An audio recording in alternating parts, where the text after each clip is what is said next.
Thank you. Okay, good afternoon, everyone. I'm going to call the City of Santa Clara Council and Authorities Concurrent Meeting to order. A roll call, Assistant City Clerk, please.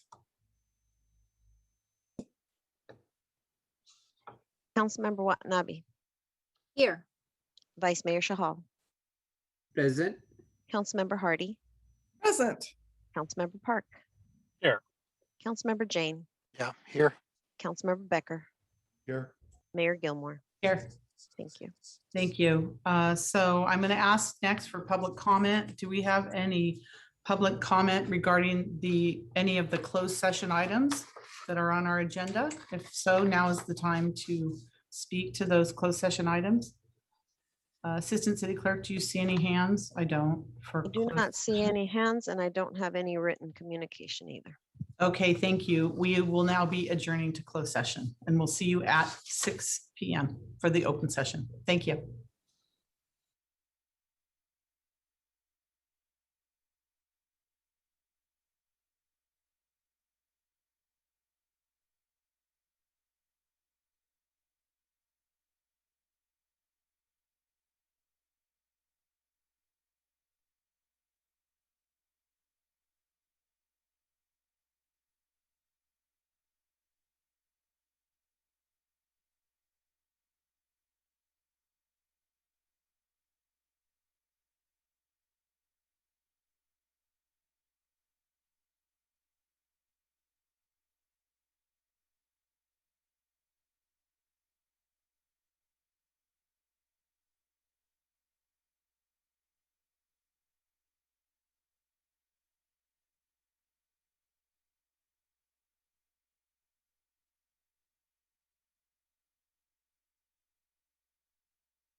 Good evening, everyone, and welcome to the Santa Clara City Council meeting.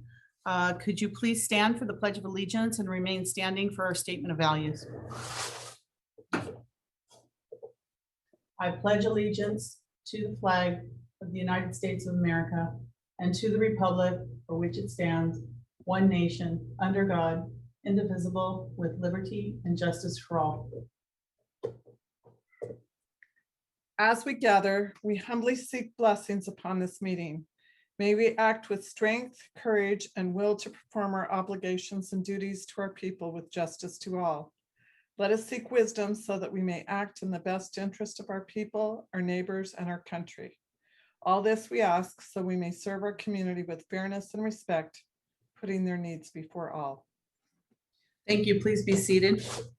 Madam Mayor, may I read the AB 23 announcement? Yes, please. Members of the Santa Clara Stadium Authority, Sports and Open Space Authority, and Housing Authority are entitled to receive $30 for each attended meeting. Statement of behavioral standards. The City of Santa Clara has adopted a code of ethics and values and behavioral standards for public meetings to promote and maintain the highest levels of conduct. This includes mutual respect, robust discussion, and allowing city business to be done in an efficient and consistent manner. Please note that as the presiding officer, the mayor's direction in matters of process and decorum should be followed, and that use of the gavel indicates all conversations must conclude and everyone in attendance should come to order and attention. Welcome and thank you for your participation. Thank you, Nora. So for today's meeting, the city continues to use a Zoom feature to allow public participation from the safety of your home or office. Members of the public can join via the link and/or call into the Zoom meeting displayed on the screen now. If you would like to speak on an agenda item or during public presentations, please raise your hand on the Zoom application or press *9 on your phone. Please only raise your hand while the item you're seeking to speak on is being presented. Staff will enter your name or the last 4 digits of your phone number, and I will call on you to speak. As a friendly reminder, members of the public have 2 minutes to speak on an agenda item and 3 minutes on public presentations, and those are items that are topics that are not on the agenda. Prior to each agenda item, staff will lower each hand to ensure that members of the public are requesting to speak under the appropriate agenda item. You may also submit your comments on the e-comment feature available on the Santa Clara Legistar page or via public comments at santaclaraca.gov, and the comments will be read into the record. So let's move on to our council agenda. Reports of actions taken in closed session, City Attorney. Thank you, Mayor. Council, no reportable action in closed session. Okay, continuances, exceptions, reconsiderations. Does any member of the council or the public have a continuance, exception, or reconsideration, or city manager? I do. I just wanted to report out the time-sensitive items that are important to get before the council this evening for continuity of services and day-to-day operations. On the consent calendar, items 3C, D, F, L, M, and N are time-sensitive. I can repeat that if you'd like. We did make a commitment that item 4 would be heard at a previous meeting, first on the general business, and so we've appropriately placed it there. Items 5, 6, and 9 are related to the budget and require action this evening, and 7 and 8. Those are the time-sensitive items. Almost the full agenda. Okay, thank you. Thank you. All right. Anyone else? Anybody from the public? Okay, seeing none, we're going to move forward to our first special order of business. So as a special order of business this evening, I would like to honor 2 highly esteemed members of our community. At least till the end of the month, they'll be members of our community. Lieutenant Christopher Chris and Lieutenant Gina Noble joined the Salvation Army in 2000. There they are, I see them, hi, in 2013, working in the Salvation Army Residential Camp and Conference Center in Scotts Valley. They later made the decision to devote their lives to doing the most good for others by going into full-time ministry and service to God. They were commissioned to Santa Clara in 2017. Since then, Lieutenants Chris and Gina have been selflessly serving the needs of the Santa Clara community with this mantra: do whatever it takes to help people find hope. And I think that's certainly what they do. I met Gina Noble during the early part of the pandemic when her team was distributing large boxes of nutritious food to our seniors at the John Burns Apartments. I found her to be a fascinating person. She also struck me as one of the most generous, selfless, and kind individuals that I have ever met. She and her husband, Lieutenant Chris Noble, were instrumental in the partnership between the city, the Salvation Army, and the Second Harvest Food Bank in implementing the Food for Families program, which started in November 2020 and runs through the end of this month. Effective July 1st, Lieutenant Chris and Lieutenant Gina will be recommissioned to Ridgecrest, California, and maybe they can tell you where that is because I had to ask. To honor their immense contributions to our city and community on behalf of the City Council, it gives me great pleasure to present them with this proclamation. Yay! I would like to ask Lieutenant Chris and Lieutenant Gina to say a few words to us. Chris Well, and Gina. first of all, thank you very much. It's certainly not any proclamations are you looking for when you get into this business, so to speak. But we're very grateful. We're very humbled by it, and we were just talking. There's no way in our next 15 years of ministry that we know that we're going to be traveling throughout the country to different cities occasionally, that we will be involved with a city that is as great as Santa Clara is. Just unable to even fathom the things that this city is involved in and capable of doing. So. Yes, and thank you again.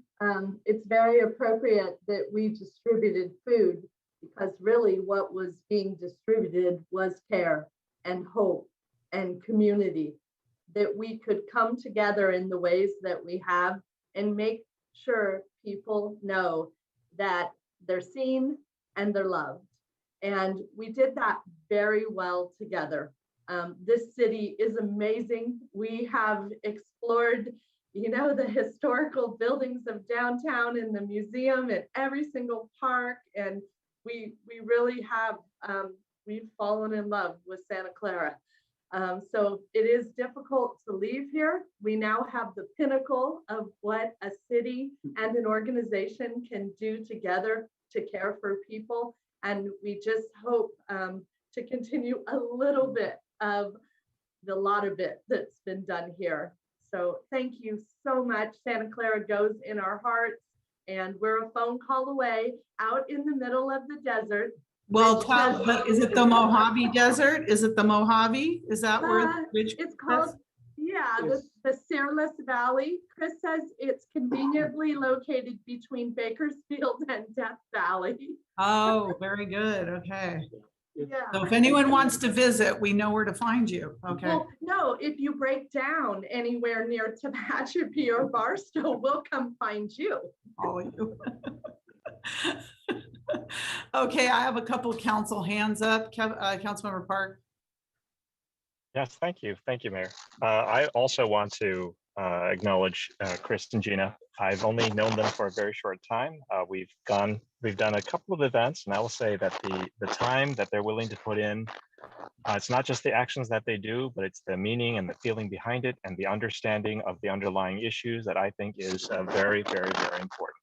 I was really glad to meet them, and really quickly told that they were going to leave, and now I'm very, very, very sad to see them go.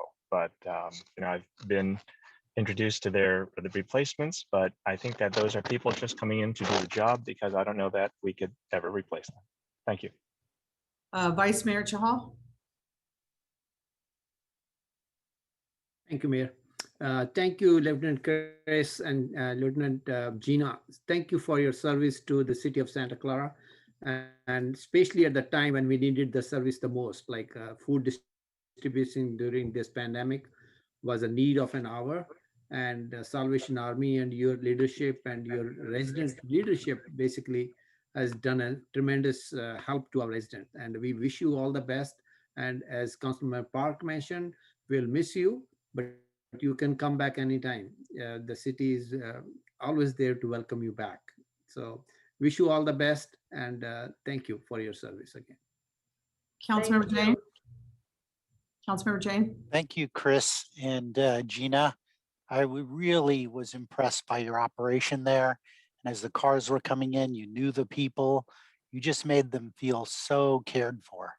And that you took that the young high school student, Prajval, under your wing and really helped him with his project. It's just amazing what you've been doing in Santa Clara. So I'm sure you will continue that amazing level of caring and support wherever you go. But we were certainly blessed with the city staff, especially here. Brad, to help out. So thank you. Thank you. Yes. Councilmember Watanabe? Thank you, Mayor.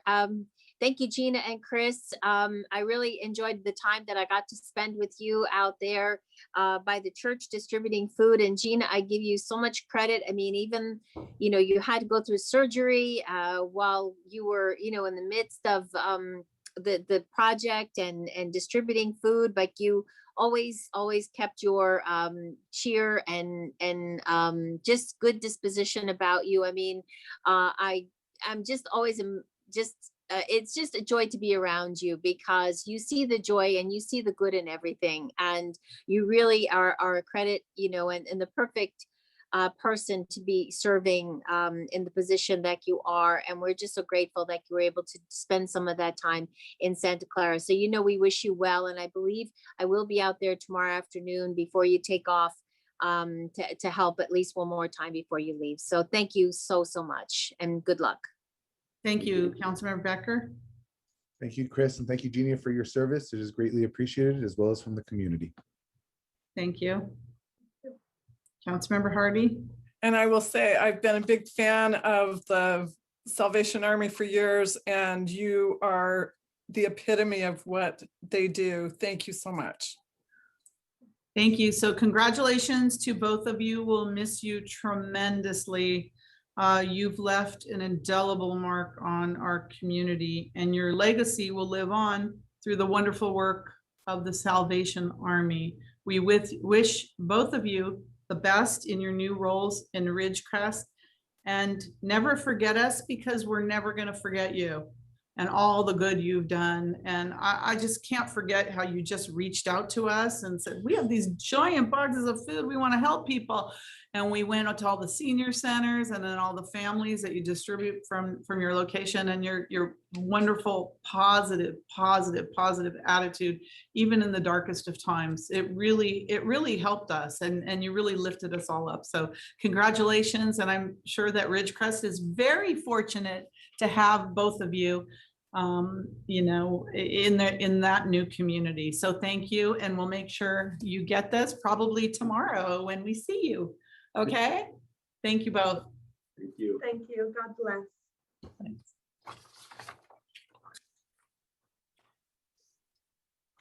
All right, next, we have a special order of business this evening. The Task Force on Diversity, Equity, and Inclusion will be providing their second quarterly update to the City Council. With us this evening, we have Task Force Chair Darius Brown and Vice Chair, I can't speak, Neil Datar. So at this time, I'd like to turn this over to Chair Brown. Chair Brown. Hello, Mayor. Thank you so much. City Council, can everybody hear me well? Yes, we can. We can. Great. Thanks. Thank you so much. We are here for our second quarterly update. Sorry if you hear my daughter crying right now. Baby. Yeah, I promise we're good parents. I promise. She's just a little hungry. So we're going to go over what the task force has worked on over the past couple of months. We had a referral from the Governance and Ethics Committee that went to our subcommittee, which is considerations of historical recognitions. This referral was on Council Policy 35, the naming of facilities. As a subcommittee, we work to incorporate some inclusive language within that policy. We worked with city staff to kind of just edit down and update this policy. And we referred it back to the Governance and Ethics Committee. I believe, I'm not sure if they have voted on it yet, but it is in their possession. So please, when you get a moment, take a look, see if you all approve of those changes. If you like the changes that the Task Force Diversity, Equity, Inclusion made to Council Policy 35. We have been floating around the ideal of adding two volunteer positions to the task force, which one is a youth advisory role on the task force, and the other being a senior advisory role. We've really had discussions where we want to work closely with both populations and have a volunteer member work in that capacity to make sure that we're reaching out to those populations within the city. We are in the process of recruiting and also doing a similar intake interview process like we did for the open member vacancies of the task force. We should hopefully have these two positions filled. Hopefully, I would say maybe by August or September, but maybe by September we'll have those two new volunteer positions. And we, as a group, have been working on the listening sessions. We worked with city staff to develop a survey. The survey was supposed to be a means of allowing community residents to give us feedback if they couldn't attend one of our scheduled meetings, if they didn't feel comfortable attending our scheduled meeting, to give us feedback in person over Zoom, or if people didn't have connectivity to Zoom to access our meeting online. We received 13 responses to the survey so far. That is still out. And folks, if you're interested, just go to the Task Force on Diversity, Equity, Inclusion's website, and you'll be able to take the survey, and that feedback will go to the task force. We are working with our community partners to change the format of these listening sessions. We are looking to do smaller work groups in person at our local community partners sites and locations, where it's going to be almost like a listening session / work group where folks can go to one of the community partners and have a more intimate conversation, which is a little bit different than how we've tried to establish it over Zoom, where, some folks just might not feel comfortable talking over Zoom and feeling like it's a good environment to share personal stories with folks that are in boxes. So hopefully moving to a smaller listening session will work better for getting feedback from the community. Hopefully, I think the goal that we are trying to move towards is eventually getting to a point where we all feel comfortable with having an in-person event. I don't know what the capacity would be for this event, but hopefully we could work and partner with one of our local community partners and have an in-person event where we can have a conference out of the listening session to figure out the priorities of the task force and recommendations that we will be bringing forward to City Council in the near future. And then another update that I will pass over to Vice Chair Tatar. It's going to be an update on our Policing and Community Engagement Relations Subcommittee. So Vice Chair Tatar, you got it. Thanks, Chair Brown. Hello, Mayor and City Council. For our police subcommittee, which we formed a couple months ago, we as a subcommittee attended about 15 hours of training with the Santa Clara Police Department to get a better idea of their internal processes and structures, to put us in a better position to kind of advise and ultimately make recommendations. These trainings were eye-opening and we learned a lot. I want to give a special thanks to Chief Nikolai, as well as the deputy chiefs, for hosting and making us feel so comfortable with the training. We learned a lot. And going forward, we're going to kind of broaden kind of the focus of the subcommittee now that we've spoken with the police department, done our training, broaden this to include experts like William Armeline, who we've invited to our next meeting to speak on his views on police use of force reform and other community engagement techniques.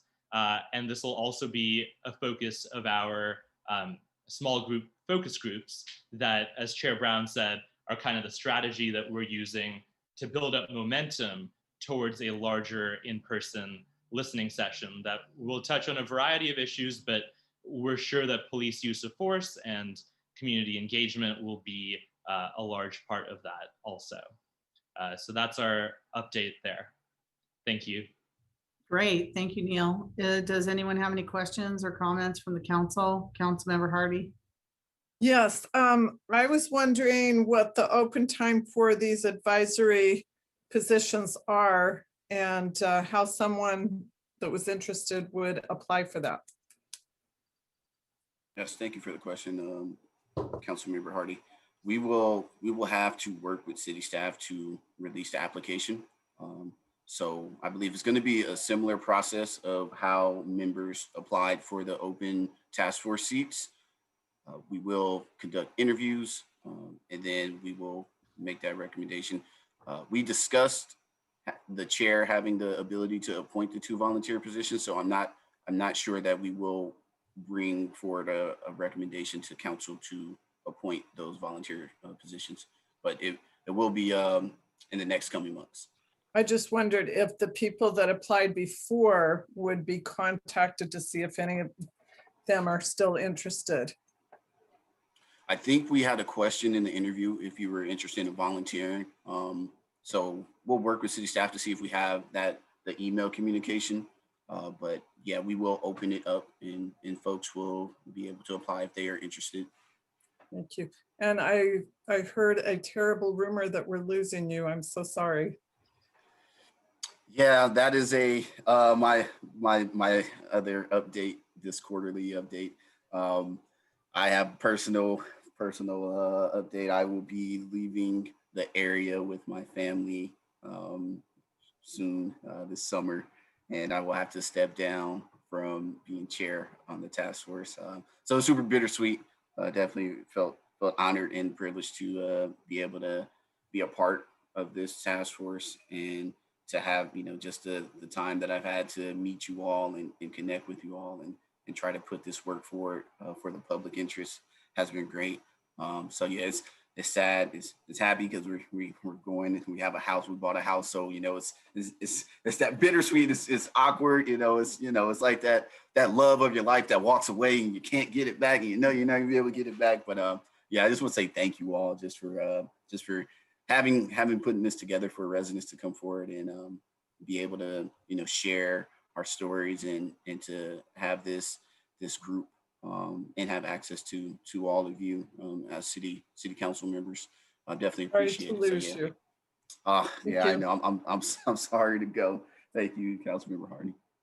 Councilmember Watanabe? Thank you, Mayor. Thank you for the update, Darius. And I think that it's a great idea that you have come up with regarding having a youth and a senior advisor. Do you have an age range for each of them, or are you still establishing that with staff? Yeah, we're establishing it with staff, but for the youth, I believe it is. Correct me if I'm wrong, Vice Chair Tatar. It might be 14 to 17. Yeah, I don't think we really established that. And then for the senior position, we didn't really want to put a number on senior because we don't want to offend anybody. So yeah, that's open to interpretation. There you go. Chair Brown, I think we were aiming for a high school student for the youth position. Good. Okay. Yeah, as they say, you're as old as you feel. So I still feel 14 to 17, so maybe I'll apply. No, I'm just kidding. No, but I just wanted to just echo the additional comments. Darius, that your loss, our loss is, I guess, so the new city, wherever you're moving to, it's their gain. And I know that you will continue to do good things. It's one of the things that I saw about you when I first met you, just the compassion and the understanding and the care that just emanates from you, and you came into this position at such a crucial time, last summer, and you and Neil and Andrew, you just took on the task and just got it up and running, and you have just done such an incredible job in a year. And so thank you. You were here when you needed to be here. Okay, let's just put it that way. And I know you will take your talent elsewhere, and you will be just as successful, and they will be blessed to have you there. So thank you for what you've been able to bring us, and best to you and Lara. Thank you, Thank you. Councilor Wanabe. City Attorney, your hands up. Yes, thank you, Mayor. I rarely jump in on these ceremonial items, but I really just had to add my sense of loss at Chair Brown leaving. I really think he was just an absolutely outstanding volunteer commissioner for the city. And he really came up to speed very quickly. He always was very gracious and full of poise at all times in conducting the meetings. And I'm going to be very, very sorry to see him go. But I do wish you well, and much luck in your new location. And come back and see us sometime, Darius. Okay, thank you. Thank you, Vice Mayor Thank you. Hall.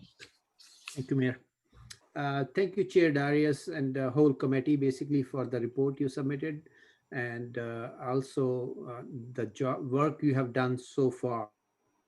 And as mentioned by others, Chair Darius, we will be missing you a lot. I know in a short while you have done a great job over here, and we will be missing you, and come back anytime. I have one question. I know public sector, we have all these committees and they keep going. So do we have any timeline for this committee to recommend some recommendations, action items, which can be presented to the council for taking action? Especially, like, I know there can be some time before you submit the final report, but during this whole process, are there any recommendations which you want the council to take care of? Because the reason this committee was formed was very urgent and imminent need for the community to act on certain things. So I would only ask, is there any timeline, or are there any preliminary recommendations which you would like to submit? And if so, when would that be? Thank you again, everybody. Thanks so much, Vice Mayor Jahal. Yeah, so we have a tentative timeline, which I think has been shared with council. It's a 2-year and a half timeline that we're looking at. You shared after that. Yes, you did. You yeah, shared. right. Okay. Yeah. So we have that. So we have that out. We're trying to stick to it, but we're really cognizant of wanting to get the feedback from the community and bring that forward versus just having the task force come forward with recommendations from just the members. So I think as we get more of the listening sessions complete and we get more concrete information from the community, then we could definitely put forward some preliminary action plans for city council to look at.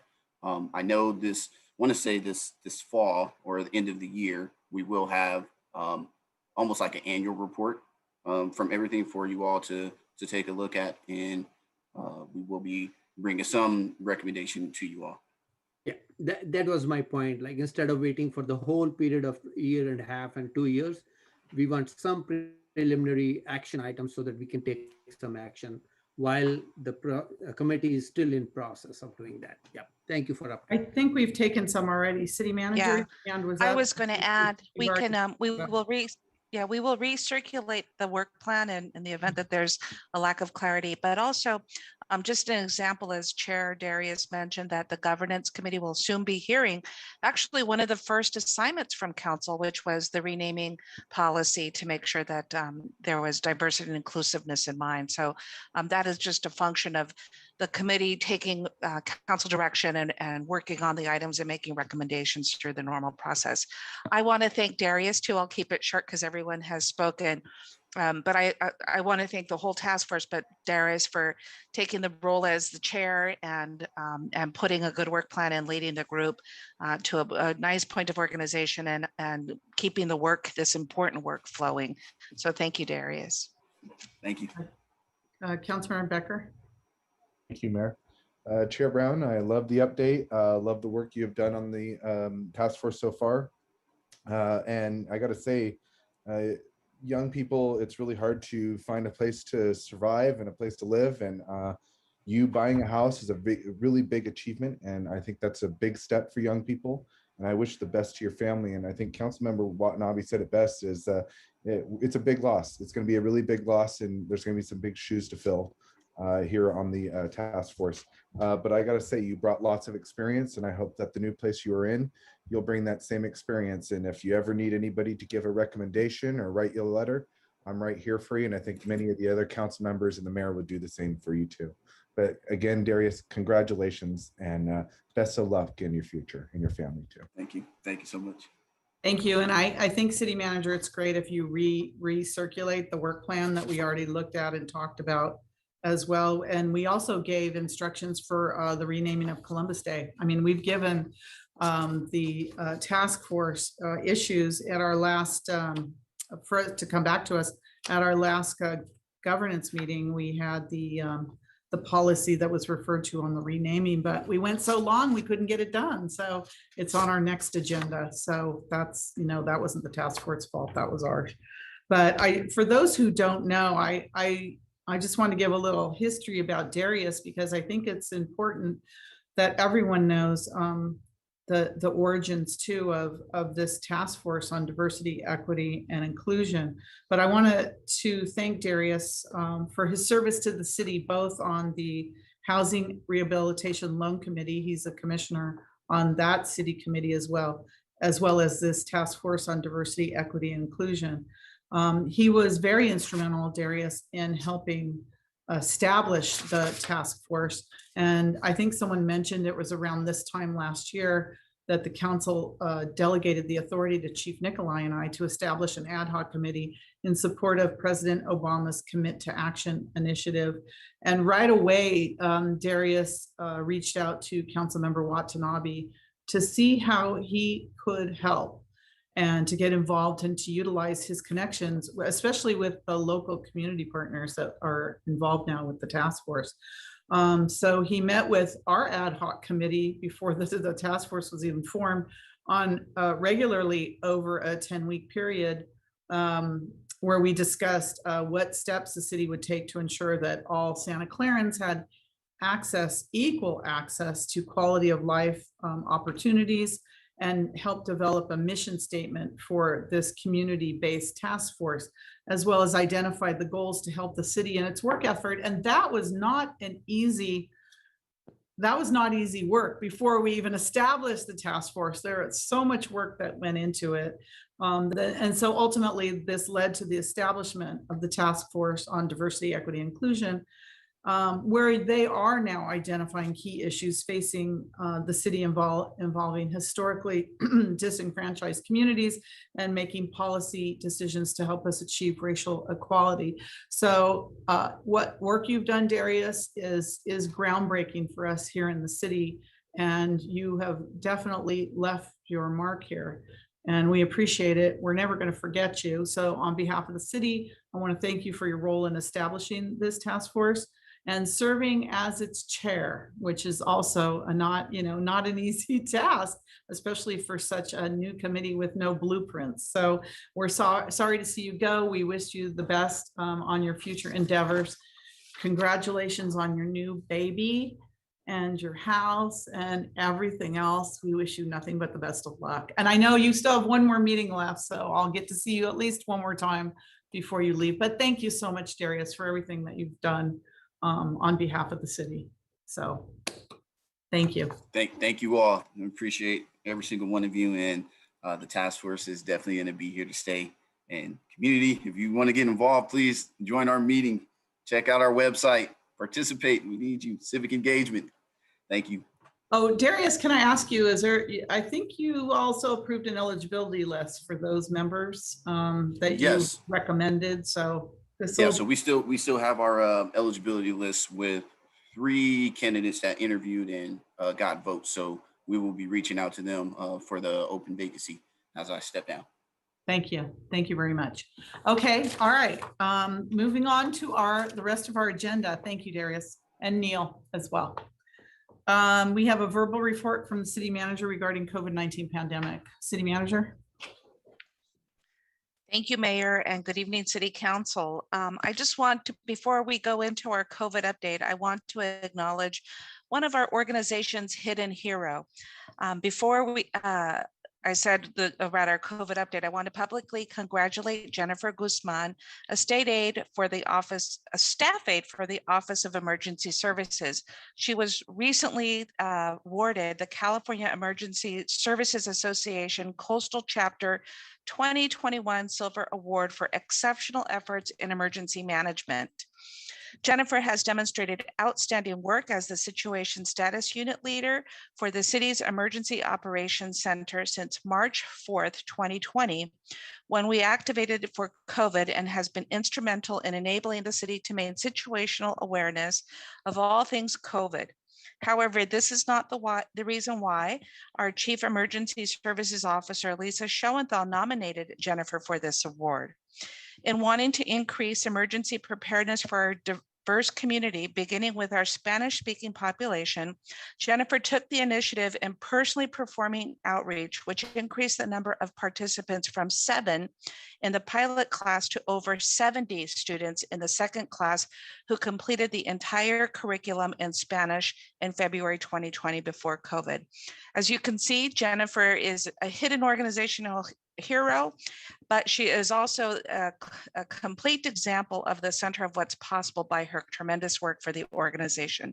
Thank you, Jennifer, and congratulations on your wonderful award.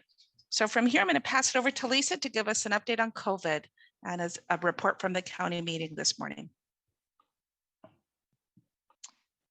Thank you, City Manager Santana, and good evening, Mayor Gilmore and council members. This status update on the state of the COVID-19 emergency is provided for council review per Government Code Section 8630. There was a short public health update to the Board of Supervisors today before the board's 2-month recess.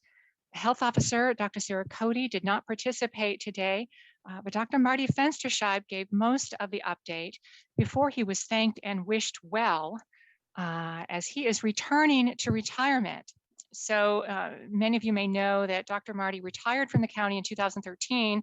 After 29 years of service to the county, he came out of retirement to help us last year and has served as our testing officer for COVID testing, and more recently our vaccination officer. And it was widely lauded that we could not be where we are right now without Dr. Marty Fensterscheib's great commitment this year.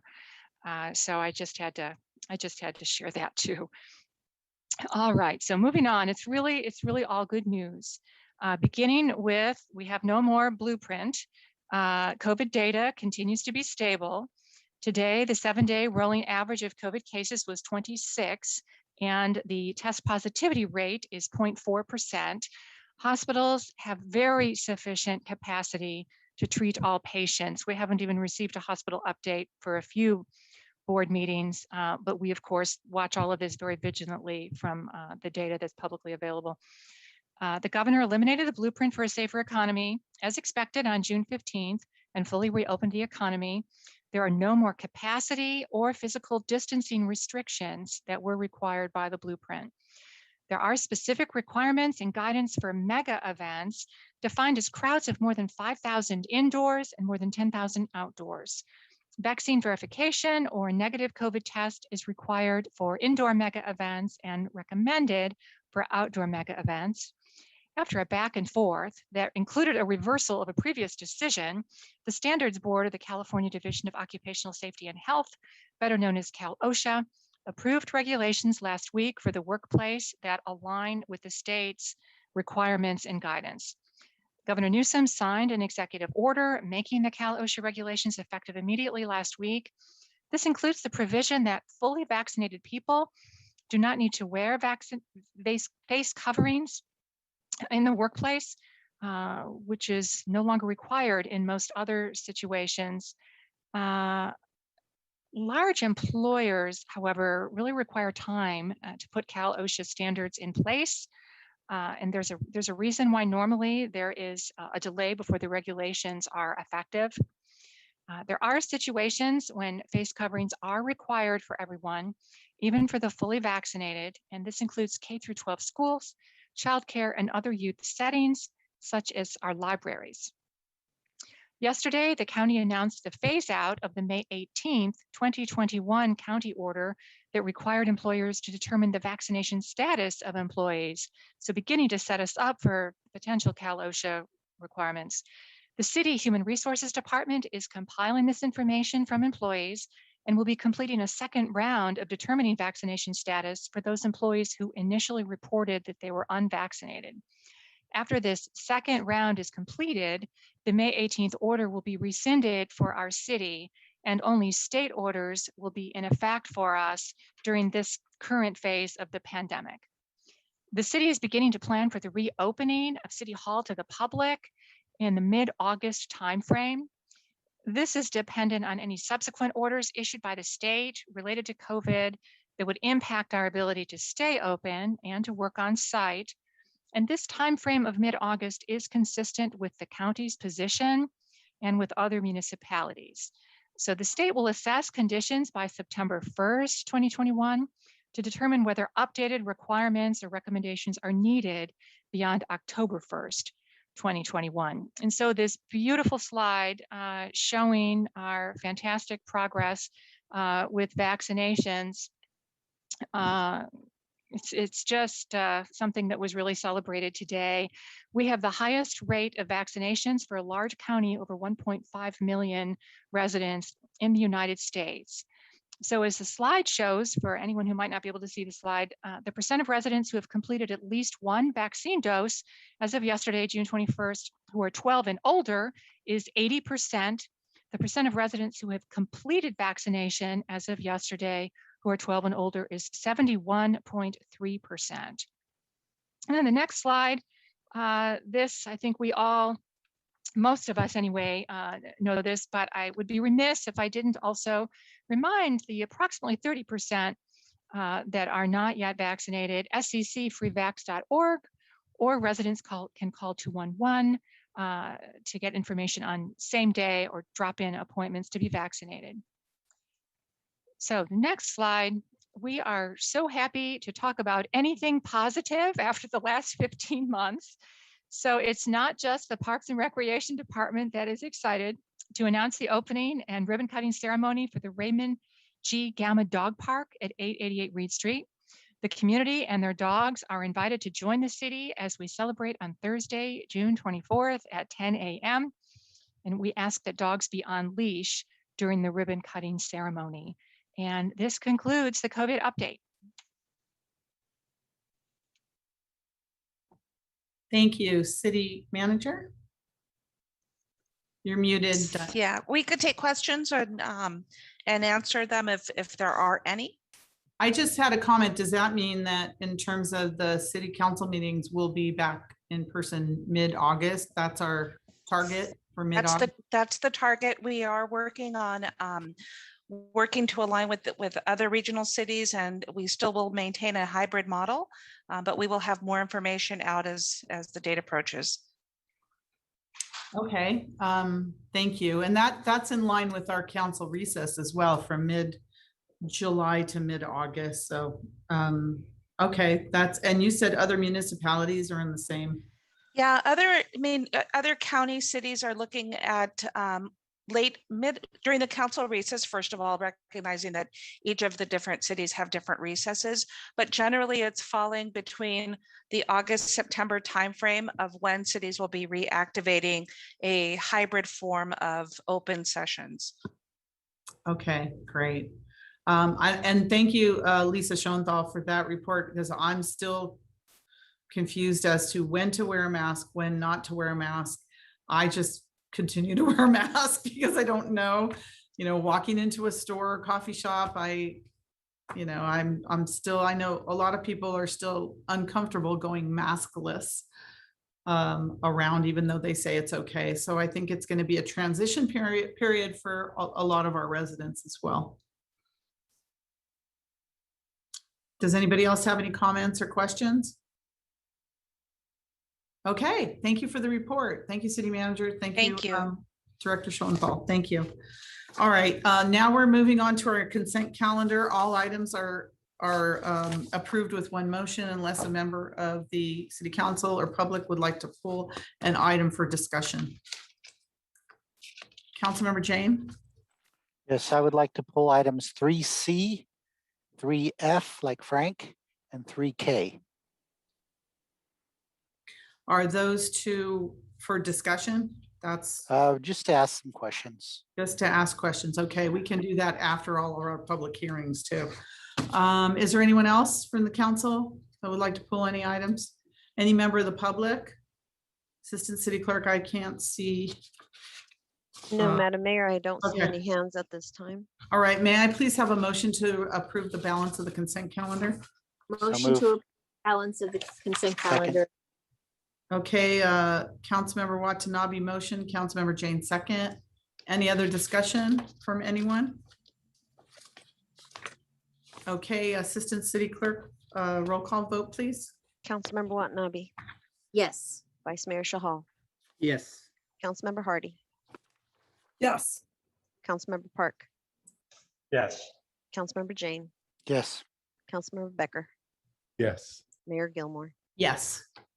Thank you. That passes unanimously. And those items 3C, F, and K, I'd like to put after our general business and public hearing because we need to approve the budget tonight. So hopefully we'll get to those later. Is there any public presentations? And those are items that are not on the agenda. The city clerk, assistant city clerk, do we have any public presentations? Any member Mayor of the public Gilmore? would like to speak? Oh, I'm sorry. Yes, Councilmember Jane? Yeah, I believe the city manager said that 3C and 3F are time sensitive. Oh, I know, but we're still going to put them after the budget. Okay. Okay, thank you. So Assistant City Clerk, do we have any members of the public that would like to speak under public presentation? I do not Mayor, sorry. Okay. We just got a hand up. Okay, go ahead. Phil? Okay, go ahead. Public presentations.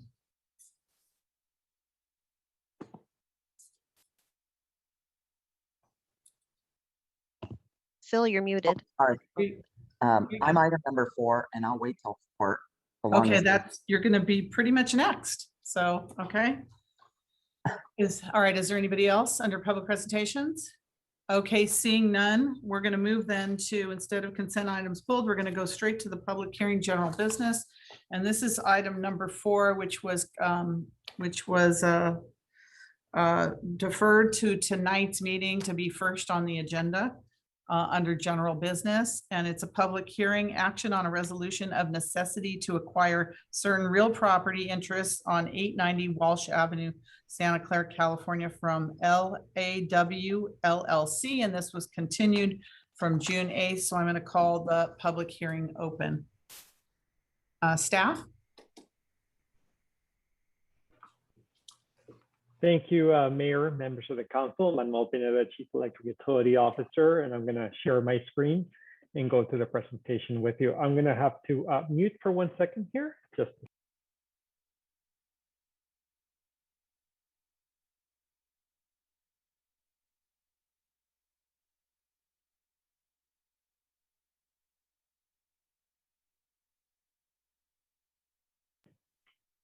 I apologize, having with the presentation, pulling it right up. My apologies.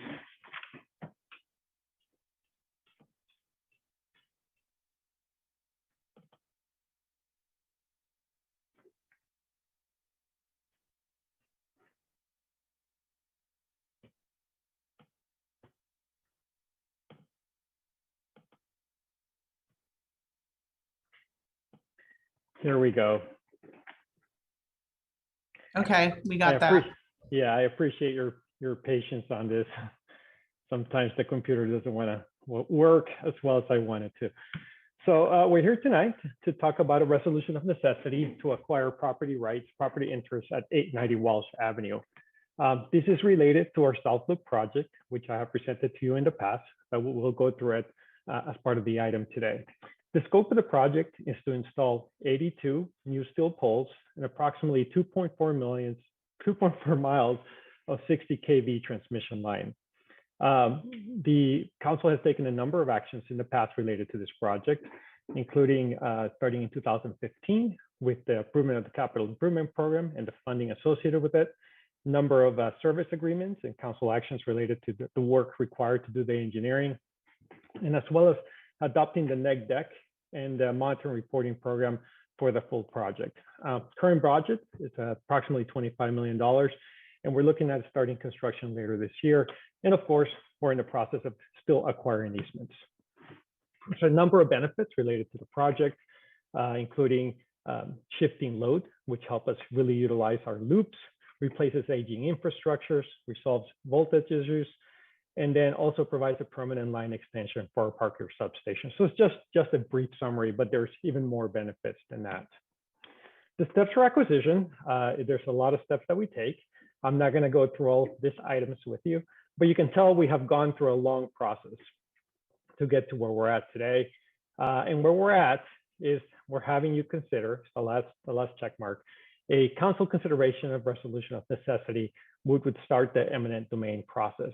I want to note, and you've seen this with other properties, that even if we get to this point, our goal is to always continue to negotiate. And there's always some complexities associated with that, but we are always looking to negotiate and try to resolve anything as it goes through the process. We have acquired a lot of the easements at this point required for the project. They are 37 parcels, 29 parcels where negotiations are complete, and 7 parcels where the resolution of necessity has been passed. Today, we're here to talk about 890 Walsh Avenue. The initial offer was sent on May 14, 2020, so we're over 1 year of ongoing negotiations. I do want to note that the LLC that owns the property is currently tax suspended and is unable to contract to sell the easement, so that's a complexity. And what we're looking to acquire is what's called a power line easement, a little bit over 5,800 square foot easement, shown here in the blue area on the picture on the left. In addition to that, we need a temporary construction easement that's just a little bit over 5,000 square feet during construction of the project. So you'll have to bear with me as I read this word by word, that the resolution of necessity findings related to the project. And the resolution of necessity findings are that the public interest and necessity require the project. The project is critical to maintain reliability of the power system in Santa Clara and necessary for future development in the area. The project's planned or located in the manner that will be the most compatible with the greatest public good and least private injury. Staff consider multiple alternatives as part of the project. The property sought to be acquired necessary for the project. The property at 890 Walsh Avenue is necessary to achieve the technical needs of the project. The offer required by section 7267.2 of the government code has been made to the owner of record for the full amount established as the fair market value of the property. On May 14, 2020, the city made an offer to LAW LLC to acquire the easement in accordance with the above referenced government code. So with that, we're recommending the action today, which is alternative 1, to adopt the resolution of necessity to acquire certain real property interests on 890 Walsh Avenue, Santa Clara, California, from LAW LLC. And of course, we're here to answer any questions you might have. Thank you. Thank you, Manuel, for that. Let's start with questions from the council. Councilmember Jane. Yeah, thank you, Director Panetta. I guess my question is that the city does its own appraisal and the property owner does their own appraisal. We've done ours, have they done theirs? In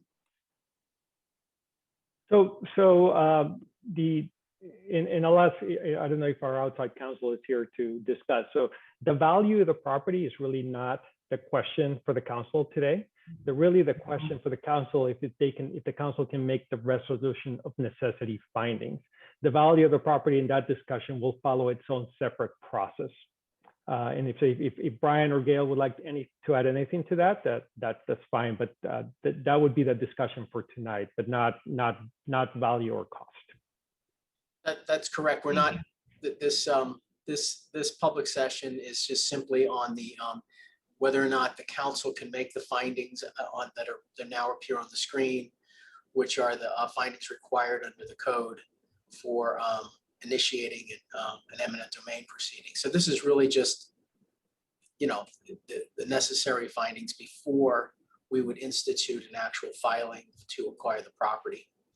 And but we have made an offer, as the fourth finding indicates, we have made an offer consistent with the government code section 7267.2. Okay, thank you.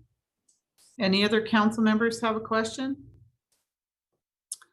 All right, I'm going to go to the property owner or representative of the property owner. I think that was that Phil? Yes, Mayor, it was Phil.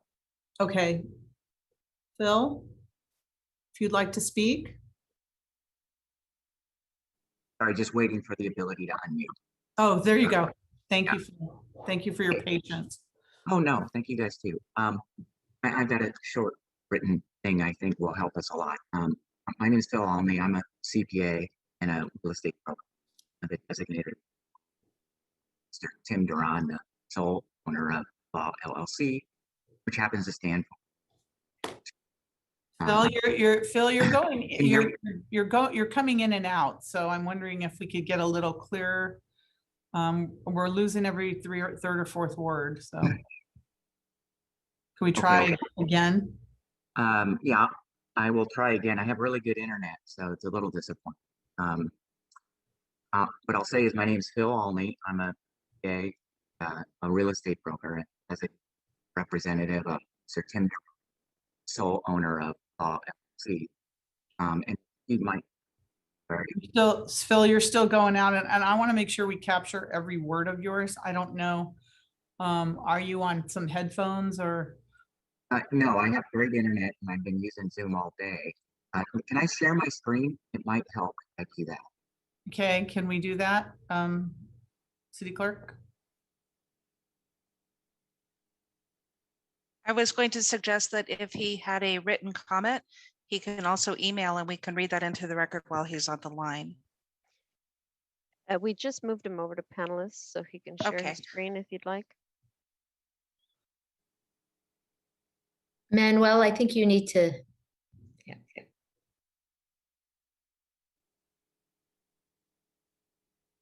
All right, can you see that, guys? Yeah, we can see it, starting with number 1, Mr. Duran. Yeah. Yeah, we can see it. Speaks for itself, I think. So maybe you give us a minute to read this? Sure, yes, Okay. please. Well, maybe City Clerk, would someone like to read this out loud for those who maybe are not able to see this? Sure, if you'd like me to read this, Yeah, I if will you read it. wouldn't mind. Number 1, Mr. Duran has agreed in principle to the verbal offer communicated that included A, the increased amount to be paid is satisfactory, and B, the grandfathering of the right to rebuild in the event of destruction not to be infringed by this new easement. Number 2, the issue preventing completion of this easement sale is Mr. Duran's holding entity. A single member LLC called Law LLC is currently suspended by the Secretary of State for failure to file tax returns. This suspension prohibits the entity from doing business. Mr. Duran does not believe the transfer of this easement legally constitutes doing business. The city's title company thinks differently. Case law has been provided that clearly shows the payment of taxes or sale of assets by suspended entities is not doing business. From these authoritative sources, inference that the sale of the easement is not doing business. Number 3, tax returns cannot be supplied at this time because the underlying books and records are neither complete nor accurate. Therefore, a reasonable basis for the tax positions taken cannot be established and therefore prohibits preparation and filing of missing tax returns. Even if tax returns were filed today, the Secretary of State asserts that it would take about 6 months to effect a return to active status. Number 4, Mr. Duran is willing to entertain A, waiting until active status is returned to receive payment. B, permitting the city to begin and complete its construction in the absence of payment. And C, permitting the city to make payment to the California Franchise Tax Board on Mr. Duran's behalf, creating the opportunity for a refund when tax returns are finally filed. Number 5, alternatively, the city could forego title insurance for a party who has A, sold easements to the city in the past without title issues, B, owned the property for over 40 years without title issues, or C, has helped the city affect easements in the past without the need for eminent domain. Thank you. Phil, is there anything else you'd like to add to that?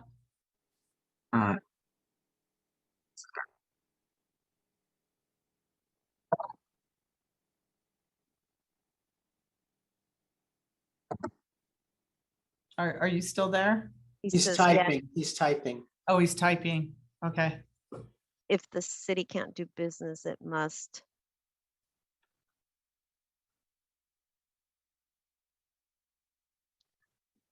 understand that an offer presented is invalid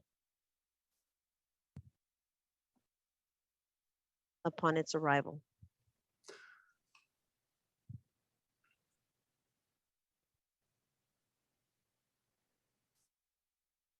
That was the response. Okay.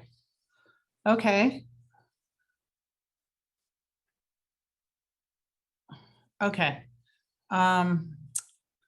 So it's a public hearing. We've heard from both sides. Then do we go to members of the public? City attorney, remind me. Yeah, you can Okay. take testimony from members of the public if they would like to speak. Okay. Is there any other member of the public that would like to speak on this issue? Please raise your hand. Okay. We have a hand up, Mayor Herbier. Yes. Okay, go ahead.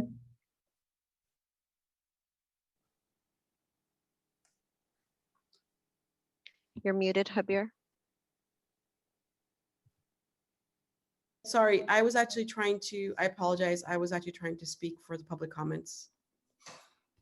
This is public, it's public comment for this public hearing. Yes, my hand was raised for the other one, so I apologize. Okay. Is there anybody that would like to speak on this public hearing for number 4?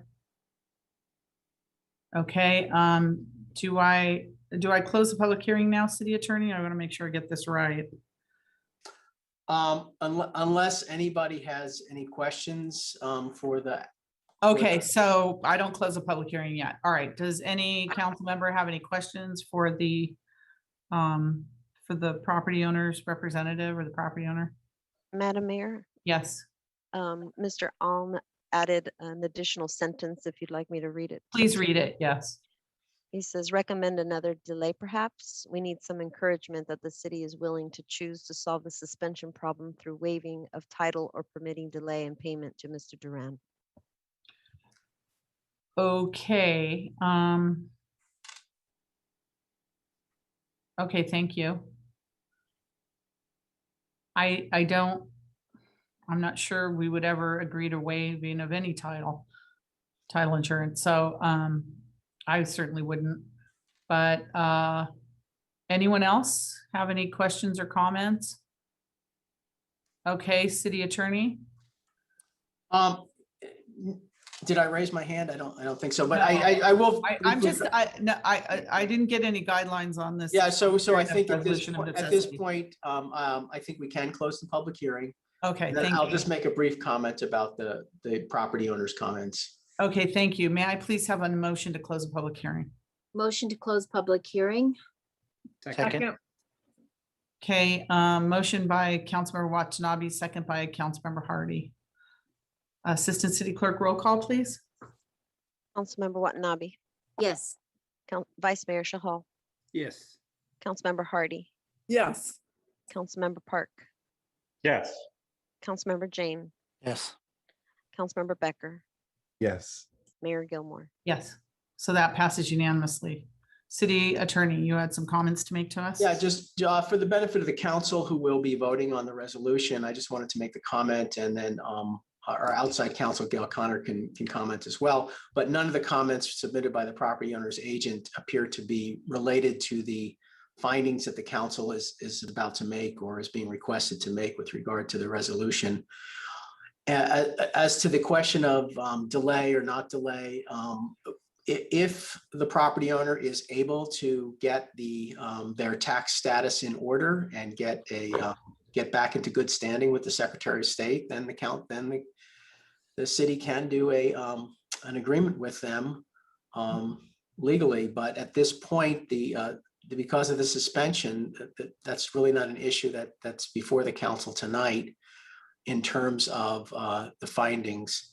And so all the findings do, and Gail, maybe you can come into the question here or come into the answer to the question is all the findings do is give the city the ability, this is a precondition necessary for us to actually file to get possession so that we can actually complete the public project, which is getting possession of the easement and completing the transmission line.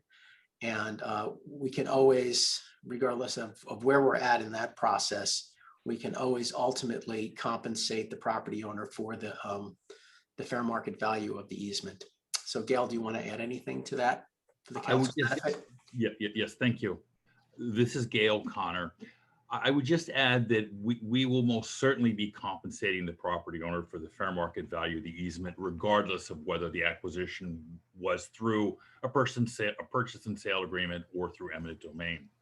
Once the eminent domain process is started, if the entity is able to reestablish itself, become recertified by the Secretary of State, we can certainly negotiate with the property owner at that point and work out a settlement as we have done in some of the other cases that are now pending.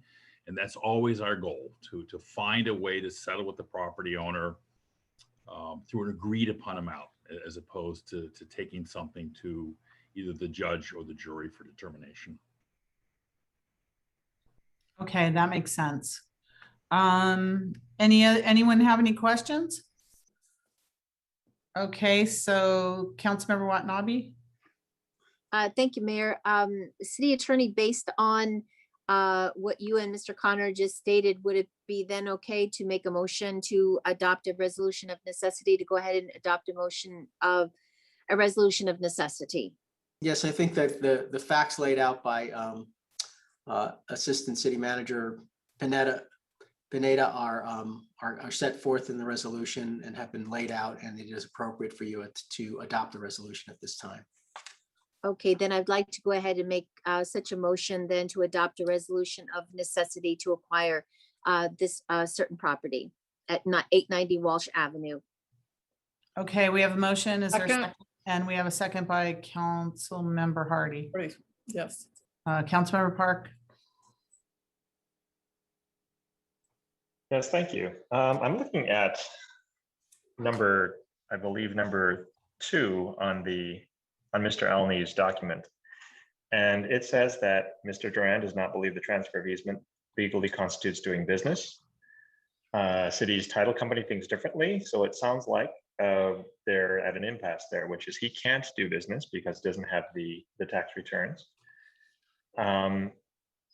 Is that the case? Because the first response he gave outside of the numbered responses was, if the city can't do business, and it sounds like it can't do business with Mr. Duran, it must understand that an offer presented is invalid upon arrival.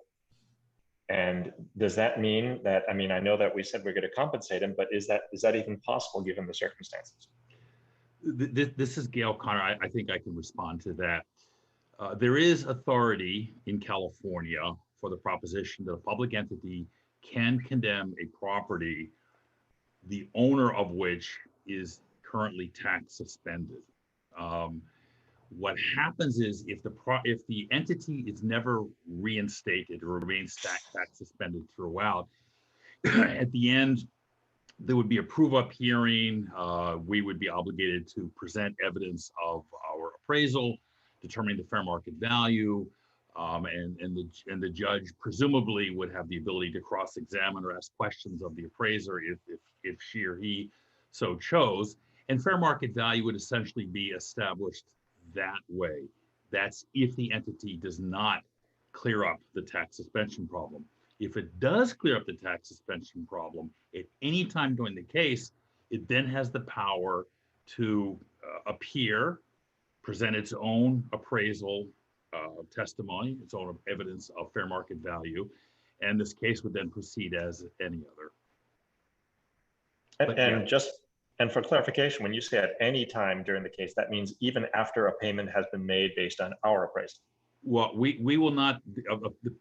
There will not be a payment made to the property owner or into court based on our appraisal until we get to the point where we ask a judge to enter a judgment in eminent domain, and that would be many months down the road. Understood, because it sounds like, I mean, Mr. Elney also presented two different options that Mr. Duran was willing to entertain. And it sounds like the title issues without title issues, that doesn't sound like it's something that's acceptable to the city. So we're looking at number 4, which is Mr. Duran is willing to entertain waiting until active status is retuned or returned to receive payment, and then permitting the city to begin and complete its construction in the absence of payment, and permitting the city to make payment to the California Franchise Tax Board on Mr. Duran's behalf, creating the opportunity for refund when tax returns are finally filed. Am I correct in thinking that number 4 is the route that we are currently suggesting? No, that's except not waiting for active status. Well, I think that, I don't know, is it 3 different things? Waiting until active status is returned. We didn't make a motion to wait for the active status. But no, and we're not. That's not correct. So let me kind of clear up virtually nothing in the statement that was submitted by the property owner's agent has anything to do with the decision you're making tonight. These were arguments made about what the city might do if it didn't act tonight. So in terms of the final question, which is allowing the city to enter the land and build the transmission line, that's definitely not something we'd want to do without clear title to an easement. I mean, especially if the permission is being given by an entity that's not recognized to contract under state law. So it's not a viable option. None of the options presented in that piece of paper were viable options for the city at this point. And that's why staff is recommending this route, which is to just simply go to court. And, you know, if there's nothing inconsistent with us taking the action tonight in terms of the property owner is still free to clear up the tax issues. And once that happens, we will be able to voluntarily engage in the transaction of acquiring the easement. But until they come up with an ability to be able to contract again, which will be by clearing up their tax issues, assumably, we're just not going to be able to get a legal agreement with them. That's why we're recommending taking this step, which eventually will lead to a court just simply giving us possession of the easement, first of all, and that will happen sooner rather than later if you act tonight. And then the issue of, which it seems like the property owner is willing to do anyway. They seem to be willing to let us get possession of the property. So the only real issue is we're all in agreement that they should get the fair market value. The question is, what's the number? And the question is, who do we pay it to? And the only way we're going to resolve that, short of them coming up with a solution that satisfies the Secretary of State that they are, again, legally capable of contracting, is by going to court and having the court decide who we pay the money to. I think would you agree, Gail, with that statement? Yes, and if I could just, one point of clarification. Once we file the eminent domain action, if they do revive the company, when you say that a voluntary agreement, it would be an agreement between the two parties as to what the fair market value is, followed by a stipulation for a judgment in that amount that we would then be obligated to pay. So I think that's what you intended to say when you said voluntary. That's what I was talking about. Yeah. Well, the presumption here is that you've determined you're doing business, and Duran disagrees.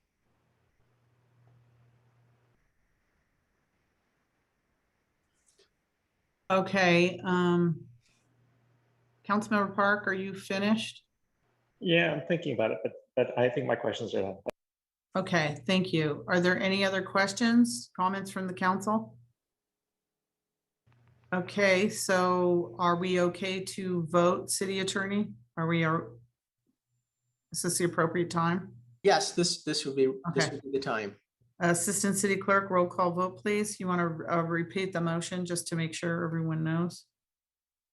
Staff recommendation alternative number 1, adopt a resolution of necessity to acquire certain real property interests on 890 Walsh Avenue, Santa Clara, California from LAW LLC, and 5 affirmative votes are required.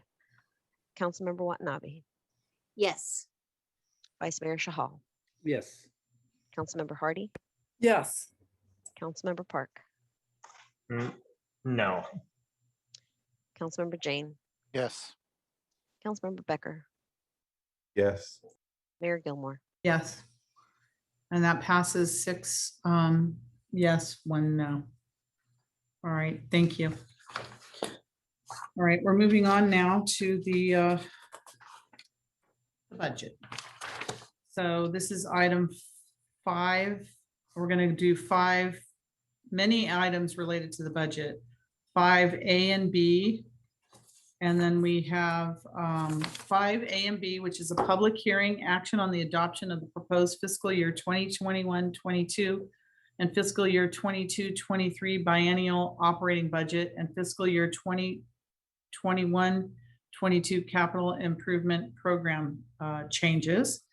Action on a resolution establishing the fiscal year 2021-22 appropriations limit. So that's 5A and B.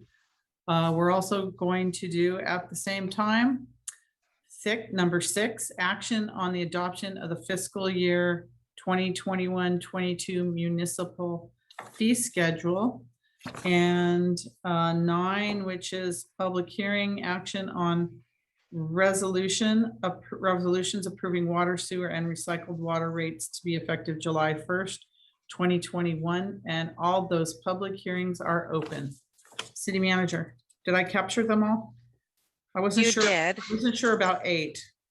We will have different presentations for each, but we can Sure. start item 5A and 5B with a presentation, Okay, much of very which you've already seen, but we did tailor it for your consideration this evening on the entirety of the budget. So Ken? Great, thank you, City Manager Santana. Good evening, Honorable Mayor, City Council, Ken Lee, Director of Finance. I appreciate the opportunity to present to you the budget tonight. This is the 3rd of 3 check-ins on the budget. And so as City Manager Santana suggested or mentioned, I will be covering as part of this presentation 5A, 5B, and 6. There's a separate presentation on the water rates.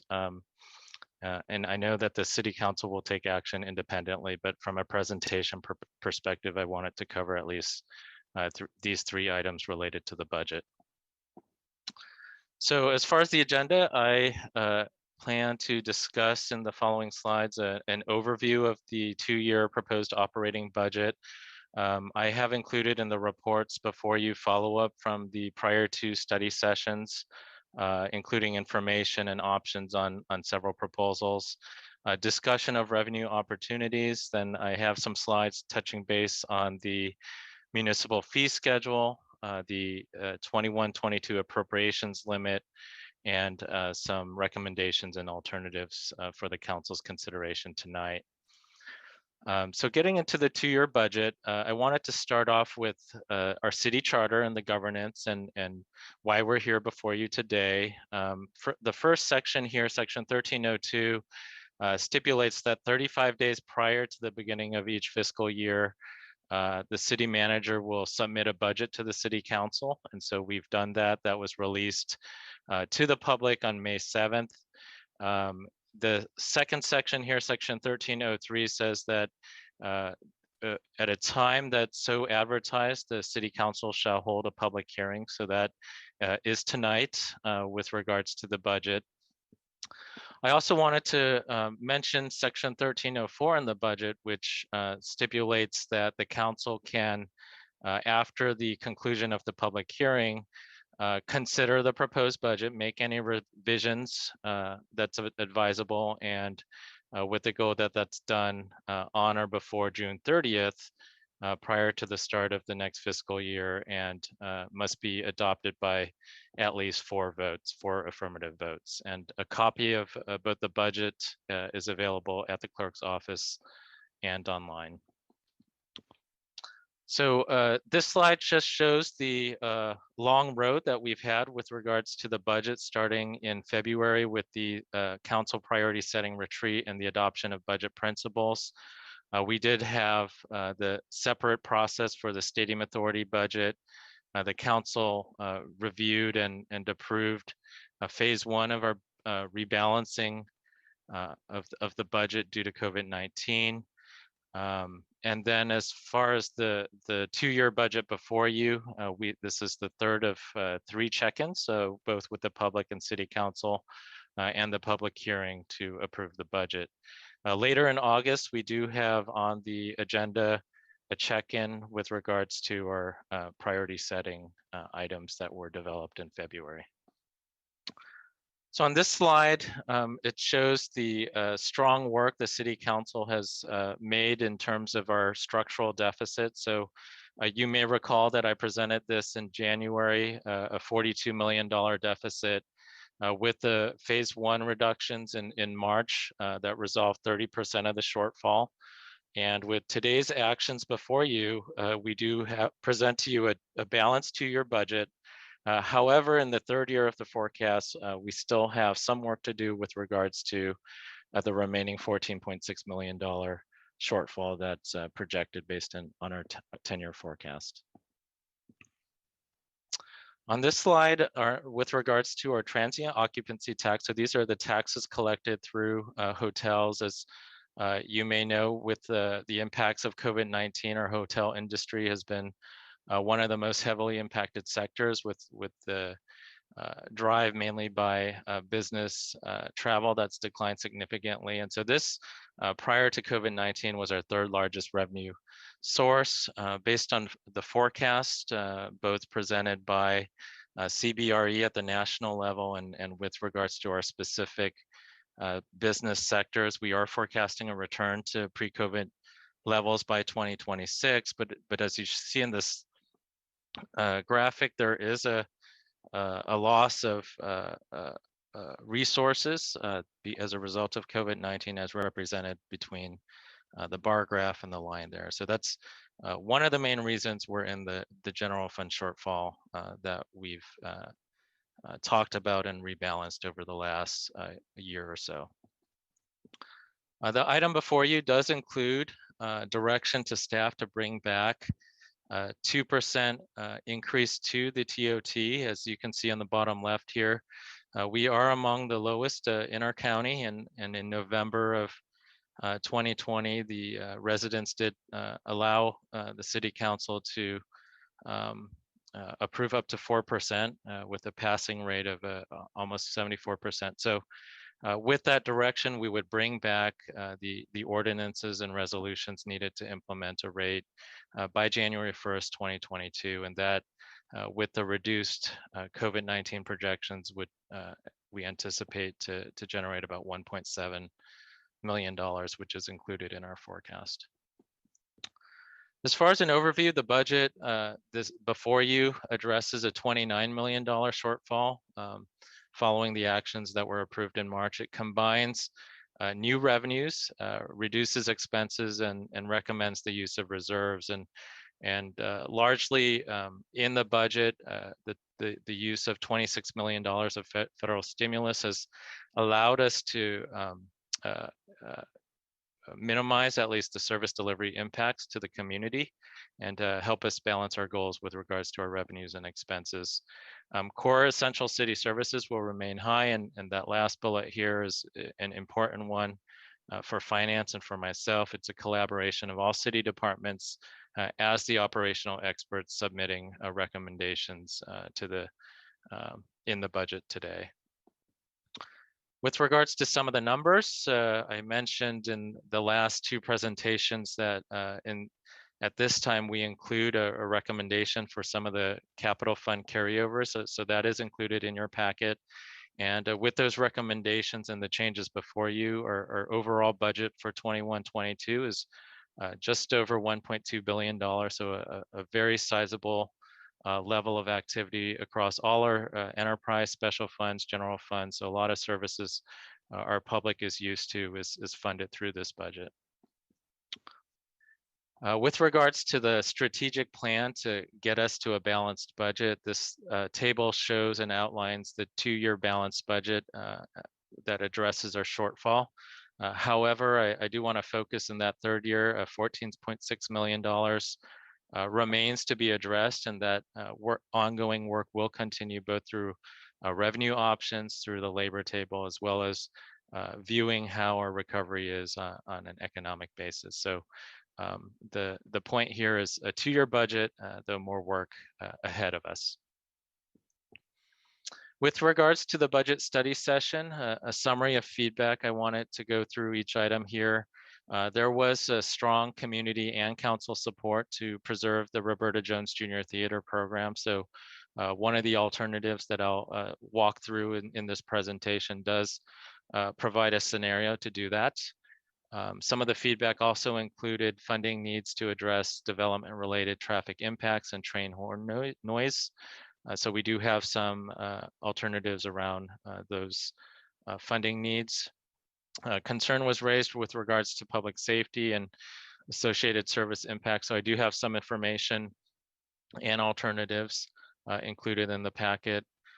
Some concerns around security related to SVP, questions regarding resources around small businesses, employee pay reductions, the muni fee schedule, the special liability fund, and the fire department FEMA reimbursements. And then there was interest that was given to staff and provided through the study sessions around revenue generating options, including a potential business tax, a potential utility users tax, a cannabis tax, and other revenue generating ideas. So as part of the discussion and direction tonight is for staff to come back to the city council with some of those revenue generating details and options. So in the item before you, there are a handful of attachments. Attachments 4 through 6 include responses to questions raised at the prior two city council study sessions. It includes, as I mentioned earlier, a funding strategy to restore the theater program, funding sources for traffic impacts and train noises. It explores existing resources for SVP security. It addresses fee schedule questions and includes options on small businesses and responses to employee pay. Includes estimated revenue from a utility users tax, carries over funding for the Central Park North. That's a capital project that's in the current budget recommended to be carried over. And then some information with regards to our fire department and transfers in the special liability fund. And then there was a question raised around the budget reductions from March. So that is also included in attachment 6, both the attachment and the minutes from that meeting. There was some discussion at the last study session around police department services. And so I did want to include in the presentation, these are statistics provided by our police department, and they include some of the overall crime statistics comparing the last 2 fiscal years from January through the end of May. Year to date, at least this year, is down 2.7% from 2020. And then when you look over a similar period pre-COVID, down about 40% overall from 2019. This decrease is largely due in part to larceny theft, which encompasses vehicle burglaries. And those crimes have decreased to 57.3% year to date from 2019 to 2021. Now, while overall theft is down, there is an increase in auto thefts of 40.8% and commercial burglaries, 79%. I assume here due to COVID-19 in terms of commercial activities down. And then with regards to a trend in catalytic converter thefts, an increase of 21.8%. So we did want to provide some of the recent crime statistics developed and generated from our police department. With regards to revisions to the proposed budget included in the attachments for the operating budget in the solid waste fund based on direction provided by the city council at a prior meeting, 75,000 is included in to develop alternatives tied to the annual cleanup campaign and to conduct a customer survey. In the fire department, the carryover of about 264,000 for equipment and supplies that are underway but will be purchased next fiscal year. And then in various funds with regards to evaluating the need for workplace safety, we are looking at a potential consultant to study that, and in the future we may bring forward the resources necessary for that. So that is included in the attachments recommended before you. With regards to the capital budget, it includes almost $200 million carried over across all city funds from 2021 to ensure completion of those projects. And then in the sewer fund, based on revised estimates from San Jose, since the budget was produced, a proposal here to fund our share of the treatment plant. Shifting gears a little bit to our revenues around business tax, I did mention our existing business tax currently ranges from $15 to $500 per company. It does not include an escalator. We did present a work plan and are looking for guidance and direction from the city council to start on a study session that would cover some of the topics listed on this slide here around the business tax. That work plan here would be a check-in and continued work later this year, this summer, with regards to a study session in the fall, bringing back additional details next year in the priority setting retreat, and then some of the work effort to get potentially a ballot together for November 2022. Other measures, now these were discussed in prior study sessions, including some of the areas where we're behind compared to other cities, so utility users tax or charter language clarification, documentary transfer tax, and potential options around capital funding sources. So the city council will need to look at that as we bring that back as far as which potential measures, if any, would be considered. Now, focused on our municipal fee schedule, item 6 before you today includes a public hearing to provide opportunity for the public to comment or ask questions around our proposed fees. We did complete a comprehensive fee study in 2019. And so the bulk of the changes included in the fee schedule are 1.72% or CPI. There are some other fees that have other inflation factors. We do have a limited number of new, modified, or deleted or phased in fees. And then the fee schedule does include direction approved by the city council around our park impact fees that were approved on June 10th. A comprehensive fee study is underway with results expected this next fiscal year. Our focus here is on Parks and Recreation Program cost recovery objectives. And the plan here is to bring back some information to engage our community stakeholders and determine a cost recovery policy for which potentially fees could be adjusted based on that. But that direction we're asking for tonight is to bring that back next fiscal year. With regards to our appropriation limit, so this action is item 5B before you.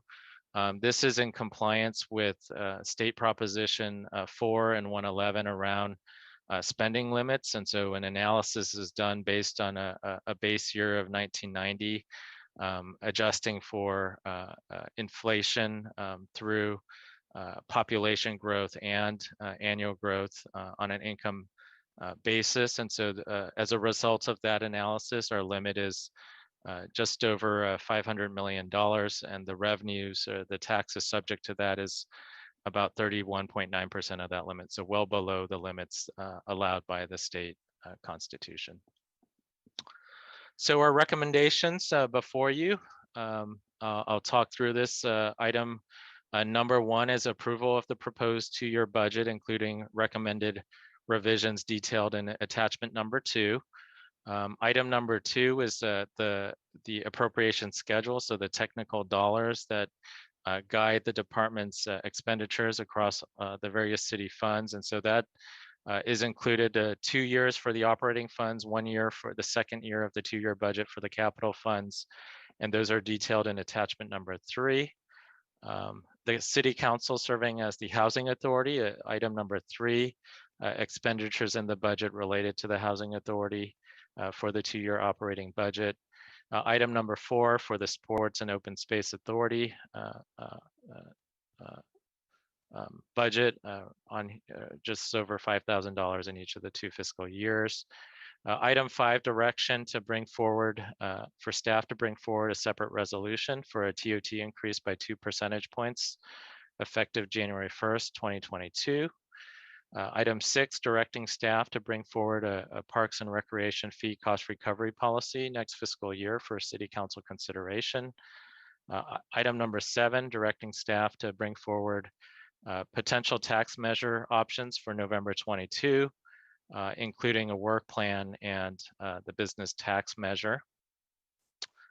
I did also want to present some alternatives based on feedback the City Council and the public expressed interest in. And so those items are included as item number 8 with regards to the Roberta Jones Jr. Theater, the technical actions here to restore the recreation supervisor, adjust some of the fee and ticket revenues associated with the program and use part of the reserve. Alternative number 9, directing staff to include discussion of the transportation demand management program and quiet zones for train horns as part of the City Council priority setting retreat in early 2022. Option 10, adding funds of $150,000 around transportation demand management from the land sale reserve. Alternative 11, $300,000 for the exploration of quiet zones for train horns. Item 12, if the City Council chose not to implement reductions in the fire department overtime budget, $1.3 million here, the recommendation to come from the land sale reserve in both fiscal years. And then item number 13, any other action as determined by the City Council. With regards to item 5B, the recommendation by staff is adopting a resolution establishing the city's fiscal year 2021-22 appropriations limit of just over $546 million. And then with regards to item number 6, the municipal fee schedule, adopting a resolution for the fees with the effective date of July 1st for all fees except park in lieu fees that were approved by the City Council early in June, and development related fees with an effective date. There's a 60-day requirement for development related fees that would be effective August 23rd. And so with that, I'll pause, and I'm available as well as city staff for any questions you might have. And again, I appreciate the opportunity to present the budget tonight. Okay, thank you, Ken. Thank you for that very complete presentation on the budget, and for, again, all the hard work that you have put in, your staff has put in, the city manager's office and city attorney's office, everyone in preparing, this budget. As we can all see, Santa Clara is not a small city anymore. We have very big city assets and that need to be managed and funded, and a very intense budget as you can tell. And I think you've, taken over in the last few years and really done a phenomenal job. So I want to say that first and foremost. We may be talking about different issues or different, elements of it, but overall, it's really an excellent presentation. Thank you. So we're going to start with council questions. So let's, keep in mind, try to get all your questions in at once so that we can go to the public as well. Councilmember Jane. Yeah, first, just a logistics question. I know we have a lot of alternatives here. We have 13 alternatives. And if Kevin would do the permutations of that, we would end up with a lot of resolutions. So I'm trying to figure out whether it would be better to just do them one at a time. No, we're not doing that. So if you could just give us your questions and we're going to go through and, we'll handle that later. So we're not going to do them one at a time because there could be 10 more that show up. So let's talk about the budget, any questions you may have, and so we'll go through permutations from Kevin. Thank you, though. Go ahead. Okay. We got a number of emails regarding the ballet program, the Santa Clara Ballet Company. And the emails that we got are in support of the program. And I guess there's some thought that the program may go away if there's no support for it. Can you tell us how much that support is and where it comes from? I kind of heard that it comes from the Cultural Committee's budget.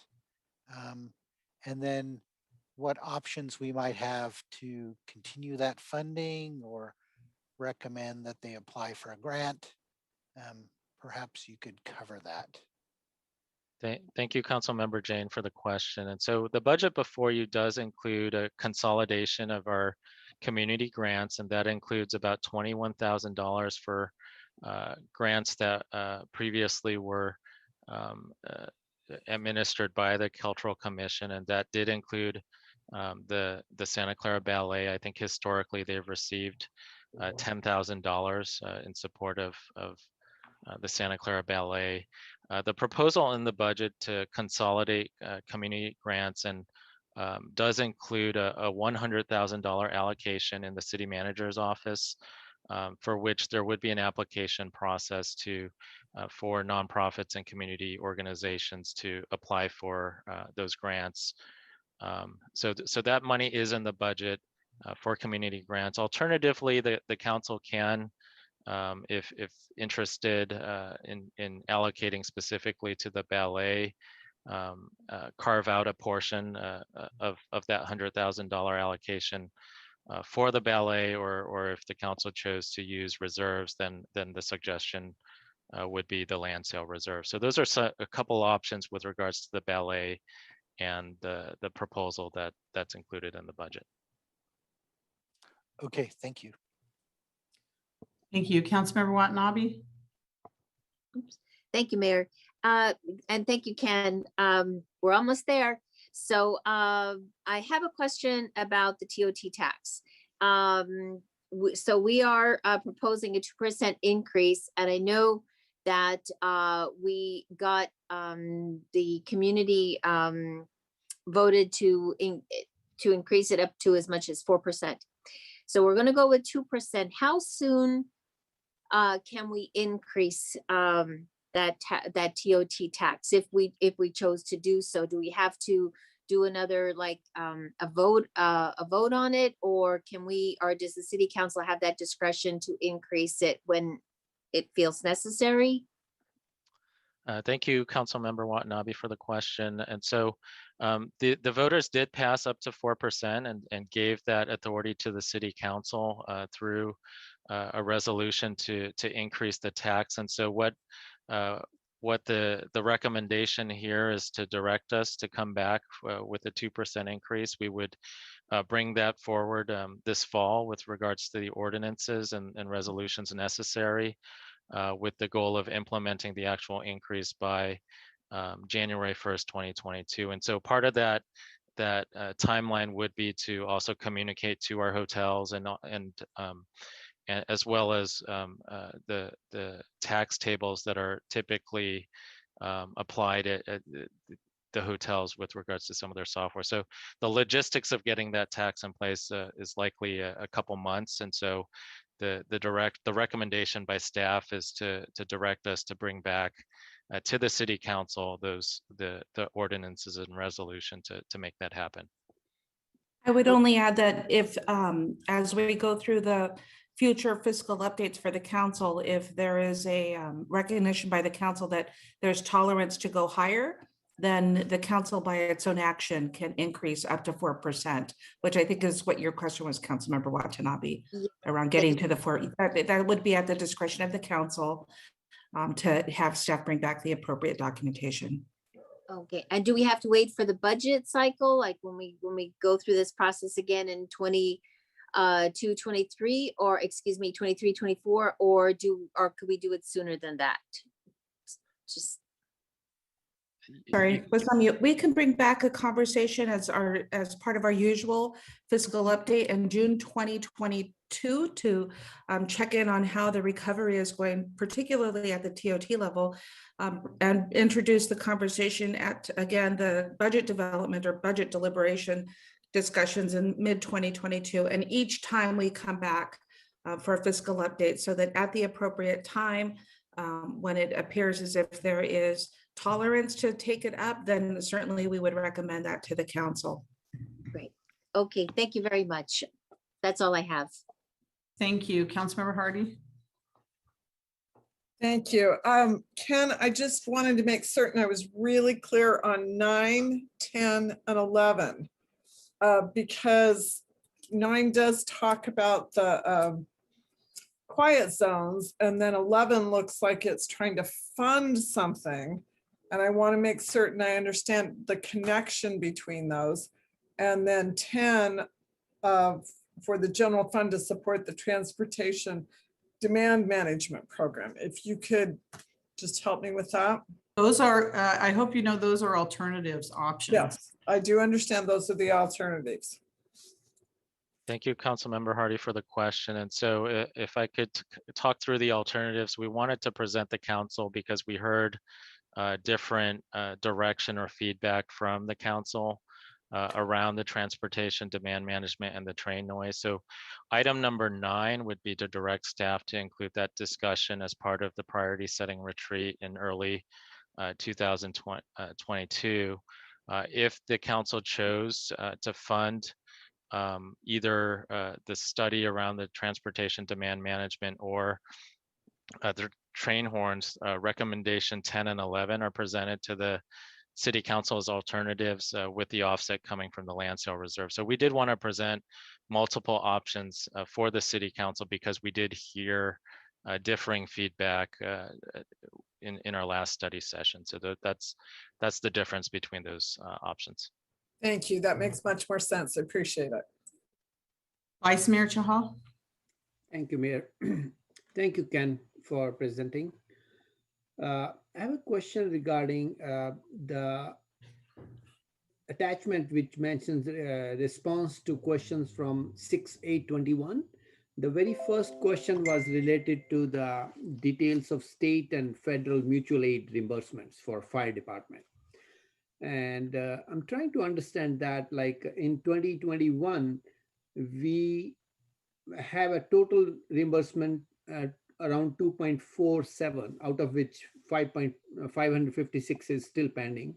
So I want to understand, out of that 2.4, how much has been paid to the real deployment staff, like who really went to for these mutual aid deployments, and we paid to them basically?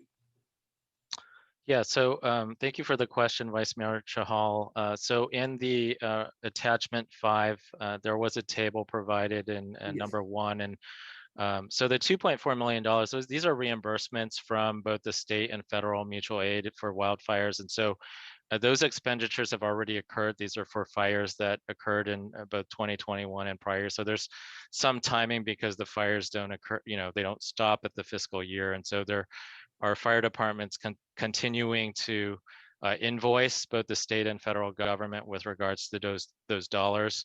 The monthly financial report, item 3C tonight, does include the appropriation of a portion of that to the fire department in order for them to cover the overtime expenses related to mutual aid. So all those expenses have occurred, and the budget actions to appropriate those dollars so that the fire department doesn't exceed their budget, those are included. Part of that is in item 3C. Okay, so I'm trying to understand, out of that $2.4 million, like we have two bifurcations basically. One is the administrative overhead cost, and the second is the, I'm assuming second part is the actual reimbursement to the staff. Is that correct?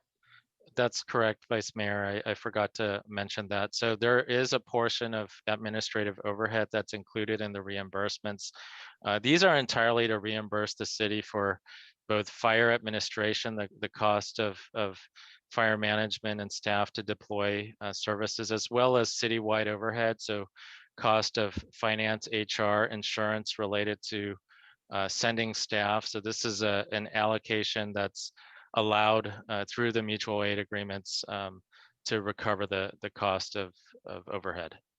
So is that right to assume that out of that $2.4 million, 21.5% is overhead administrative cost, which is being reimbursed to the city?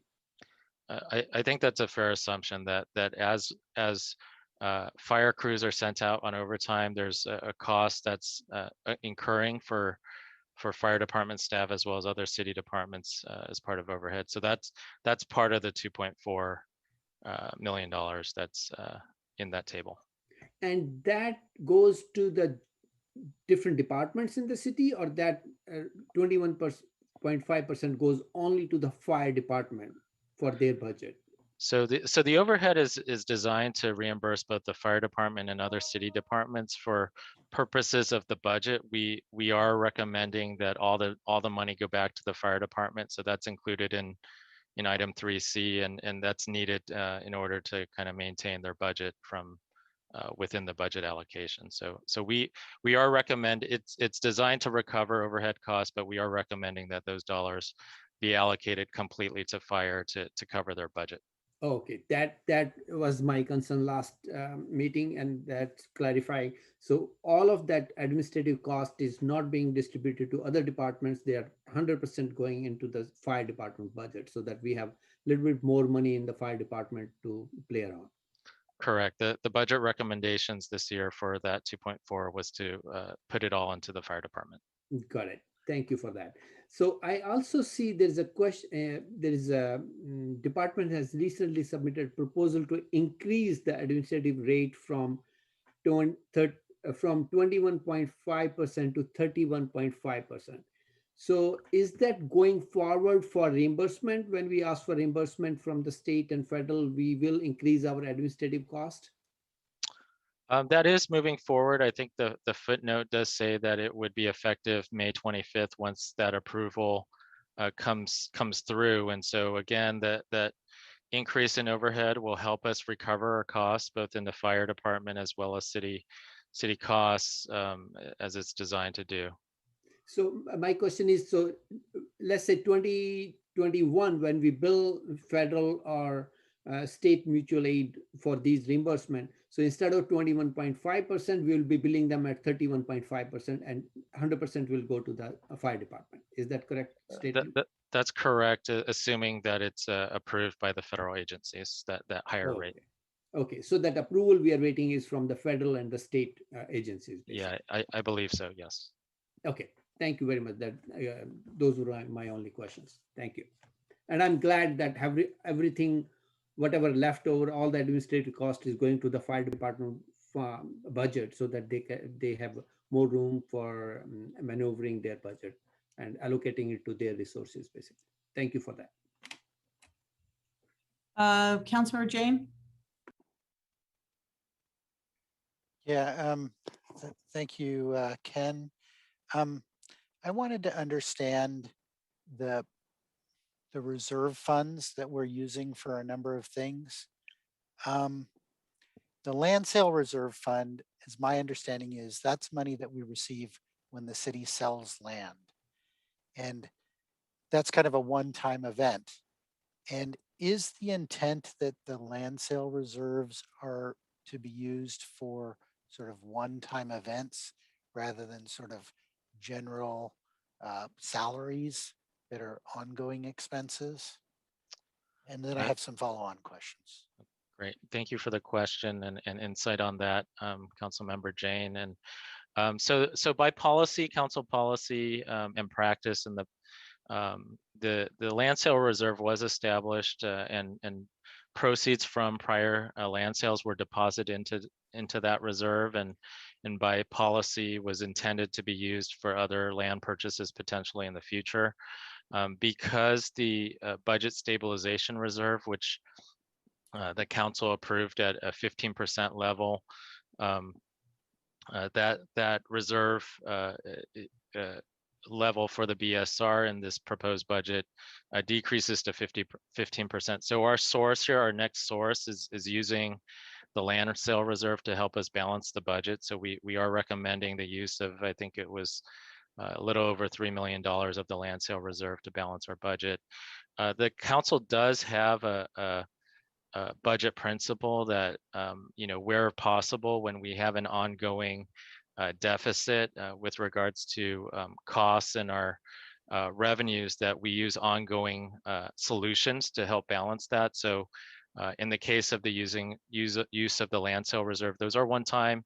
As a long-term strategy, that's not a sustainable strategy to use one-time reserves for ongoing imbalances in our budget, but for purposes of our budget before you, and looking ahead in terms of the continued work around revenues and the labor table, as well as observing the economy, we felt it was prudent to use these reserves as we potentially look ahead into recovery. So going on to alternatives, and all of these, by the way, even 1, 2, 3, 4 are considered alternatives. But going on to follow up with Councilmember Hardy's questions. Number 10, adding $150,000 in the general fund to support transportation demand management program. That's a one-time cost for consultants to set up the demand management program. Is that correct? It's a one-time?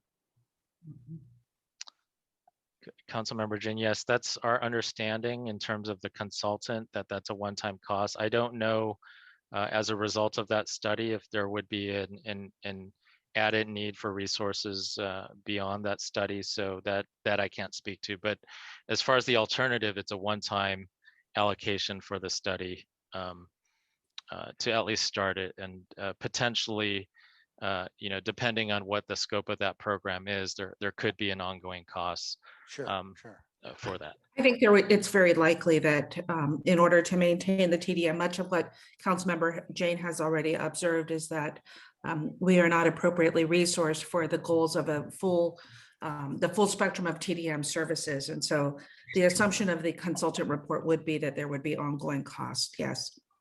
And then for 11, similarly, that's a one-time expense to understand how we could create a quiet zone to prevent train horns near our residences. Is that correct?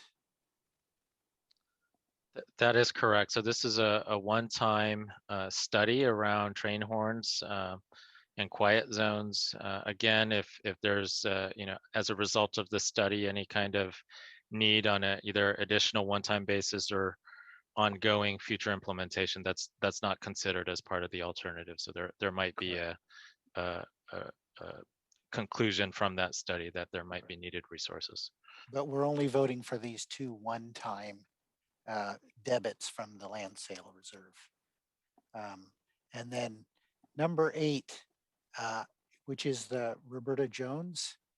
It seems that in the past, there was a general fund subsidy from the Parks and Rec Fund of about $200,000. And the new proposal is to try to share some of that costs through increased participation fees, ticket sales, etc. But my concern is that there's an estimate for a $48,000 to reflect private sponsorships. So what if those don't come through? Thank you for the question, Councilmember Jane. So we did work with Jim Teixeira and the Parks Department around this alternative here, and the private sponsorships, I think, was a model that's used previously and has been used in other cities. And so the thought here is that those private sponsorships could cover 48,000. That's roughly 25% of the $200,000 proposal. In the event that those sponsorships do not come through, then the general fund will have to either cover the subsidy and or through the participant fees or ticket sales, potentially that could cover it as well. So in the event that doesn't come through, then we'll have to find another source there. I see. Through our financial reporting as well, we would be able to provide an update to the council as part of the department update, how the revenue or the revenue generating is going for this program, in the event that council would like to better understand how it's reaching its goals through the strategy that was presented to council. Okay, thank you. That's all I had. Anyone else from the council? All right, let me ask you, City Manager, should we go on to the municipal fee schedule before I go to the public and then do it all at once, or how do you want to move ahead with those?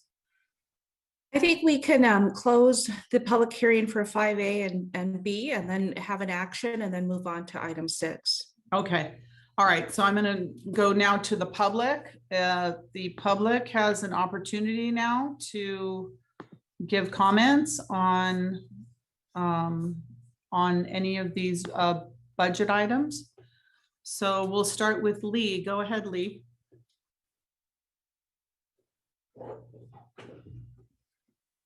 You're muted. Sorry about that. There you go. Go ahead. I feel very sad by this council.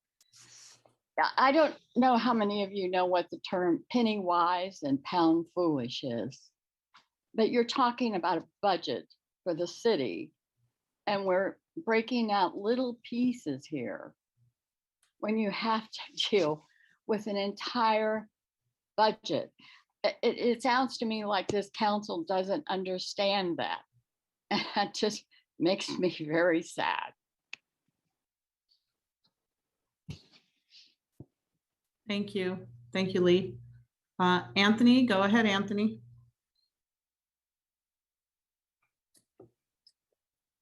Hi, can you hear me?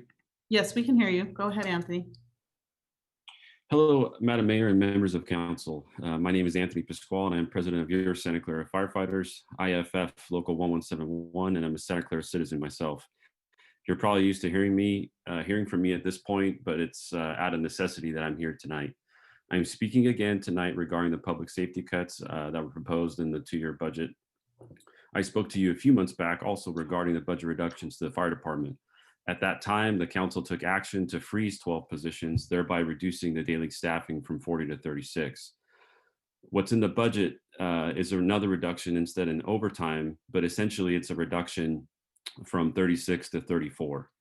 The fire department is short-staffed due to the hiring freeze and has been for some time.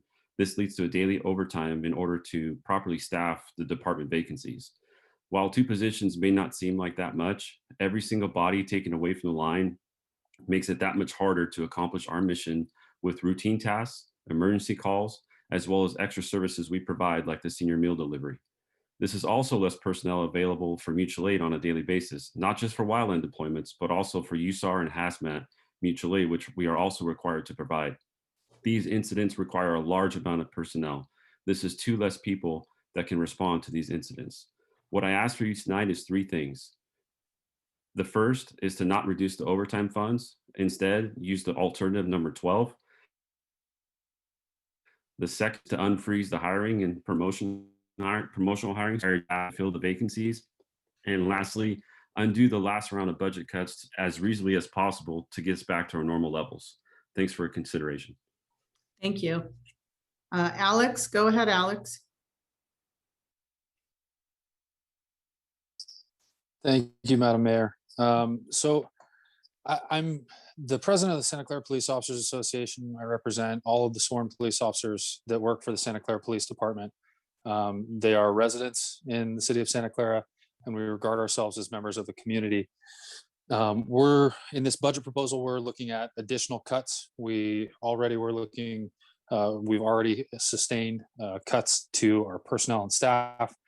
And I just want to point out in city staff's presentation regarding crime stats, they were very careful to point out the drop in larceny theft or larceny crimes, and failed to mention the 500% increase in shootings. So for those of you who are following along, we're talking about a violent crime wave in the city of Santa Clara. And we're cutting cops in response. It's nonsensical. And I'll reiterate what I've said in the past. This does have an impact. Council, many members of council like to portray this as a no impact cut because those positions are vacant. Well, those positions are vacant because the city manager won't let us hire them. We previously had those positions, and those people were in fact doing jobs. They were not twiddling their thumbs in the police department waiting for something to do. They were actively out there looking for criminals, investigating crimes.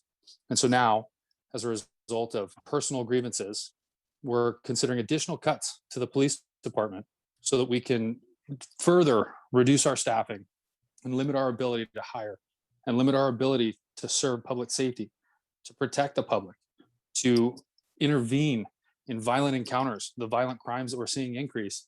It's just absolutely nonsensical. There is an impact. We need to stop saying that there's not. There absolutely is an impact, and this is an impact that will be felt for the next 2 years. By the time we restaff this, it's 2 years from the date that you say that we can start hiring into those positions again. So again, I'll reiterate that these cuts do impact the public. They do reduce public safety. That's just the bottom line. Thank you. Thank you. Is there any other member of the public that would like to speak on the budget? Please come forward now. Okay, is there a motion to close the public hearing? So moved. Okay. Second. Motion by Councilmember Watanabe, second by Councilmember Jane. Close the public hearing. Assistant City Clerk? Member Watanabe, Yes. Vice Mayor Shahal, Yes. Councilmember Hardy, Yes. Councilmember Park, Yes. Councilmember Jane, Yes. Councilmember Becker, Yes. Mayor Gilmore. Yes. Okay, that passes unanimously. Councilmember Watanabe. Okay, thank you, Mayor. Okay, I guess it's that time of the evening. I'm going to at least get the ball rolling. I'd like to go ahead and make a motion to adopt the proposed fiscal year 21-22 and fiscal year 22-23 budget, which includes, I don't know if I have to state all of them, but includes items 1, 2, 3, 4, 5, 6, and 7. And I would also like to add Wait, before you go on, City Attorney, can she say 1 through 7? Is that okay as part of the motion without having to read everything? Since it is on the agenda, it's okay and legal to say. I think it would be better for the public who's listening at home to either display it on the screen or read it so that people know what the motion is. Okay, maybe we can have the city clerk read it afterwards. Okay, go ahead. She's not finished, but I just wanted to say 1 through 7. So at least the city clerk can be ready for that. Okay, go ahead. I'm sorry to interrupt you, Councilmember Watanabe. Go ahead. No, that's okay, Mayor. I was concerned as well. So, and then regarding recommendations under alternatives, I would like to add number 8, which is restore the funding for Roberta Jones Junior Theater Program. However, I'm going to ask that we just include the budget item, the budget number for fiscal year 21-22, which is an amount of $200,189, in hopes that we're in a better position for 22-23. Restoring the one recreation supervisor position. Increasing the general fund other fees for services revenue estimate by $101,250 to reflect increased participant fees and ticket sales, increasing the general fund other revenue estimate by $48,000 in fiscal year 21-22 to reflect private sponsorships and decrease. Actually, no, I'm sorry. Let me back up, please, because I apologize. I'm just going to end it at after $200,189 because I believe the other additions were proposed in case the city was going to look at private sponsorships and increasing ticket sales. So I'm just going to ask that the general fund budget be that amount of $200,189 be added to for the Roberta Jones Theater Program. Number 9, direct staff to include discussion of the TDM program and quiet zones for train horns as part of the city council priority setting retreat in early 2022. And then number 12, which states do not implement the budget reductions included in the proposed budget for the fire department, increasing the fire department general fund budget by 1.3 million in fiscal year 21-22 for the rescue response unit, the hazmat response unit, and by 1.3 million in fiscal year 22-23 for those 2 units, and decreasing the general fund land sale reserve by 1.3 million in fiscal year 21-22 and by 1.3 million in fiscal year 22-23. And then I apologize. I think I've got 2 other items. I want to continue to, I want to propose, continue, or recommend continuing to freeze the public works streets positions and not lose those positions. And also keeping the fire department to keep the 36 firefighters and not cutting it to 34 firefighters. And that's all I have. That is what I'm proposing, Mayor, for now. Okay. Let me repeat that. So I just want to make sure I understand your motion. Yeah. That I understand your motion correctly, just so that, because I heard a couple things. Okay, one is restore the 200,000 to the Roberta Jones Theater, not those other items. Okay. Correct.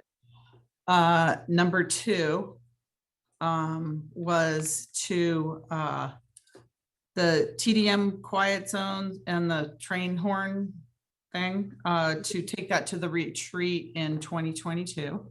Correct. Number 3 was the fire department, the recommendation that was alternative number 12. Correct. On the recommendations alternative, which was for the fire department for fiscal year 1.3 million for 2021, and then 1.3 million for 22-23, and taking some from the land sale reserve and the other. So anyways, it's recommendation number 12.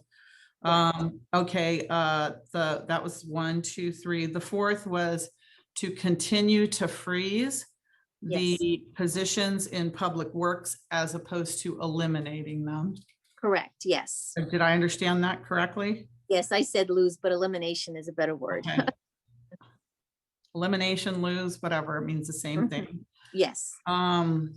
And then the next one you had was for the fire department to maintain the 36 positions and not reduce to 34 positions. Correct. Okay.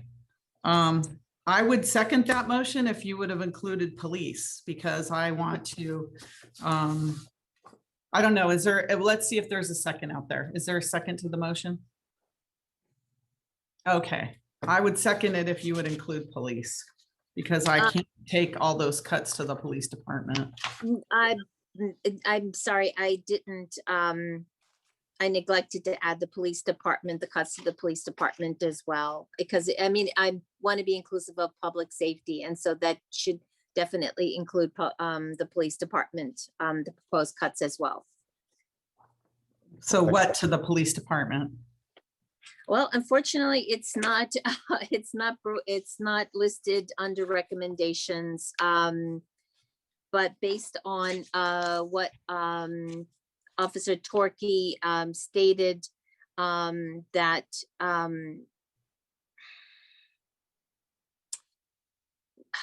whatever the proposed cuts are, unfortunately, they're not listed out and under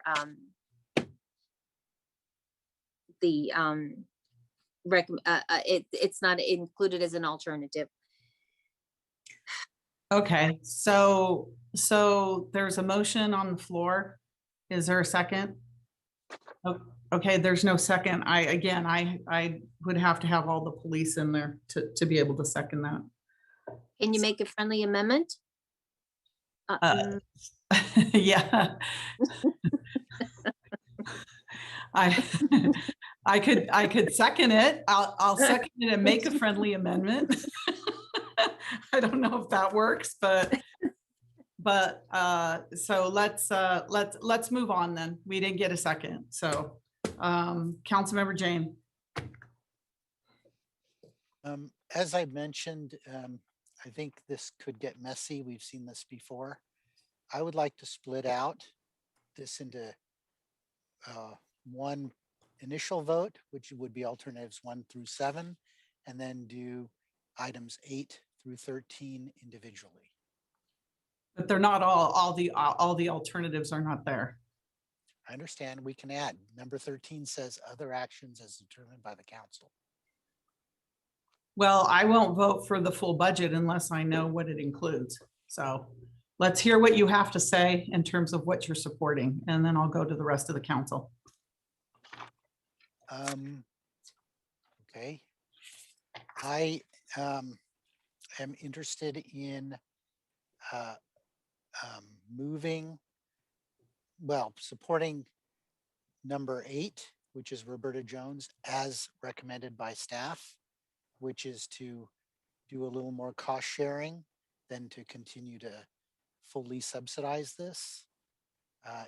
In the past, they did other fundraising efforts. I mean, at one point they were selling CDs. There's other fundraising efforts they could be doing, like the private sponsorships. But I think it's a valuable program, and that we need to be flexible and support it if those sponsorships don't materialize. But it is a valuable program, as I believe is the Santa Clara Ballet, but we need to not continue to subsidize it from special reserve funds like land use funds. But I'm interested in, as I've mentioned and advocated for in the past, that we are building like crazy in the city of Santa Clara, and that we're not making the roads wider. So if we're expecting to not have complete gridlock, we need to tackle transportation demand management now. That includes looking at shuttles, making the developers create transportation demand management plans that we can believe in, because so far they have not been producing the plans that they promised. And we don't have a good way to evaluate those. So we need to come up with some sort of plan for how we handle traffic.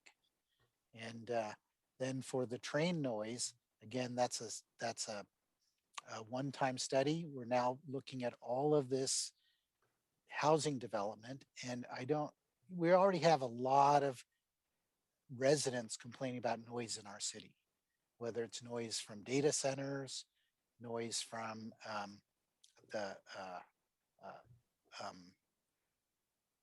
a residence hall. And so train noise, I think, is a real impediment to creating some housing near our transit centers, which is the right place to put the housing.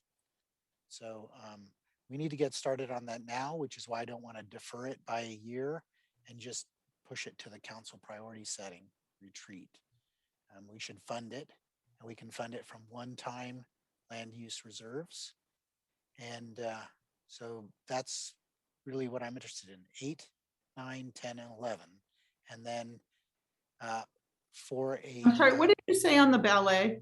I'm trying to keep track of everyone. Yeah, so for the ballet, at some point we need to figure out a more long-term funding strategy, but just for this year, I'm proposing that we take $10,000 out of our community grants program, which is a $100,000 program, as Director Lee had stated, and we carved that out for the ballet. Well, they'd have to apply for that, but yeah, is that We what? could apply Okay. for it, or we could carve it out at this point. Okay. All right. Thank you very, is that it? That's it. Thank you. All right. Councilmember Becker. Okay, well, I was gonna I do want to keep the Santa Clara Ballet. I like what Councilmember Jane is saying, but that's why I'm really gonna try to ask Councilmember Watanabe for a friendly amendment to include the Santa Clara Ballet as per what Councilmember Jane said, but also include all of the police and what Mayor Gilmore was talking about, because I mean, to be honest, I've been hearing helicopters going over my home lately consistently, and it's usually from the city of San Jose. Just a week ago, I heard a loudspeaker saying, "Stay inside your homes." That scares me, and I think, you know, the presence of our police department is a very strong one. So I would like to include— Would you like to second her motion and make a friendly Sure. amendment? I would like to second her motion and add those 2 friendly amendments. Okay, so to fund the ballet, and what about the police department? Could you be a little more specific? So I want to fund, so I don't want to get rid of the positions that were being marked for being removed. I want to fund the positions, even if they are being frozen, that they're just being, that they're there because we can't remove them currently. Councilmember Watanabe, do you accept that? Yes, Mayor, that I am acceptable to that. Yes. All right. Include And then the ballet as well, the ballet. Okay. Thank you. Yes. All right. Anything else, Councilmember Becker, that you'd like to include? Mayor, Yes. may I just be clear for the record that Councilmember Becker is referring to this 3 civilian positions that in the budget were funded at $505,000, just for the record. I thought he was talking about the ones that were taken away before. Councilmember Becker? My apology, it was the ones taken away before. So for phase 1 of the council action? Yes. Okay, so then the reference for the 8 sworn officer positions that were in part of phase 1 would be a $1.7 million funding source that would be required to identify.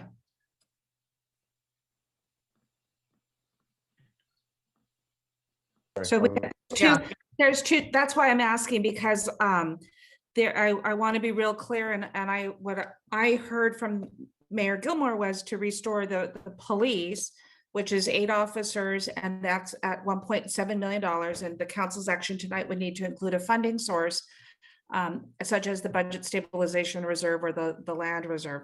The other is the proposal that is before you. And that would be the 3 civilian positions that are $505,000. I do have a parliamentary question for Brian, our city attorney.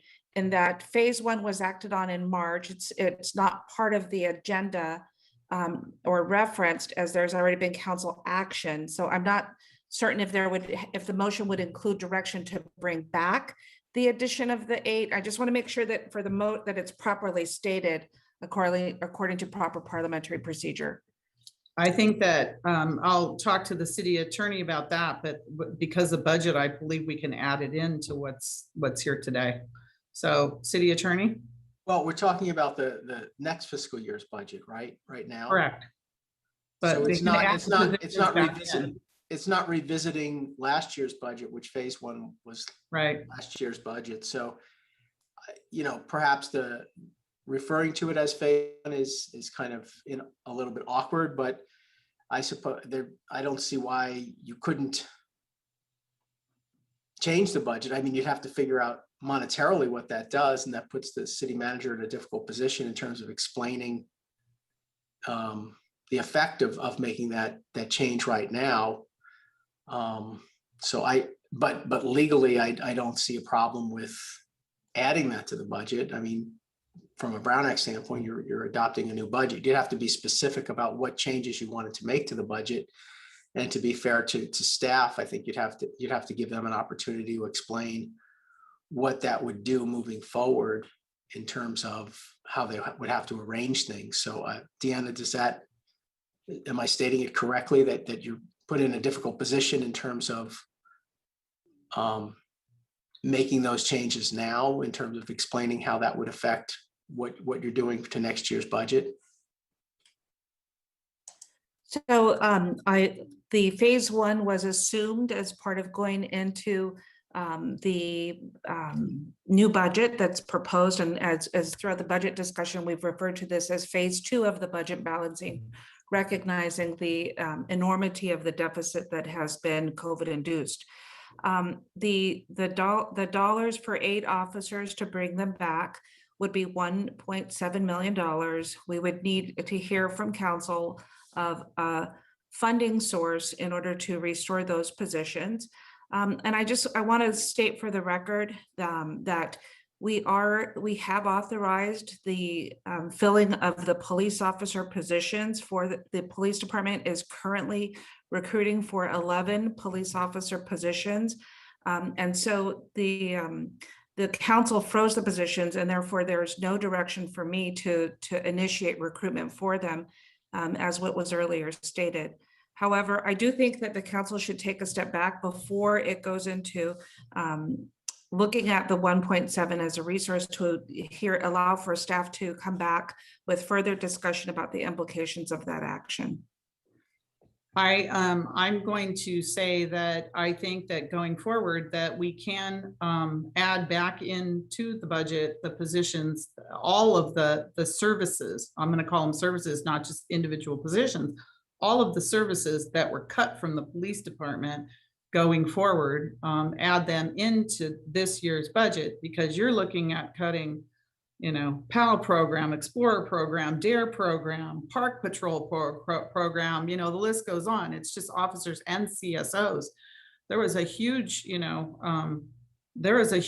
to the police department. And even though I talked about it and other, members talked about it too, it didn't end up on any of the alternatives, but train noise did, but not policing in our city. So I find that kind of interesting. But all of those things going forward will be cut.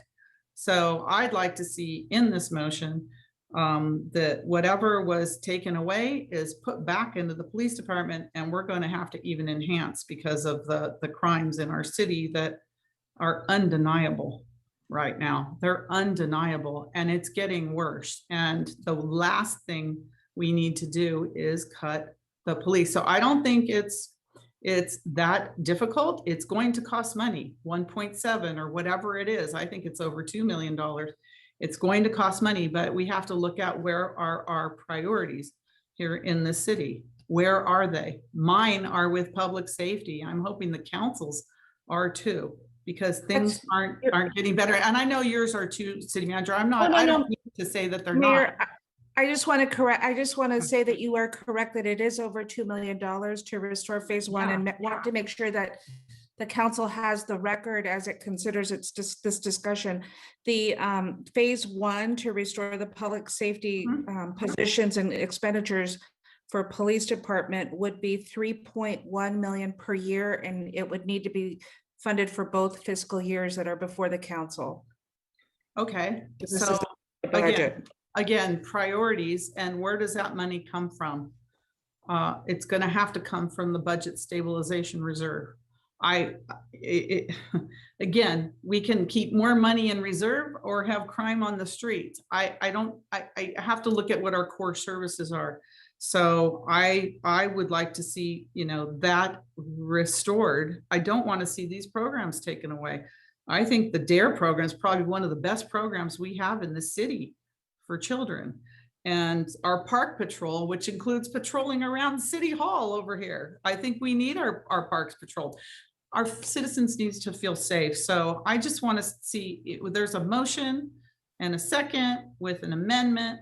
I'm going to ask Councilmember Becker again to restate the police issues. Especially, I have the ballet issue. I get that, and I agreed with Councilmember Watanabe, all of her issues there, because it's, you know, it's priorities. But maybe Councilmember Becker, if you can explain a little bit more on the police, what your thoughts were on the So police. yeah, you basically answered a lot of what I wanted to say, but I do want to see that 1.7, but as we said, it's going to be over 2 million. I think it's going to be have it on here. I think it's 2.25 or something. And I would like to see that taken from the budget stabilization reserve. You know, I don't see this as a time to cut the public safety between police and fire. That's just an opinion and what I hear from my residents in my district.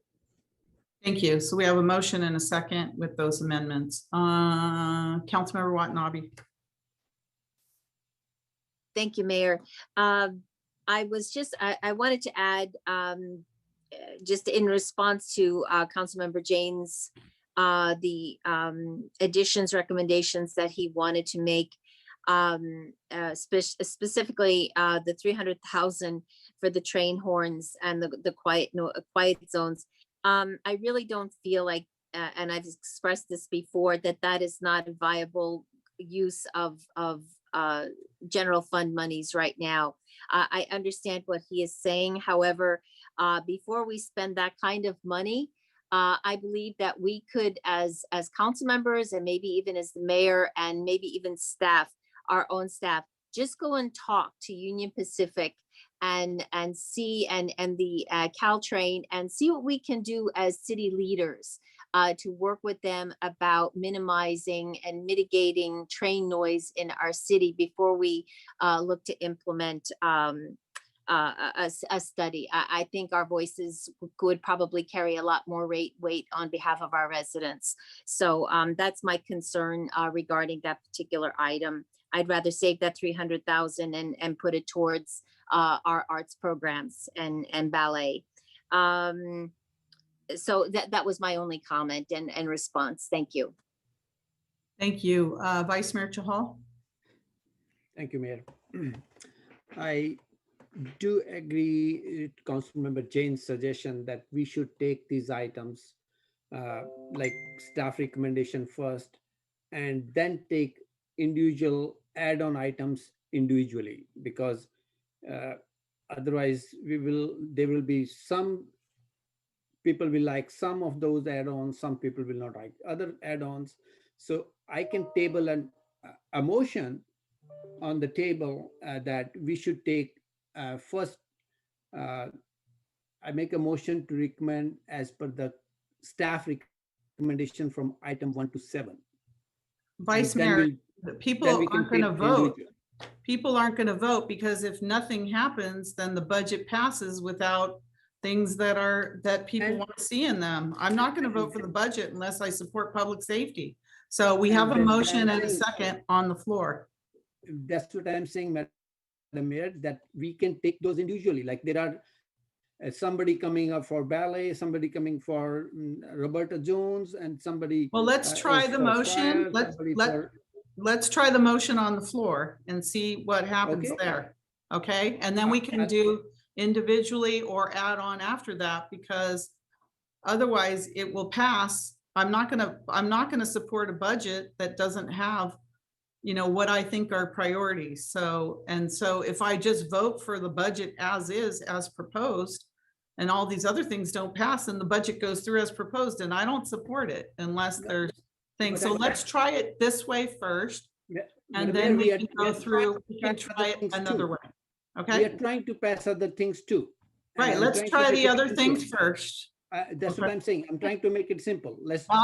We have a motion and a second, so let's just keep going. Do you have any other comments, Vice Mayor I have a Chahal? correction to, Councilmember Becker put in the record for the motion, 2.25 or 2.5.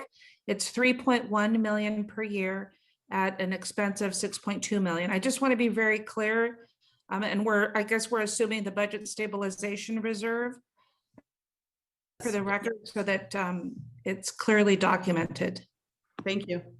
Vice Mayor Chahal, I didn't mean to cut you off. Do you have comments about what you support in this budget? I'm saying, yes, I do have comments, like I do support staff recommendation, and then we can discuss the individual items. You don't want to discuss what you support now individually? No, let's talk Okay, about them all when right. when it comes to. All right, Councilmember Park. Yeah, so I actually have a lot of comments, and I listened to Lee's comment about penny wise and pound foolish, and I agree with that. I can't help but thinking that myself. I mean, my concern for the penny wise was raising prices during a period for the TOT tax, during a period when we're trying to restore room nights to pre-COVID numbers. I mean, have we talked to hotels and motels and asked them how the increases would affect their revenue? Because again, we're trying to get more people to come and stay over, and I don't know that raising prices would be compatible with that. But again, that I feel is kind of a small thing. I mean, it also seems, and this is a bigger thing, that we're looking at updating our business tax or utility user tax, and if I read the presentation correctly, it sounds like we would not be able to have a decision on that until the November 2022 election. And it would, and any decisions that the ballot gave us would not be effective until sometime after that. So a period of 2 years minimum delay. But hopefully after that 2 years, we would have some additional revenue that we currently do not have. I look at the Santa Clara Ballet. We almost every single letter we got this morning was about the Santa Clara Ballet. And we remember it was exactly the same thing that we had about the Roberto Jones Junior Theater program. My question is, how many other programs is the budget looking at reducing? As a resident looking forward to these programs in the future, I mean, I've got children too. I've got a child as well. I would encourage every resident to buy those tickets and support our arts programs, and not, you know, leave the city on the hook for everything. Although I think the city would do well to support these kinds of programs, when these kinds of programs are not supported very well in our public schools. But more importantly, there is a level of service in every department below which we do not want. Like saying we need cuts across the board during times of need is not a good fiscal policy. And my understanding is that's how we actually got the cuts to public works and to, you know, police and to fire. I mean, in family budgets, we budget for food and water, we budget for vacations, we budget for gas, we budget for coffee and dessert. And if we don't have money, we take fewer vacations, we use less gas, we drink less coffee, we eat fewer desserts, but we don't cut down on food and water. Like there are some things that we don't cut down on, right? It would be nice to know what the minimal budgets required by the departments are, not the numbers after across the board cuts. You know, and I would hope that in the future that the cuts to safety and public works would never come up again, and that, you know, we would consider when they come up, reconsider funding $1.3 million to landscape an overpass, or put pots onto El Camino, or change the shape of our streetlight covers, right? Because I hear the police and the fire complaints. I hear the public works and streets concerns. In the case of fire, we are already using overtime to make up for unfilled positions. I really like how Mr. Pasquale described the cuts. I mean, that's exactly what it is. Cutting overtime is exactly reducing positions. right? So, I'm glad that, the motion on the table is looking at not just to cut the overtime, but we need to actually increase the budget and increase the staffing. Because at the moment, it's really hard to do because I don't know what the minimum staffing, the minimum budgets for each of the departments are. And I would really like staff to go to each of the departments and say, independent of, like, justify your minimal staffing positions, just tell us what they are and what it would cost. And let's use that as the baseline, and then not have things like, well, we need more cuts across the board. We could look at other things instead. Right? I mean, reducing time while we are already understaffed is not the right decision if even maintaining, not increasing, just maintaining safety as our goal. Right? And it sounds like we can make money even if we increase staffing. And I would like to take a look at those options. I would like to support the Roberta Jones Junior Theater. I'd like to support the ballet and any other arts programs that we are looking at cutting. Right? Quiet zones, I have no problem putting that off to a retreat in 2022. I think that it is important, but given all the other things on our agenda, and I think that public works and safety is among them, I just don't see quiet zones as being in my top priority right now. I would like to keep the fire, keep the public works and street positions, give the ballet money, give Roberta Jones Theater the money. And my understanding is we didn't cut positions, we actually froze positions, which people say is cut, but they're not the same, meaning people were still hiring against some of those frozen positions. Is that understanding correct? I'd like to know if that understanding is correct, because is that the 3.1 million per year? How did it go from 1.7 to 3.1 million? I'd kind of like to know what that is. So I can respond on your last comments, Councilmember Park. The positions are frozen, which means that they're not funded, and we are not filling those positions or recruiting to fill those positions. We do have a vacancy rate that is in the double digits.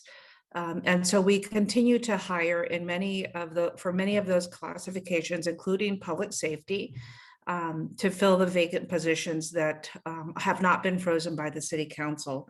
I also want to suggest that we do have a chart that we used in previous presentations that shows the cuts across departments. And it clearly illustrates that we just did not cut across the board in terms of even cuts. We did show by percent the level of reductions that went from department to department.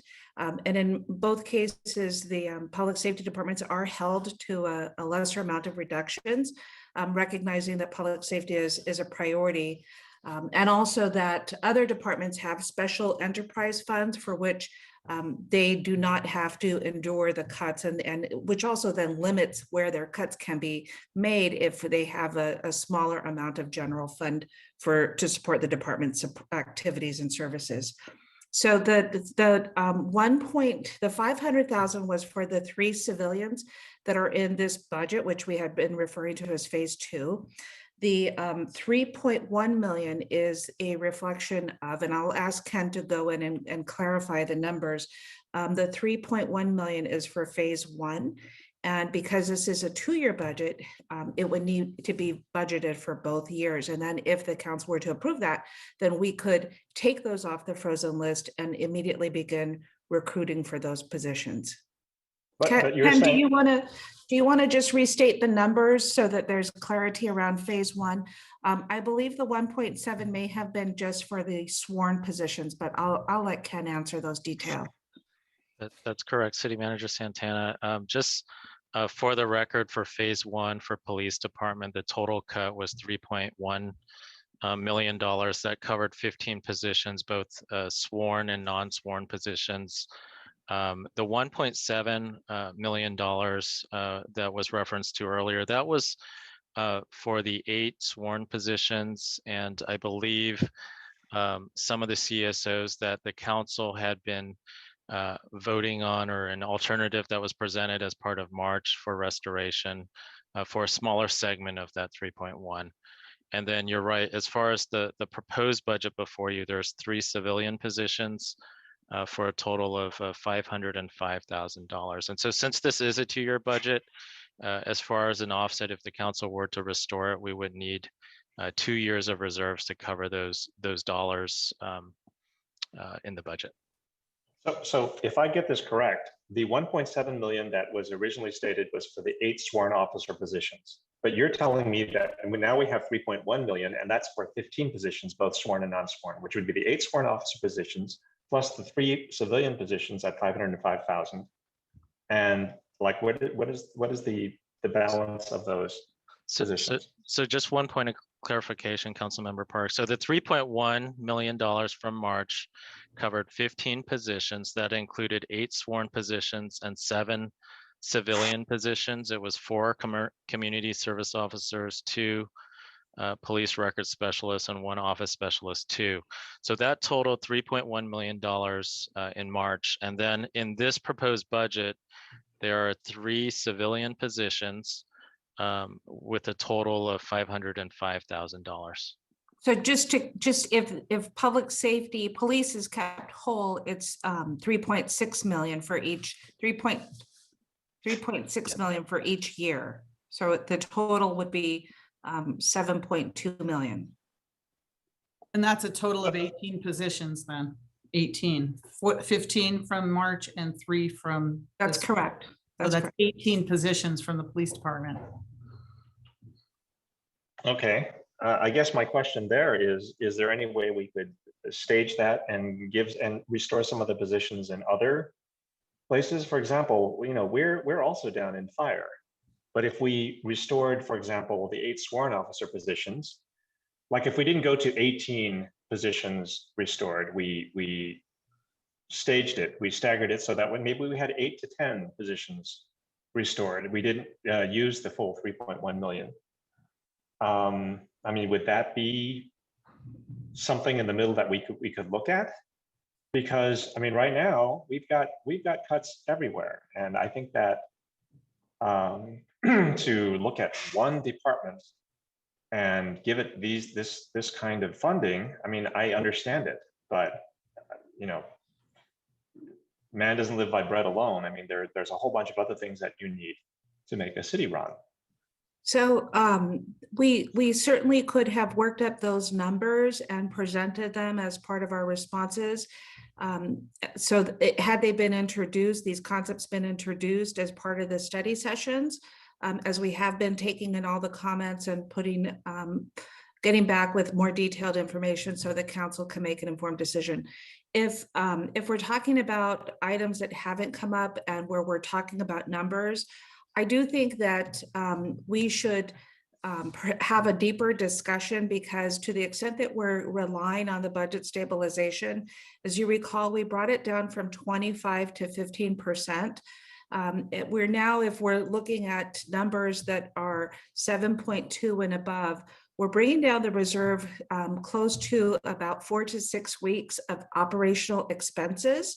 And I would like to have a conversation with our finance staff and around our credit ratings and how that could impact our credit ratings. We just took action with respect to SVP on preserving credit ratings and building up our reserves.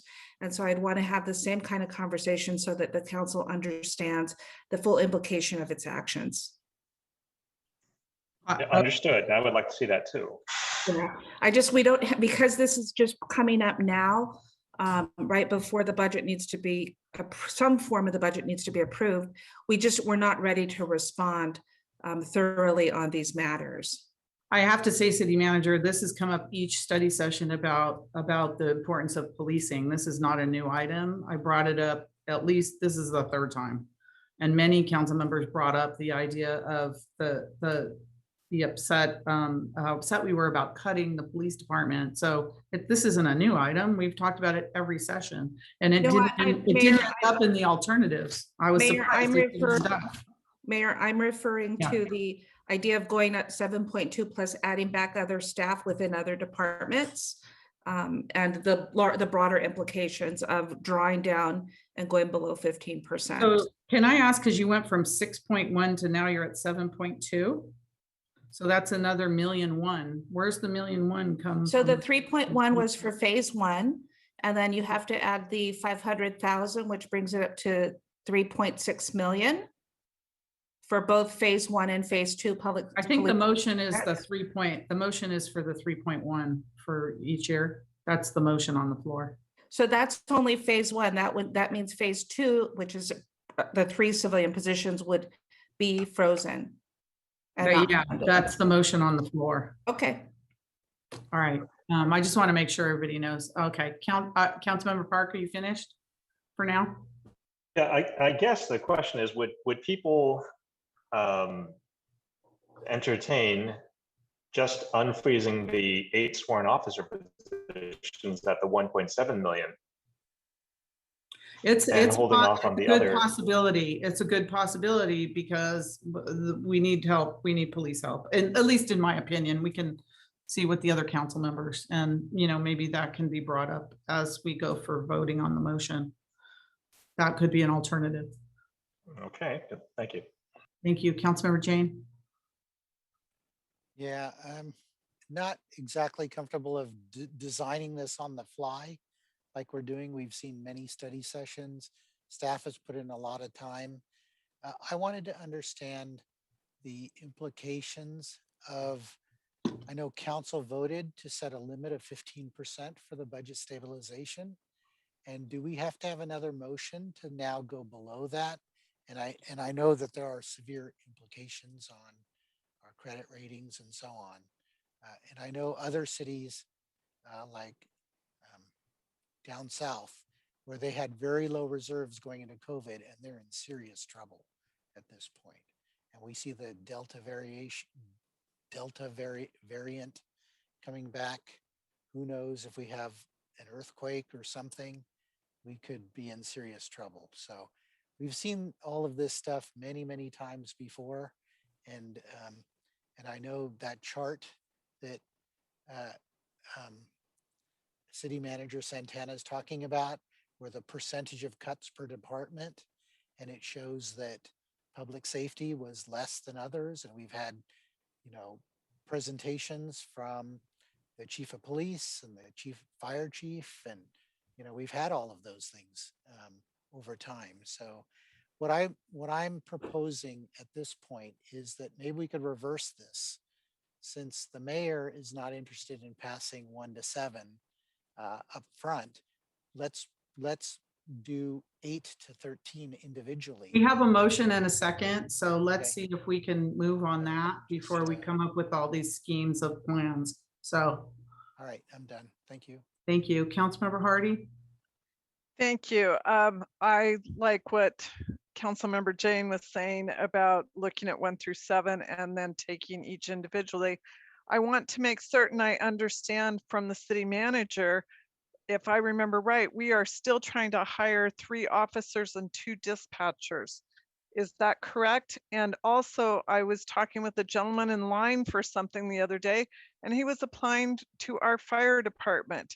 So to say that we are not hiring, I think we need to clear that up. Thank you. All right, Councilmember Watanabe. Thank you, Mayor. City Manager, I just wanted to clarify a statement that you made regarding recruiting. I just want to make sure I understand it correctly. We are currently recruiting for 11 police officer positions. I have approved the ability to recruit for 11 police officer positions. 5 are already accelerated in the process, and we're still going out for 6. I know that Chief Nikolai, as well as Assistant Chiefs Rush and Kazem are on the line, but this is a matter that we touch on very frequently, and they're just in different phases Okay. And I can, if you want to hear directly from them on the exact details. We also have allowed for the recruitment of dispatchers and other civilian positions that support public safety, the police department. Can I Okay. say something, Councilmember Watanabe, is Go that ahead. when they're recruiting now and they're getting, people, and they're trying to get these positions and bringing officers online, it takes a couple of 18 months or 2 years, to bring them, unless they're, onboarding from other agencies. So the decisions we're making now are going to result in officers, a year and a half or 2 years from now. And when you look at the growth of Santa Clara, where we're one of the highest growing cities, fastest growing cities, and all the development we have and the, new residential units. And so you have to look forward. It's not based on, a pandemic and what's happening. What we make, the decisions we make in the police department, especially because it takes so long to get them on board, are things that are going to happen a year and a half, 2 years from now. So we have to look forward as to, protecting our city and getting these officers on board. It's not like it happens overnight, that they come forward. So I just want to make sure that, we know, again, I'm going to be a broken record on this because public safety is important to me. And I think it should be important to all of us. I know that it is, and we have to look at what our priorities are and whether we move the budget around to take care of priorities. I mean, I look at some of the things, that are being proposed, and I think that they can be put off. I don't think they're priorities, but that's just my opinion. I don't think train noise is a priority. That's $300,000. I don't think TDMs right now are a priority. That's another $150,000. I think public safety is a priority to our residents. And I bet if you go and ask our residents what they would want us to do, read social media, read Nextdoor, read the reports that come in, the emails we get, the phone calls we get, listen to the police calls, look at all our emergencies that we have and what we have to respond to. If we don't have a safe city, we don't have anything. It's so important. So the decisions we make today, and I know it's painful in terms of money, I'm hoping that we're going to have revenue generating opportunities. And I feel very confident that our economic recovery is going to be better than what we even expected here in Santa Clara. So, but if we're building new cities and new developments, how can we expect our police officers to handle all that, our firefighters to handle what's coming? So we have to be forward thinking. We can't think just today, just forward thinking. So your questions, Councilmember Watanabe, are good in terms of how, we're hiring, but when will those officers actually be on board? And we do have a motion and a second. And I think that, if we can get some of them now, it's better than all the cuts that have taken place since March. And that was a big cut to the police department. And, if we can get at least, I want all of them back, at least if we can get some of them back, then we're best on our way. But I really can't, I'll do what I can not to cut the DARE program and all those other educational programs and our park patrols and everything else, because I think that's, at a very minimum, we need to really, we need to preserve those for our own future of our city. Councilmember Watanabe, I'm sorry, I didn't mean to interrupt you. I had to say that. No, that's thank you very much, Mayor. I appreciate your input, and no, you're absolutely right. And I am looking down the road. I mean, I'm glad to know, that there is the ability to at least be, recruiting, and but at the same time, if we have the ability to bring officers back or reallocate, then that's great. I know I talked to an officer the other day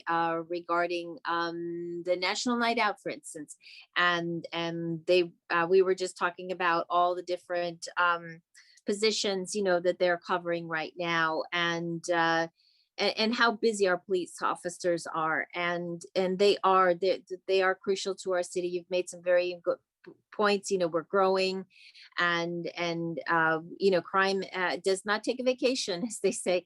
So we need to make sure that we preserve our police and public safety. I mean, I want to include, the fire department as well.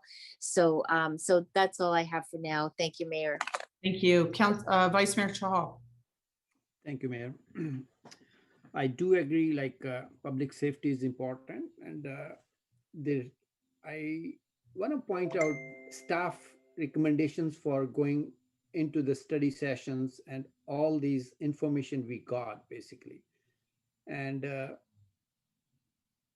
Mayor, you mentioned move the budget around, and that's what they did basically. They had much higher cuts to different departments than to the public safety. And public safety was the one of the least cuts. And we did pass that, let's freeze the positions, not eliminate the positions. And ongoing recruitment is going on, like for the PD. So if I hear from the staff, where will we get 6.2 or 7.2, depending on the situation, that $1 million for next 2 years, we need to give them some time and put the options on the table, like what are our options? And we do have budget stabilization, but it is the council, whole of the council sitting over here, which decided, okay, we should not go beyond, we reduced from 25 to 15. And you also voted for that, council member, Madam Mayor. And we need to look at what we voted for, and we need to look at where our financial position is. And that's what we want to be prudent and fiscally responsible. It's not that we are eliminating this thing. Let's say we have a position, we have ongoing negotiations, and we save some money with the labor tables, and we will be more than happy that we can advise the staff to bring back any time. It's not that we approve a budget today and we cannot look at it for another year. No, if we have resources coming to us, they can bring back, we can request them to bring back the budget anytime we want. We can add positions, we can reorganize our positions and do the needful as we go on. But I cannot think of making a on-the-fly decision about whether it's 6.2 or $7.2 million decision right away over here, and then go forward and not to put staff in a position where we don't have the funds, required funds, violating our own earlier guidance basically, and spoiling our own credit ratings for that matter. So I think we have to be judicious enough to make these decisions, whatever we are trying to make multi-million-dollar decisions, judiciously, and give staff ample time to find out the options and come back with that for that matter. Yeah. And other, these 150,000 for TDM, 300,000 for, these are very minor. If we compare to $6.2 million, $7.2 million, these are very minor expenses which we are asking for. And let's face it, traffic is one of the quality of life issues for our residents. And if we don't take care of those issues, and then we are also not taking our quality of life issues from a different perspective for our residents. So those are my comments. And that's the reason I said, let's take care of the basic stuff first, and then bring these items itemized one by one, what we can do. And that's the approach I would like to see. Let's approve the basic and then bring up whatever option 8 to 12 or 8 to 16, whatever we are trying to make up, and then bring those options. And if you don't like 150,000 for TDM, so what? All right, thank you. Let the council vote for it. Thank you. Councilmember Becker. Thank you, Councilmember Becker. Okay, so I just wanted to get it clarified and get it clear that if we did vote, whatever we vote on now, that whatever the motion is, that there is still the ability to do what Vice Mayor Chahal is saying. And I do agree about some other measures. I do agree about TDM on that respect, but I don't want to include it in this motion because I know my other person who made the motion probably would not agree to that. So are we able to do that after the effect? Let's try the motion, because I think there could even be changes to this motion. So I'm going to try this motion. We have a motion, a second, and let me try to reiterate what I believe the motion says. And then I'm calling for a vote on the motion. Everybody's Well, had I have a multiple point of times order. to talk. I have a point of order. Councilmember Jane, go ahead. So I want to know from the city attorney that because all of these are alternatives, does one vote preclude voting on other things? Do you understand the question, city attorney? No. I don't either. So, okay. Okay, so What I'm saying is if we vote on this motion, can we then subsequently make another motion to approve something like 9 or 10 or If 11? this motion doesn't pass, then we will be No, if looking this at passes. alternate motions. okay. So the question though is I think if the motion passes, is the item still being heard, and can you make additional motions? Is that your question? Yes. I think that's up to the council. As to Yeah. whether- Okay. as to whether or not the motion is either. I'm assuming that from the city manager's standpoint, if the motion passes and the budget is balanced, then the question is there another motion that can be made on that? And I think that's up to the council as to whether or not they want to move to entertain additional motions. Okay, that's what I needed to know. Okay. Okay, so we have a motion to approve items 1 through 7 with the following changes. Number 1, restore the Roberta Jones Theater, $200 and some odd thousand. Mayor, would you like me to call out with the motion I have captured? Oh, okay. Do you have the items? Okay, go ahead. Thank you. And I'd also like to note for the record that the original motion made by Councilmember Watanabe did fail due to a lack of a second, followed by a motion being placed on the floor by Councilmember Jane, which also did not receive a second. But then Councilmember Becker came in and made a second to the original motion by Councilmember Watanabe with additions that were added. So now I will restate Right. what I believe I've heard. Okay, thank you. Go ahead. Is to approve staff recommendation alternatives number 1 through 7 and add alternative 8, restore $200,189 to Roberta Jones Theater. Alternative number 9. Can I stop you right there? It Sure. wasn't alternative 8. It was a part of our alternative 8. It wasn't all of alternative 8. Right. It was just for the Roberta Jones.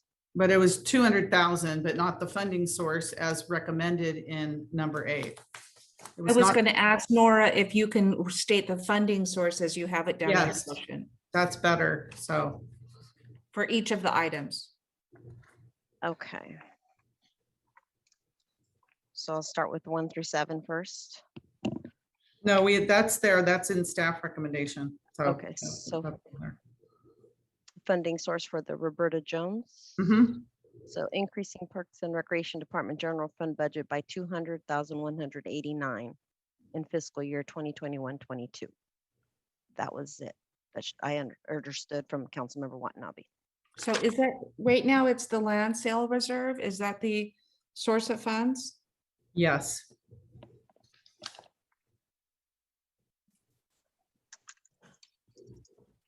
Okay.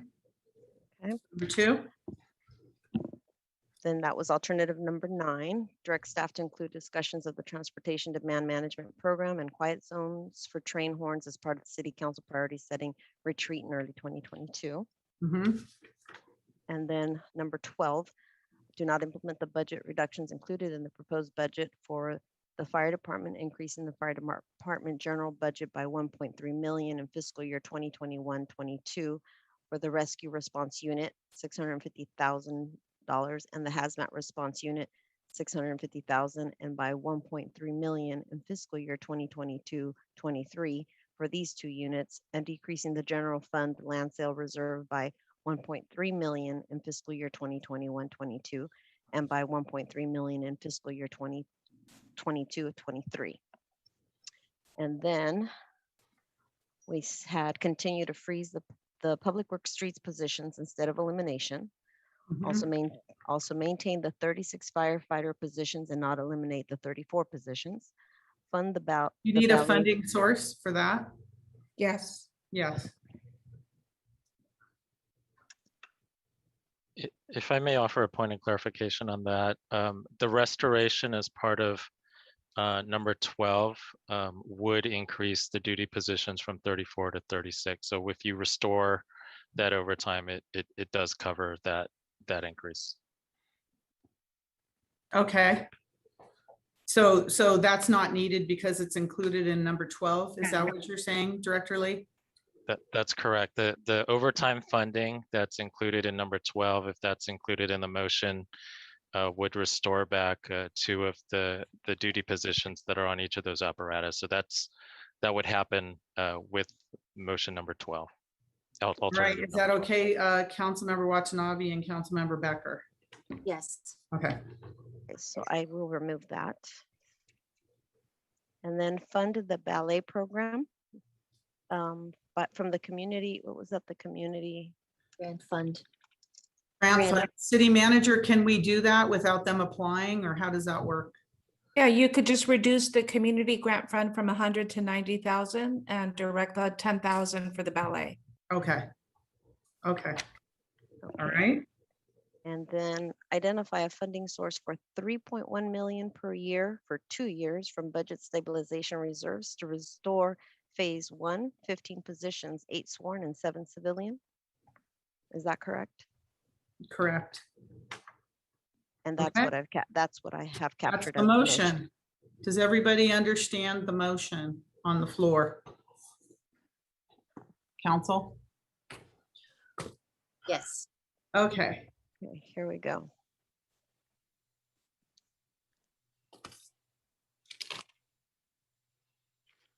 Councilmember Watanabe. Yes. Vice Mayor Shahal. No. Councilmember Hardy. No. Councilmember Park. No. Councilmember Jane. No. Councilmember Becker. Yes. Mayor Gilmore. Yes. Okay, that fails 4-3. 3-4.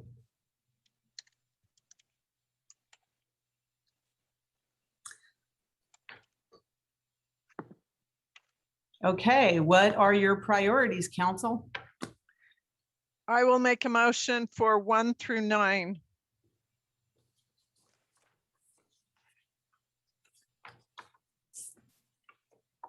I'll second that. And then we can take up the rest of the other items if you just want to.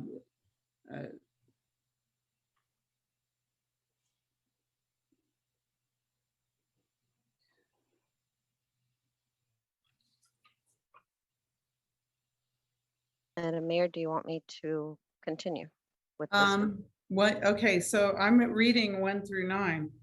So 1 through 9 has no ballet, no public safety, no police.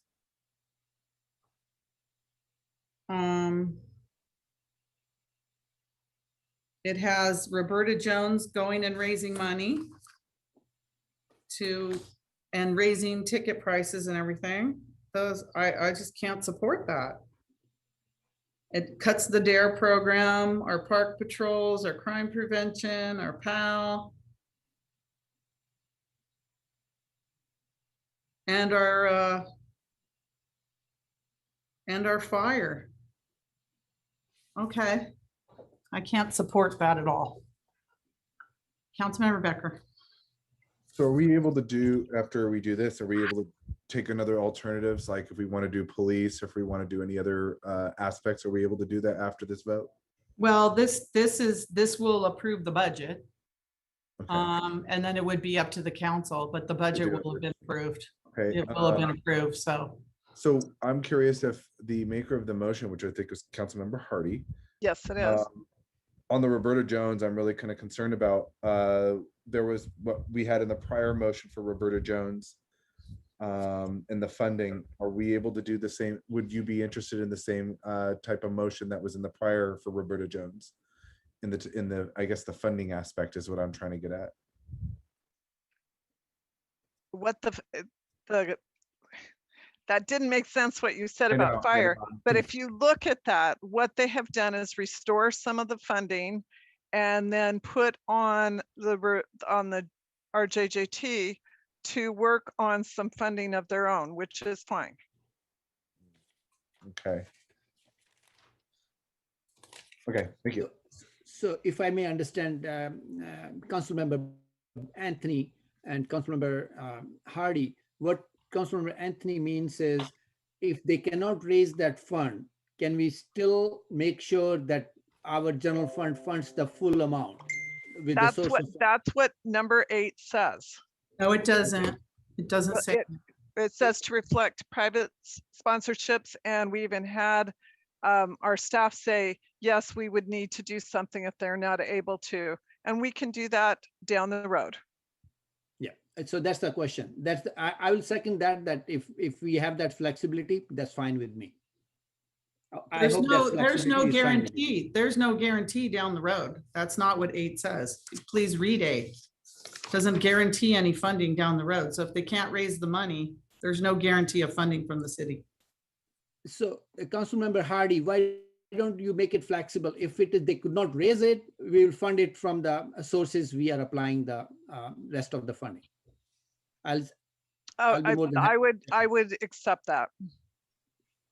I second that. I'll accept as a second. Thank you.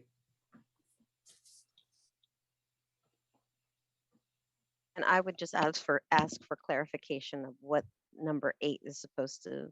Nora, the clarification was in 8 was the estimate of increased participant fees and ticket sales, increasing the general fund and other revenue estimate by 48,000 to reflect private sponsorships and decreasing the general fund. And we could add if possible. Okay, thank you. You're welcome. Vice Mayor Chahal? Oh, I took my hand down, Mayor. Oh, Councilmember Jane? Yeah, so what Anthony was asking is exactly what I asked the city attorney, which is if this passes, then we can add whatever we want to this, which if you want could be police funding. And the city attorney agreed that we could do that. So we could add anything we want to this after we pass this. And then to the Roberta Jones, it's like, well, if we agree that we're just gonna backstop Roberta Jones, why would they even try to raise sponsorships? It doesn't really exactly make sense to me that it's more work for them to go do that. So I'm not exactly sure we need to guarantee that we would backstop it. And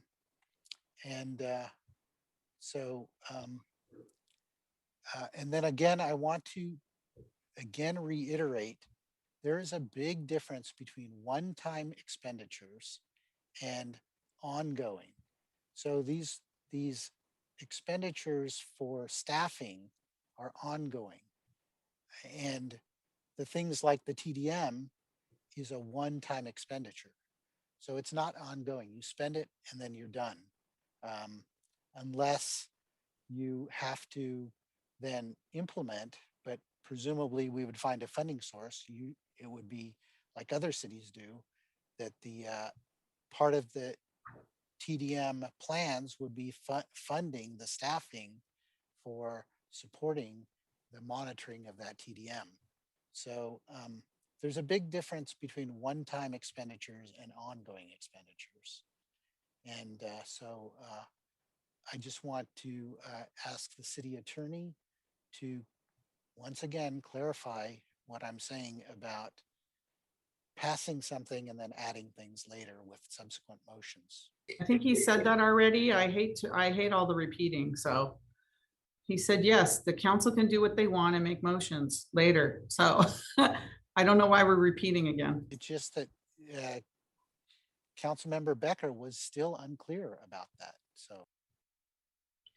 Okay, are you finished, Councilmember Jane? Yes. Councilmember Park.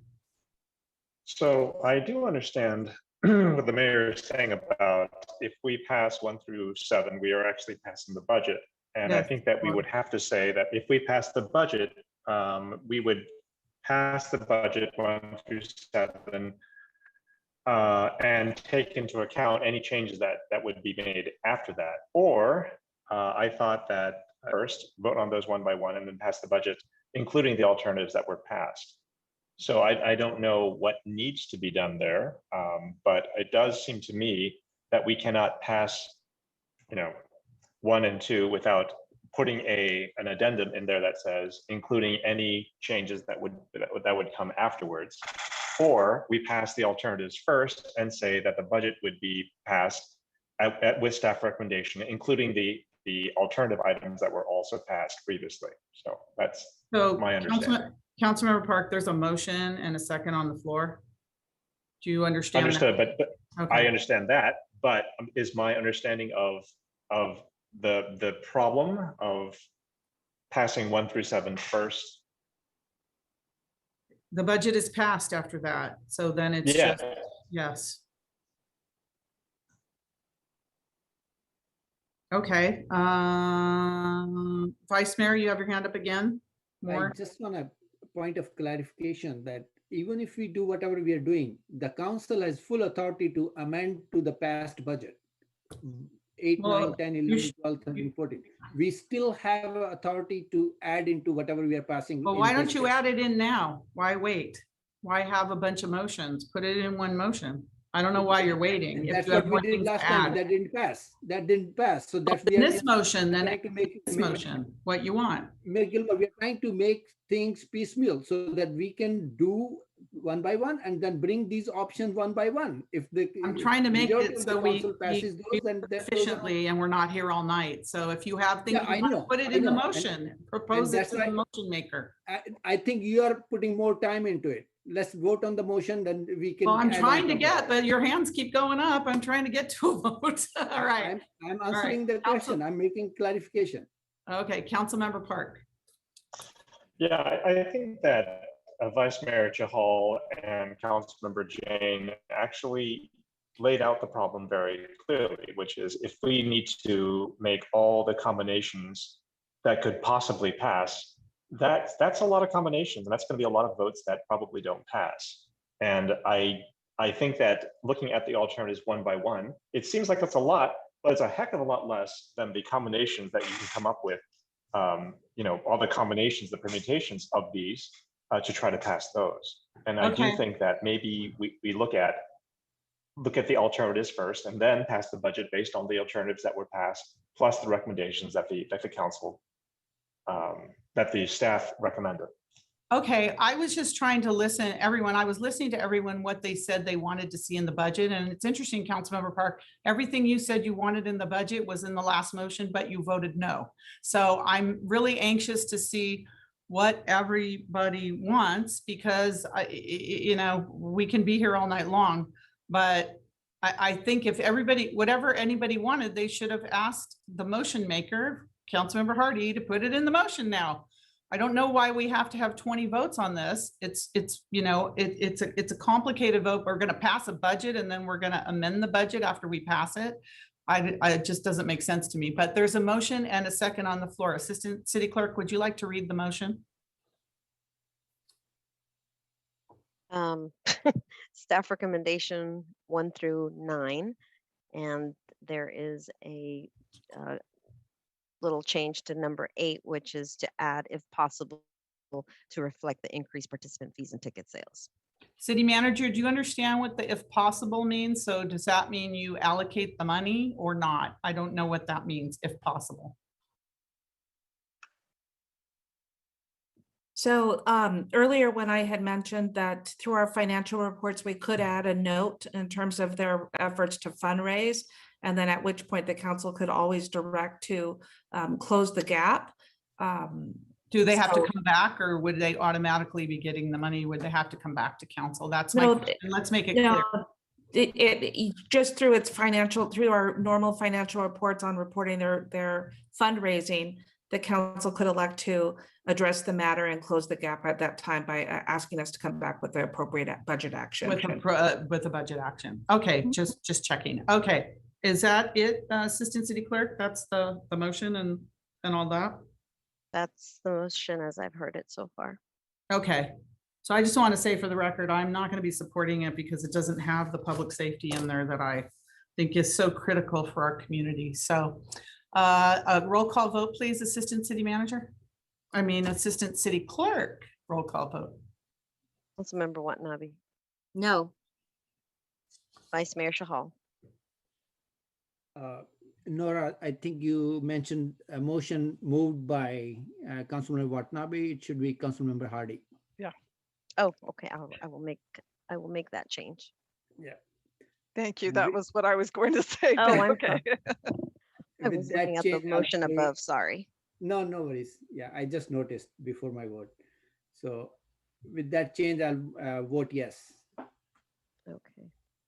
And Councilmember Hardy, Yes. Councilmember Park, As long as we get to update, I guess my answer is yes. Councilmember Jane, Yes. Councilmember Becker, Yes. Mayor Gilmore. No. So the budget passes 5-2. All right. Councilmember Becker. Okay, so now we're able to make additions. So you want to or- amend the budget that you just passed? It makes no sense to me, but go ahead. I know, but I mean, I'm really so what I want is, I want to fund the ballet, and that would be by coming out of what we had on the prior one, which now my fan just blew away my note. Yeah, I would want to fund the ballet. Okay. Oh, that would be from the grants. The grants, thank you. Grant program. Thank you, Okay. grant program. Doing these one by one, right? I'll second Is that your motion? Yes. No, we can't do one by one. Come on. I mean, I want to do. I'll second that. I'll second that. I want to do one by one. Councilmember Watanabe. I really have a problem with this. I'm just going to tell you right now, because I don't like the direction that this is going, especially after what we did in phase one when we were talking the budget. I really don't feel comfortable with how the direction of this is going. I did support the ballet in the last alternative as an alternative in my last motion, but I don't want to look like I don't support the arts, but I'm just going to put on the record right now that I do not like the direction that this is going. I will support your motion, Councilmember Becker. All right, we have a motion and second on the ballet for the grant program. Now we have to go to the public with each motion. Let's go to the public. All right, Lee, go ahead, Lee.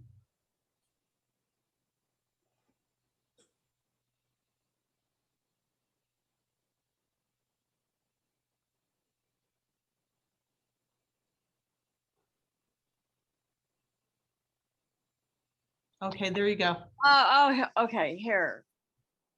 Do you guys realize you're talking about a city budget, not a ballet program, not for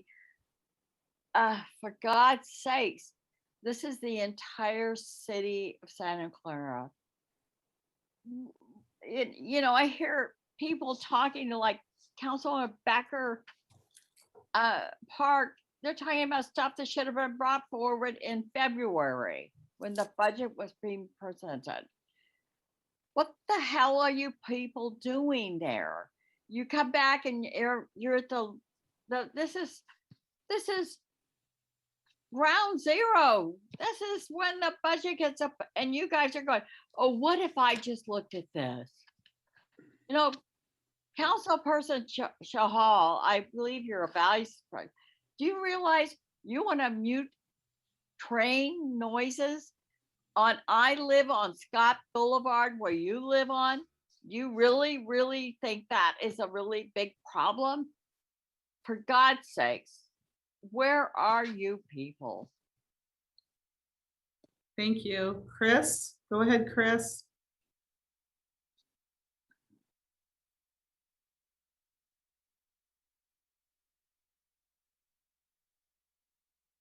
You're muted, Chris.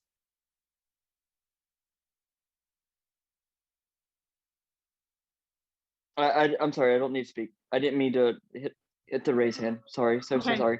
No problem, no problem. Anyone else want to speak on the motion for the ballet? Okay, Assistant City Clerk? Oh, Councilmember Watanabe, your hand's up. Okay, Assistant City Clerk, roll call vote on the ballet. Councilmember Watanabe, Yes. Vice Mayor Shahal, Yes. Councilmember Hardy, Yes. Councilmember Park, Yes. Councilmember Jane, Yes. Councilmember Becker, Yes. Mayor Gilmore. Yes. Okay, so the budget's amended now. Councilmember Watanabe. So I'm going to make a motion to do an additional amendment to the budget. And this one, I'm going to include two items because they both include public safety.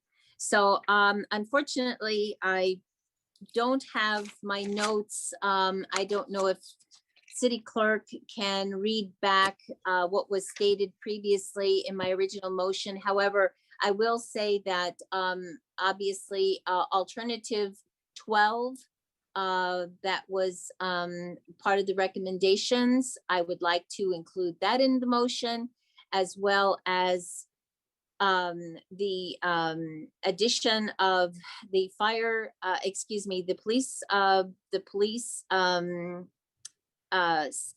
staffing and the unfreezing of positions and using the budget stabilization reserve to for that purpose. And I don't know what else was included in that, Mayor, but maybe. Are you talking about the 3.1 million, the 15 positions, the 8 sworn? Yes, yes. And the 7 civilian, which includes the DARE program, the PAL program, the Explorers program, the Park Patrol, and it goes on and on. Crime prevention and all those. So, okay, that's a motion. Is there a second? Okay, and Councilmember Becker second. Okay, Councilmember Becker, go ahead. Thank you, Mayor. I will second this. And, I really wish we would have had this in the prior, but I understand the way votes are going right now. I think I've said this a billion times before. I think if we really took a chance months ago on the cannabis ordinance and repealing it, I think we could have brought some really good money that would have actually covered a lot of these costs of what the police and fire are needing, which is about that 6 million. San Jose last year brought in 17 million. I think we would have been really competitive against our neighbor. But that's just a thought, and I hope we can maybe look at that down the road, maybe fund our police, because based on Measure M, that's what it stated, was to help fund our police so we have a little extra money to play around with, maybe fund some theater programs. But I'm going to support Councilmember Watanabe's motion because I feel that this is a very important need in our community, and I am glad to stand by that. So thank you. Thank you. Councilmember Jane. I believe that for these motions, we want to know where the money's coming from, what fund they're going to come from, and wanted to know where that would put our budget stabilization reserve at the end of this. What were the previous funding sources, City Clerk? I think you had those. Yes, for the 3.1 million per year for 2 years would be from the budget stabilization reserves. And what about the fire? It was total of 2.6 million over 2 years. Right. Or more, 1.3 and 650. Where was that coming from? General fund land sale reserve. Land sale. Okay, there you go. Councilmember Becker.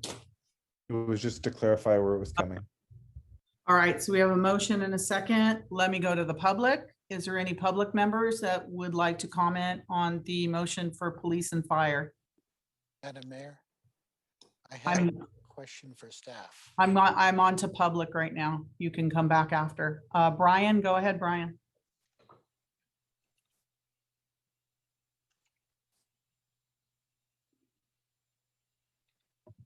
Oh, there you go. Sorry. Yes. Okay. The Go issue I ahead. want to bring up, is sometimes we don't realize what we no longer have once it's gone. I'm a retired police officer for the city of Santa Clara, 28 years. One of the positions I held was a school resource officer. I was also a DARE officer. Those relationships that I had with those students, I think was very beneficial, not only for myself, but for them. I was also part of the PAL fishing commissioner. So I took kids out fishing, again, to develop those relationships. I think having police officers in the school is vital.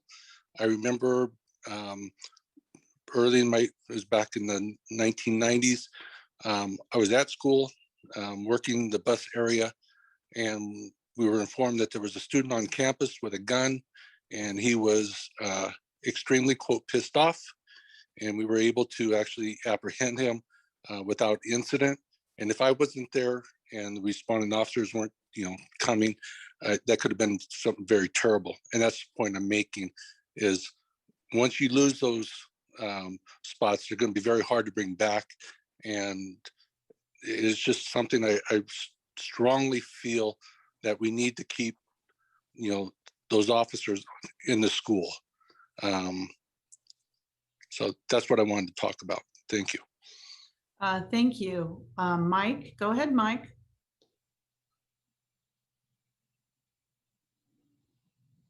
Thank you, Mayor and Council. I'm Mike Waukee. I'm currently the Executive Board President for PAL, but I am also a 20-plus year resident of Santa Clara. I have recently, within the last year, moved to the corner of Lafayette and Lewis, across from Marcelli Park, and got a real eye-opener to the homeless problems that we have within this city. And unfortunately, and I'm not blaming anybody on the council, it's nobody's fault, it's just society in itself, that this is a growing problem. And if we start taking money away from our police and our firefighters who respond to these incidents probably hourly in some days, it's going to be a big problem. The DARE programs, both my children and every child I know in this city went through the DARE program and absolutely loved it. PAL, for instance, we service over 2,500 children within the city of Santa Clara itself. And we have a philosophy that no matter what, whether your parents can pay the registration fees or not, it doesn't matter, you will play. Every child plays. This is a needed item for the city of Santa Clara, especially coming out of a pandemic where families were laid off, families are hurting. PAL's going to be needed more than ever. DARE is going to be needed more than ever. So we have a connection with our servants of the city, the police and the fire.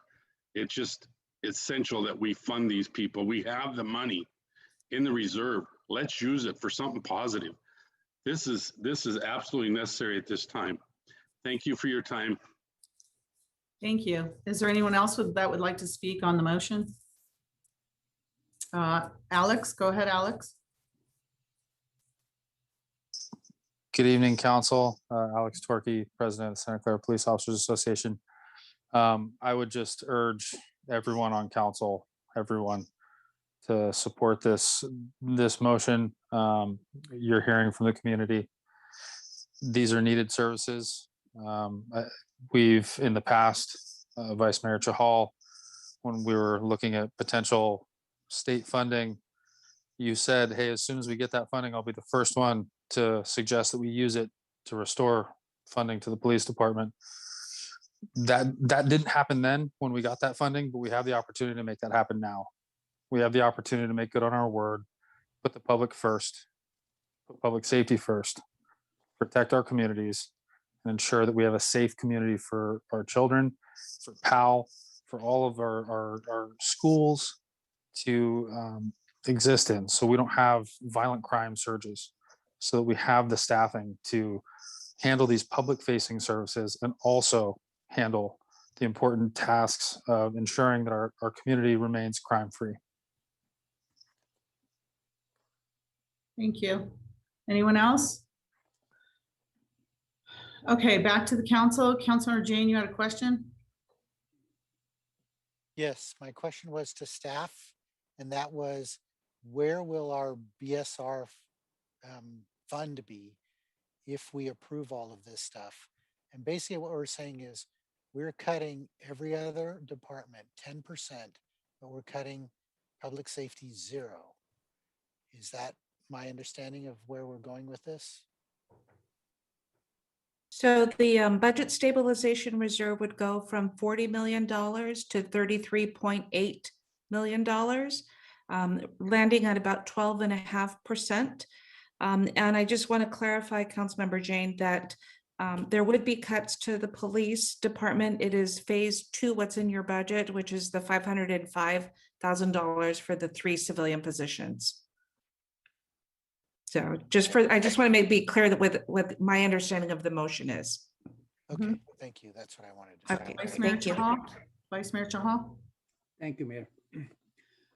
I want to respond to Officer Alex comment regarding restoring the positions. So what I meant was, if any positions will be restored, I don't think we're using the federal funding we got. We restored any position in the city. So if we are restoring any positions, I would still say restoring public safety positions will be a priority.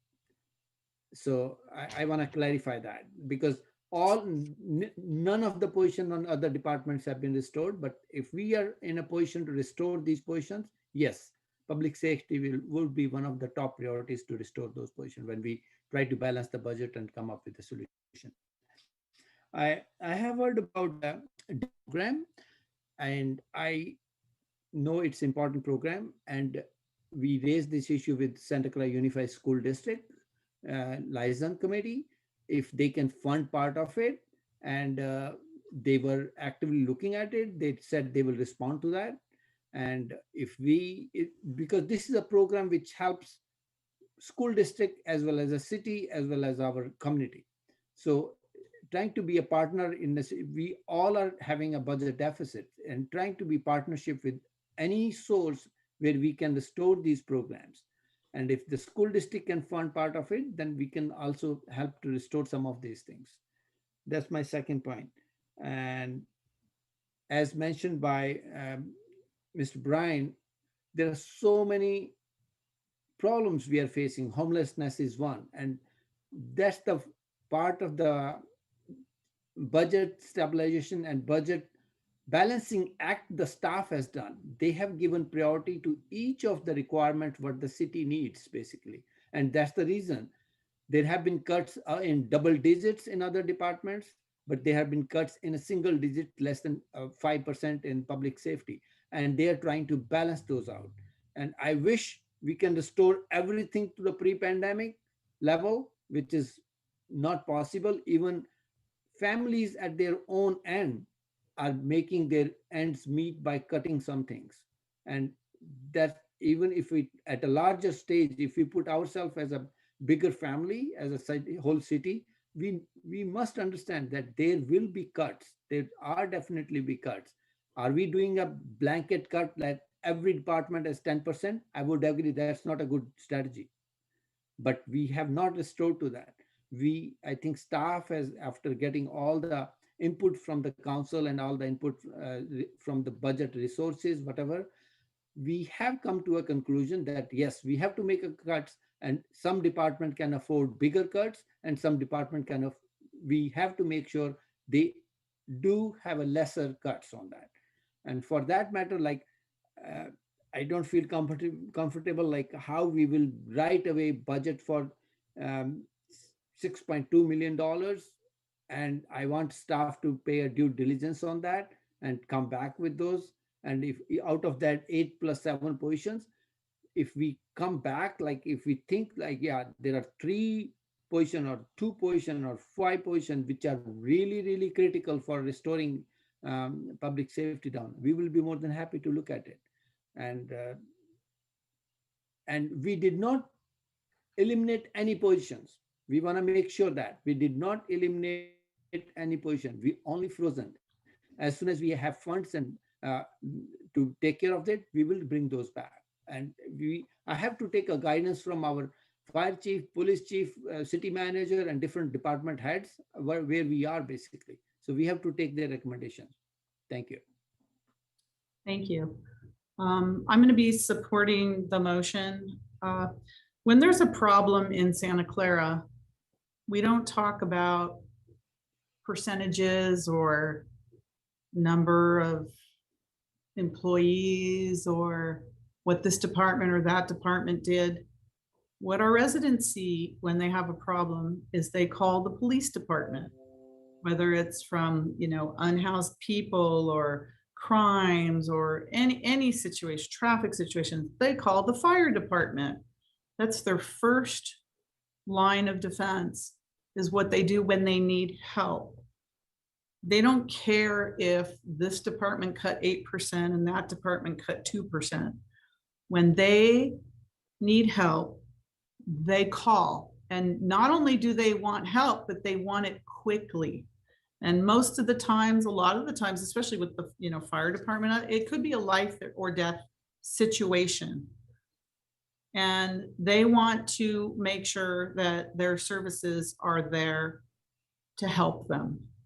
And in Santa Clara, I have to say, I have been so proud of the services, the public safety, all the services, but especially the public safety services that we have provided over the years. It's always been a given that our city council supports our public safety. I have never been in a situation or with a council like this that has even wavered for public safety for any situation. I really haven't. So I'm a little bit dumbfounded right now. I just think part of what our responsibility is as a city council is to make sure that the basic services are provided to our residents, and they're quality services, and they happen and they're given to our residents, and because our residents deserve it. That's why they live in Santa Clara. They don't live other places. They live here because of our responsibility, because of our excellent, you know, extraordinary police officers and firefighters in our fire department and supporting staff and all of our staff. So I don't even really understand why we're arguing over this and, you know, putting it in terms of percentages, or, you know, now we're saying it's going to, you know, affect our credit rating and things like that. This is public safety, and I'm not about, and I do not want to, and I'll fight to not defund our public safety in any way, shape, or form. That's, you can call it anything you want. This is defunding it because we're going backwards and we're a growing city. But most of all, I'm so interested in what happens to especially the youth of our community. I have been so proud over these decades that Santa Clara is one of the last cities that has the partnership with the school district, and the school district already pays their share of it. So I don't want the public to think that the school district doesn't pay. They pay for their share of the DARE program. And how we're teaching kids to fight against, you know, drugs, alcohol, bullying, stress, everything. Talk about a world in which these kids need this DARE program more than ever before, with all the mental health issues this pandemic has put on, with what their parents are going through. We need this program more than ever. And I'm actually quite surprised that some of you are willing to cut this so easily. The Explorers program, the PAL program. I sit as the, you know, the council representative on PAL, to hear the good work our PAL program does, especially for the underserved youth in our community. And that's, you want to cut that for what? I mean, I really don't get it. Talk about crime prevention on our, you know, we can't even be proactive because our officers are so busy reacting to what terrible things are happening, especially as a sign of our times. Our patrols, our investigation. Again, whenever our citizens are in need, who do they call? They call police, they call fire. That's their first call. And we're going to tell them, no, it's going to be a longer response time. We may not be able to get there. We can't patrol your parks. We can't even patrol City Hall down here. And I'm afraid to walk out the door after these long meetings in the middle of the night. So, I mean, where do you want our community to go? Again, I'm appealing to all of you that this is something that regardless of the cost, and again, even restoring some of the positions doesn't even get us anywhere near what we actually need in the police department. You know, what we actually need is a lot more than this here. This is just going to help us with our minimums. And our fire department, they're at the lowest that they can go. They just can't go any lower and provide the great services. So I know it all ends up in dollars, but where are your priorities? Where are they? And I believe they should be at the very least in protecting our public and not defunding public safety. City manager, your hands up. I'm afraid of what you're going to say, but I feel very passionate about public safety. So I know you do, Mayor. Yeah. I simply just want to make sure that the public record is correct and complete as the council considers each of these motions. So I'm making sure that the facts are in the record. The ongoing shortfall, I didn't mention this as part of the reserve and where it would go down to 12.5%, but with this motion, the ongoing shortfall would go from 14.6 million to 19 million. I say this only because I never want to hear you didn't tell me or anything of that sort. We understand. So, thank you. Thank you so much. Okay, we got a motion and a second. Assistant City Clerk, let's go with this one.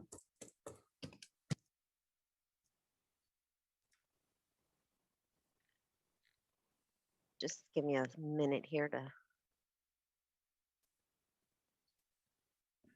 Councilmember Watanabe, Yes. Vice Mayor Shahal, No.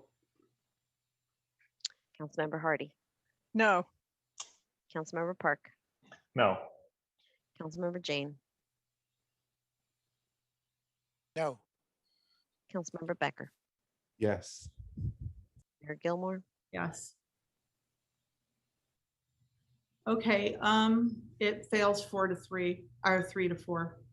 We're going to take a break right now. It's 10 o'clock. We've been going for 4 hours. I haven't had the opportunity to give a staff a break here. So you all can think about where your priorities are, and we can come back at, let's see, it's 9:52 at 10:10. Thank you.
So is there any other additional action on the budget?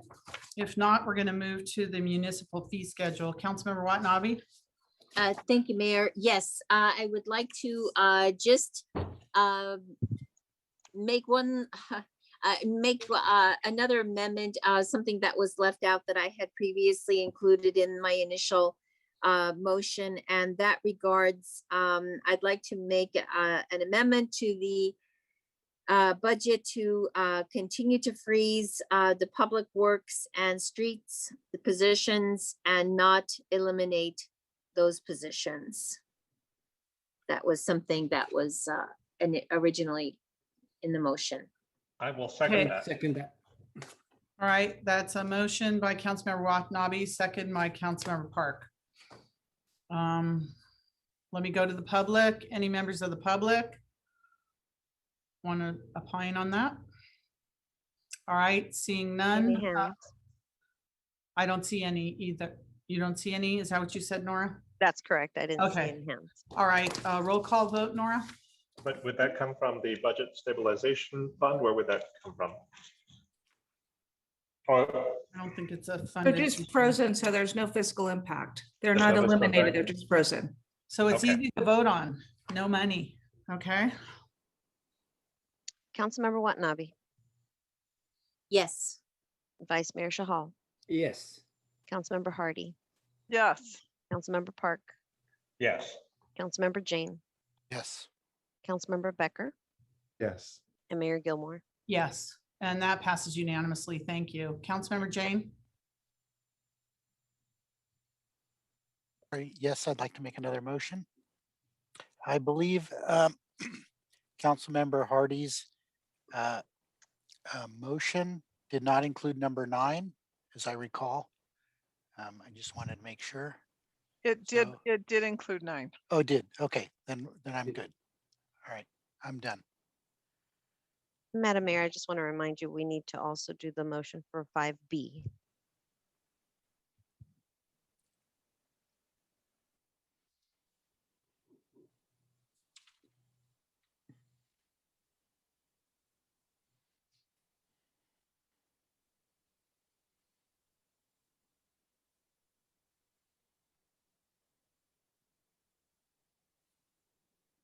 I think you're muted, Mayor. Thank you very much. Councilmember Park? Are you making a motion for 5B? Actually, I'd like to consider alternative 12. Oh, 12, the fire department. Okay. Yeah. Gee, all right. What are you considering? Is I'd that like to make a motion to approve alternative 12 for the fire department. okay? Is there a second? I'll second that. Okay, so there's a motion and a second. Councilmember Becker? I was going to bring that up before Councilmember Park got to it. So thank you.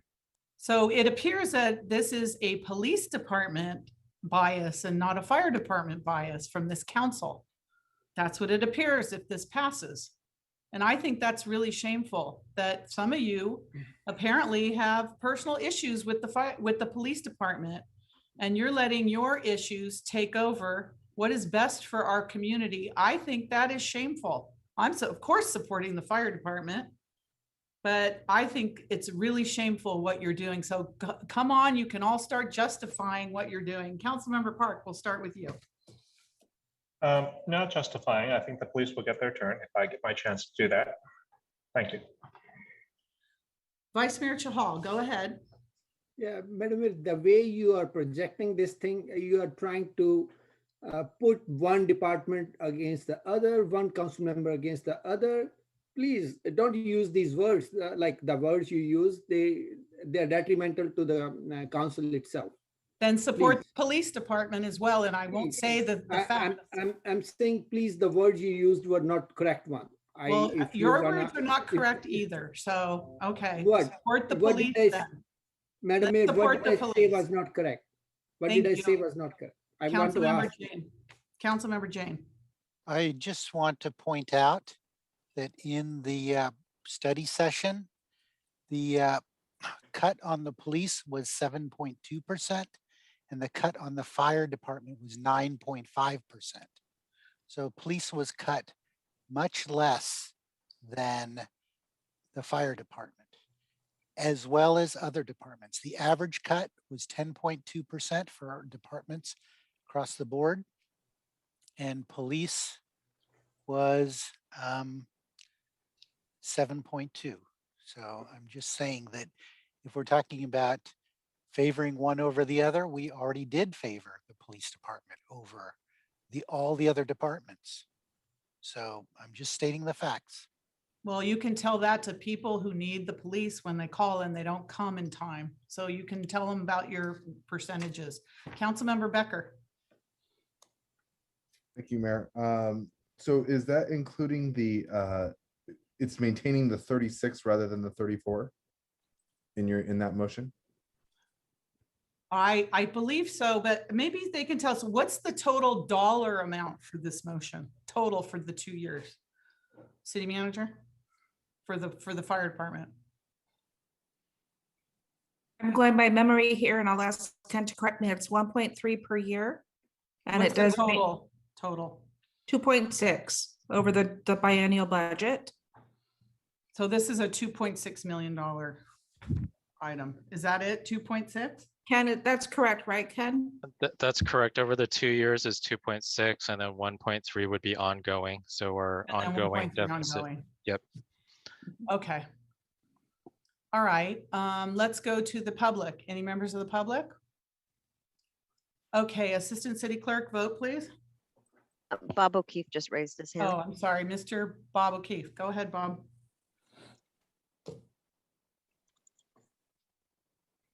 Yeah, hi, thank you, Mayor. Good evening, Mayor and Council. The budget, public safety. I am grateful that the fire department at least is being looked at. And I did hear from Councilmember Park right at the end when he got done speaking that said he will be supporting the police. So I fully expect him to do a follow-up motion after this one passes. And if it's his motion, it looks like that motion to support the police should pass also. So thank you. Our public safety is very important. Santa Clara is watching, and there is an effect for every decision you make. So I anticipate that this is going to pass for the fire, and I anticipate that the police department will come back on Councilmember Park's motion tonight. Thank you. Thank you. Okay, is there any other member of the public that would like to speak? All right, Assistant City Clerk, roll call vote. Okay, let me just input this real quick here.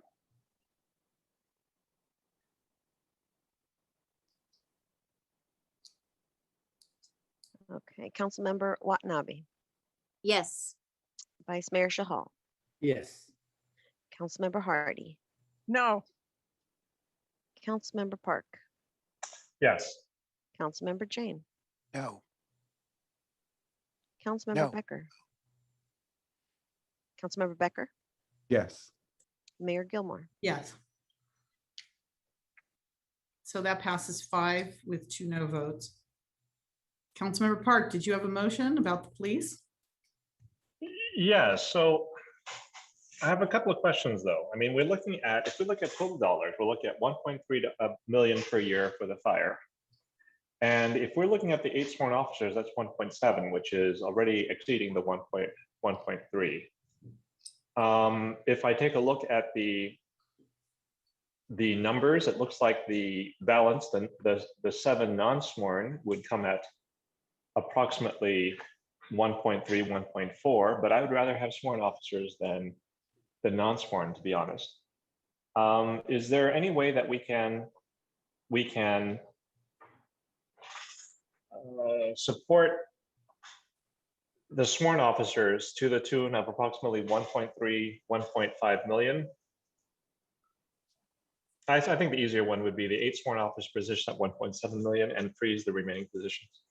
Is that a motion? That would be my motion. All right, is there a second? May I don't know ask what the you're city saying. clerk to repeat the motion? I'm sorry, I'm trying to understand the numbers around it. I'm sorry. It was the Sorry, my motion is to support the 8 sworn officer positions at 1.7 million coming from the budget stabilization reserve. And that would be, I believe, total of 3.4 million for the 2 years. 1.7 a year. Okay, we have a motion and a second. Do you have that, Assistant City Clerk?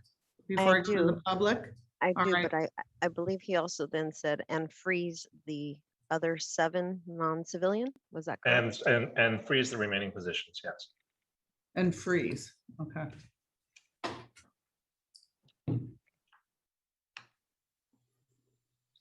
Okay, so we have a motion. Was there a second? We had a second, right? Was there a second? Second. Okay, Councilmember Watanabe. All right, Councilmember Jane on the motion before I go to the public. I would like to make an amendment, and I would like to make the amendment that we add a certain amount of money to the police department and let the police department decide how to spend that money. If they think they should divide it between sworn and non-sworn, because support staff is very critical as well, that should be their decision. So I don't know if you want to consider something like that. Actually, I would consider something like that. I just don't know how easy it would be to put into words or emotion. It sounds easy, but at the same time, I don't know what it would take to actually get that done. City Manager? I was, you could direct us, you could appropriate the dollars and ask us to come back with an expenditure plan, much like what we do with grants. When the police department gets them, we come to council to have the council approve the expenditure plan. I also just, I missed the, I just want the record to show the budget deficit going forward. So for the last motion, which was for firefighters, the ongoing deficit went from 14.6 to 15.9 million with that action. And then with this motion, the ongoing deficit would go from 14.6 to 15.9 to ending at 17.6 million for year 3. Okay, thank you. Vice Mayor Chahal? Yes, Mayor, thank you. I had the same opinion, like we should give the budget, whatever we approve right now, and give flexibility to the staff, police department, police chief, to use it to the best of ability during these circumstances. And when the time comes, if we have more funding available down the line, then we can fund that down the line. But right now, instead of just dedicating it to like binding it to one recruitment, I would say keep it flexible and let the experts decide where we can use that budget in the best interest of the community and the circumstances we are in right now. And I think maker of the motion already accepted that. So that was my friendly amendment too. Thank you. As long as they result in more sworn officers on the beat, then I'm okay with that. What I'm saying, Mayor, is let the experts decide like what is best for them, basically. I just don't want it, yeah, as long as it goes into personnel to actual people. Yeah, actual people, whether And they're not civilian or equipment or anything like that. It has to go into people. or dare or whatever, right? Right. Okay. Yes, like dare. Councilmember Park, before I go to the public. Yeah, I just want to clarify. I believe that the city manager Santana's change was that they would come back with an expenditure plan, and we would okay the funds. They would come back with an expenditure plan, and would that be an expenditure plan that we would have to approve? No, we would have approved the money already, right, city manager? Okay, It really depends on how the council wants to craft their motion. Well, we don't want to bring it back where it needs 5 votes. It's budget time. It only needs 4 votes at this time. So we need to appropriate the money. It was just so much easier, Councilmember Park, when you just had the 8 sworn positions, but it's getting super complicated now. But I mean, do we with the approve? stipulation that it must be used for personnel for. Yes, that's perfect. Yeah, that. Okay. All right. And I would accept that. I don't know if the second would accept that. Councilmember Watanabe, would you agree with that it has to include personnel people? Yes. Okay. So the first, second agree with that. I'm going to go to the public, then come back to the council. I just wanted to have the maker of the motion restate, or let me just restate what I heard. So it's direct staff to appropriate a certain amount of money to be used for personnel. Does it end there? It was Or are we coming- 1.7 million. Okay, so it's going to be 1.7. Okay, so direct staff to appropriate 1.7 to be used for personnel in the police department. Is that correct, Councilmember Park?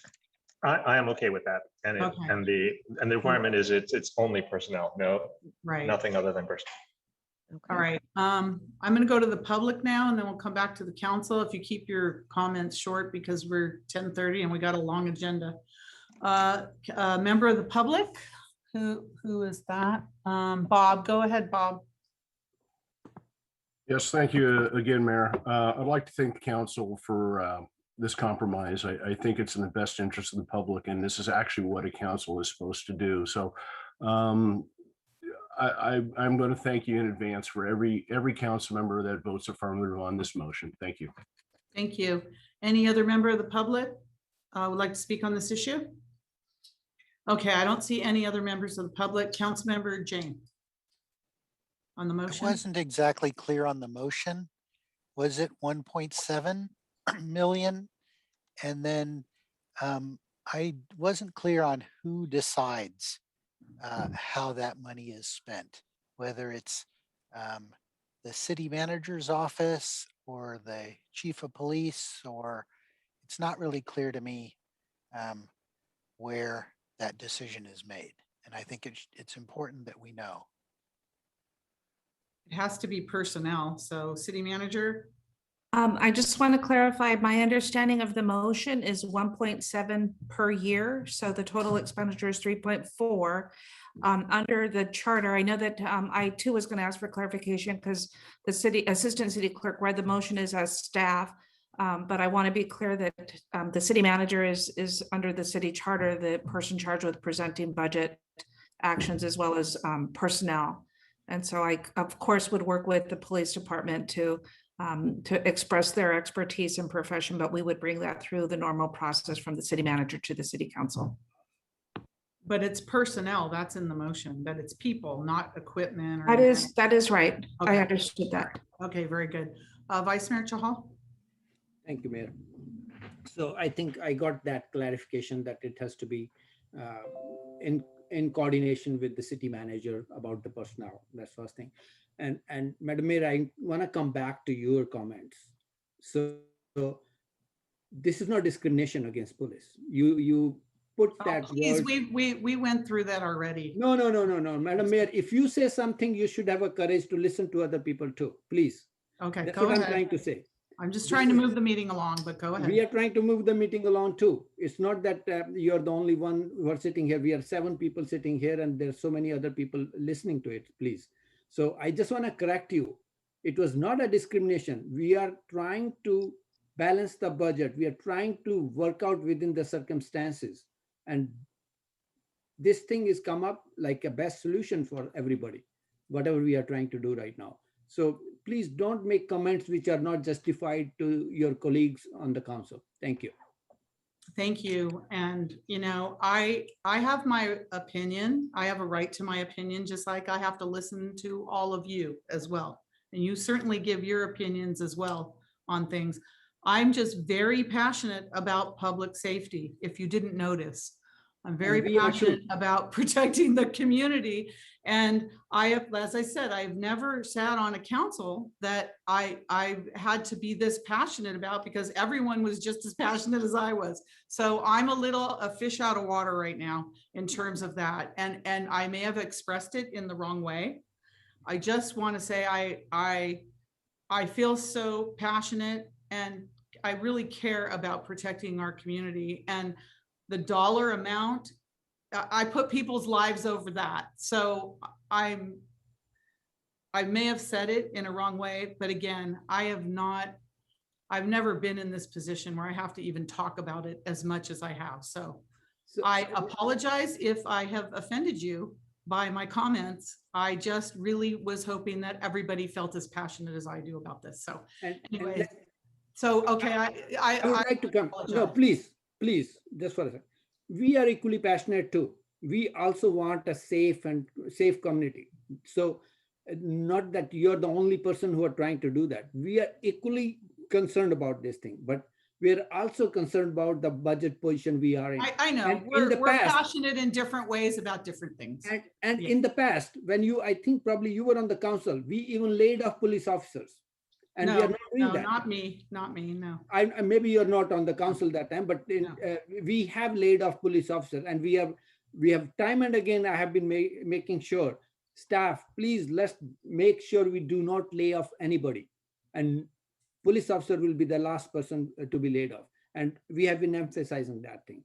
So it is because of the circumstances, we are taking these hard decisions, and we are working within the parameters of what we can. I agree. We all have different priorities, though. I agree, because I don't agree with a lot of the priorities that are up here. And you don't agree with mine, and that's fine. We're all different, and we all advocate for what we feel is important. So Assistant City Clerk, roll call vote, please.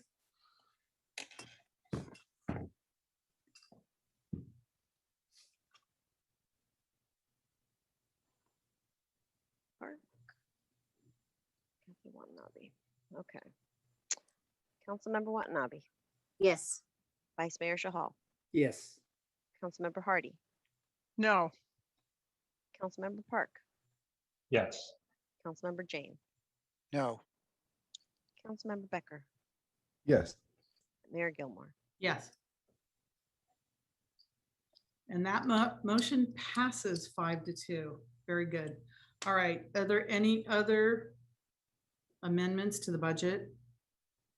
If not, could I please have a motion for action on a resolution establishing the fiscal year 2021-22 appropriations limit? Don't move. Second. A motion and a second on that. Any discussion on that by council? Any discussion from the public? Any member of the public would like to speak on the appropriations limit? All right, Assistant City Clerk, roll call vote. Councilmember Watanabe. Yes. Vice Mayor Shahal. Yes. Councilmember Hardy. Yes. Councilmember Park. Yes. Councilmember Jane. Yes. Councilmember Becker. Yes. Mayor Gilmore. Yes, and that passes unanimously. Okay, very good. At least we've got one item down. All right, next. We have the public hearing action on the adoption of the fiscal year 2021 municipal fee schedule, and the public hearing is open on that. City Manager? We can answer questions, and we do have a presentation ready if the council would like to receive one. Councilmember Jane? I just have one question, and I believe I read in here that this is kind of a 2-year process, and that I've been passionate about the meeting room fees for nonprofits, and I think it's not in here, but it'll come back in the next round. Is that correct? Did I misunderstood how this process works? You're correct. It's not included. We have to come back to council with additional information that during COVID, we put the project on hold. So we will be returning for a separate policy discussion around the fees. Okay, great. Then I would move to approve. Second. Oh, public hearing, actually. There's a motion and a second to approve the municipal fee schedule, but it's still a public hearing. So I'm gonna, because the public hearing's open, I'm gonna go to the public. Is there any member of the public that would like to speak on the 2021-22 municipal fee schedule? I don't see any. Assistant City Clerk, do you see anybody? I don't see any, but I do. Do we recall have any that comments, written comments? I do not have any written comments on this item. I recall Okay. that Finance Director opened the public hearing to 5A, 5B, and 6 in his presentation. Is that correct? Yes. Ken? That's right. My presentation covered all three. Yeah. Right, and so we already closed public hearing on all these items. Oh, we did close the public hearing. I don't think we closed it on this. No, we didn't. So may I have a motion to close the, yeah, may I have a motion to close the public hearing? So moved. Motion. Second. Okay, motion by Councilmember Jane, second by Councilmember Watanabe. Assistant City Clerk, roll call vote on closing the public hearing.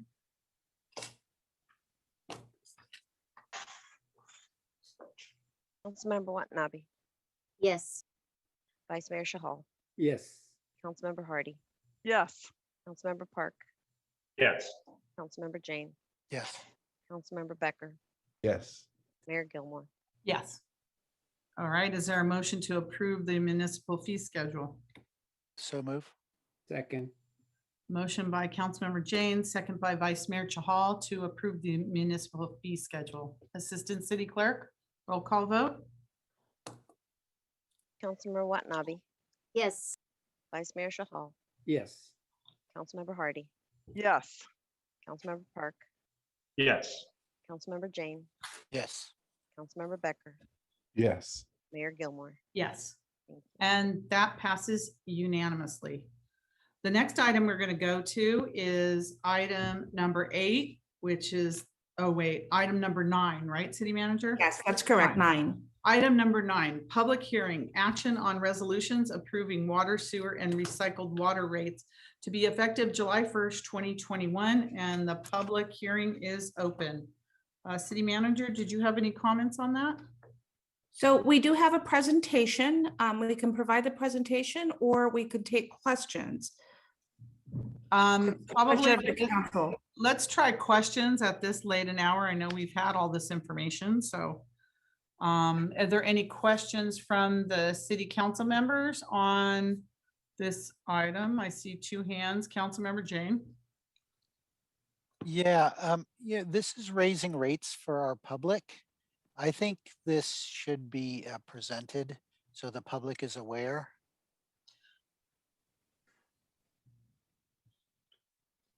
Okay, he would like a presentation. Go ahead, staff. Okay, Gary. Are The you still presentation awake, should Gary? be, Are you still be awake? able to see it. Yeah, let me see. Can you guys see We can this? see it, yeah. Okay, perfect. Let's see. All right.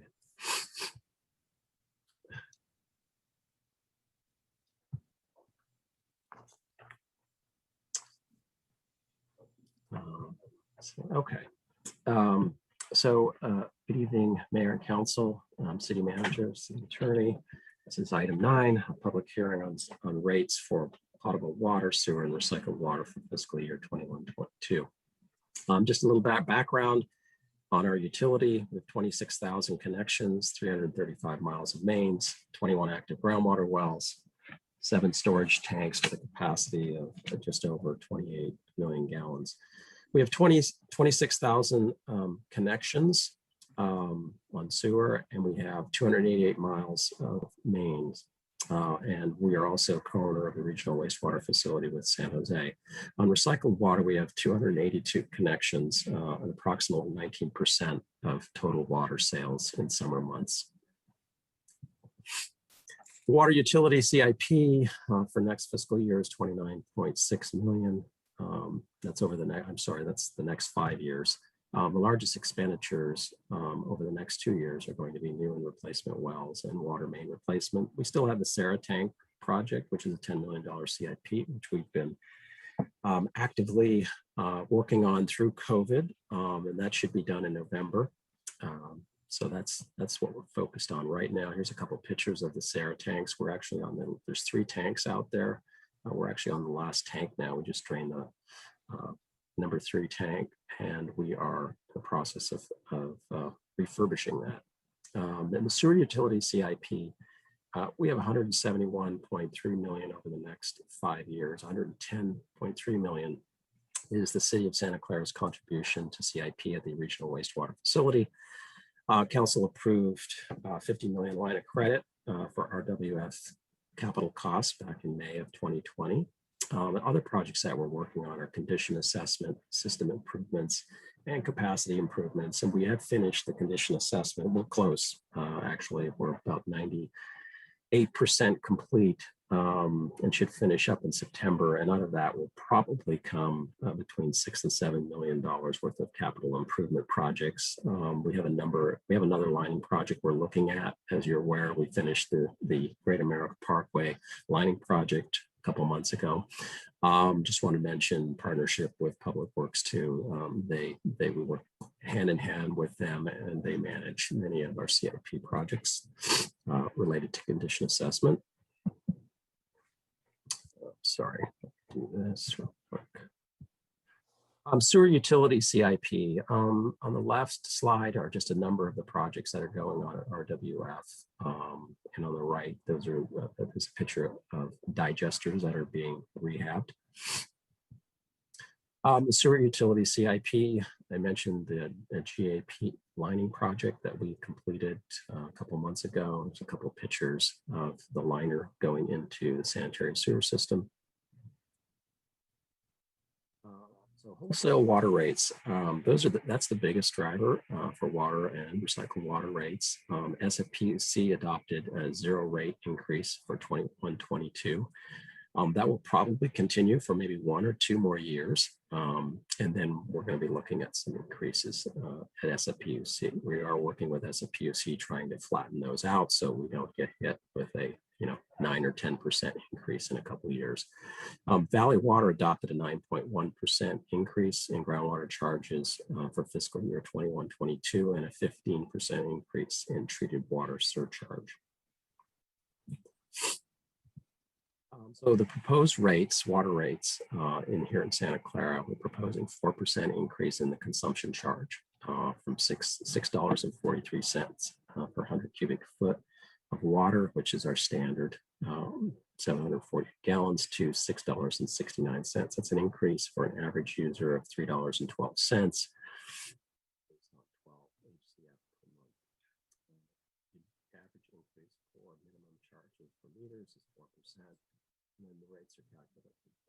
Gary, we can't hear you.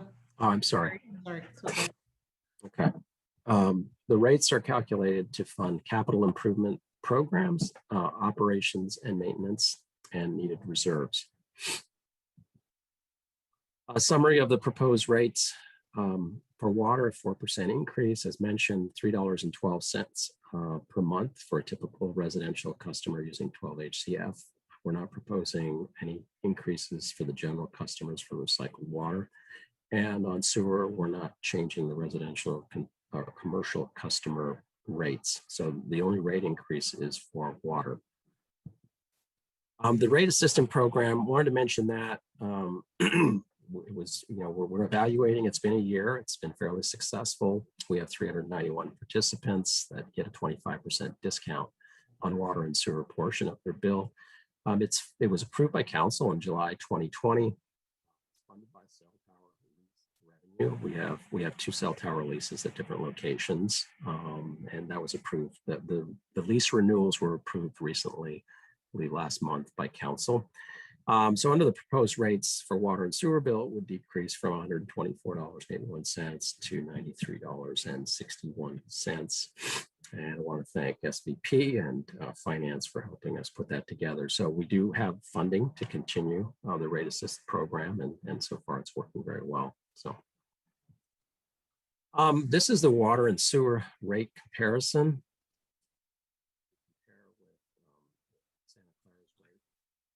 Can you hear me? And in the rate box, we have San Jose proposed. We have Sunnyvale proposed.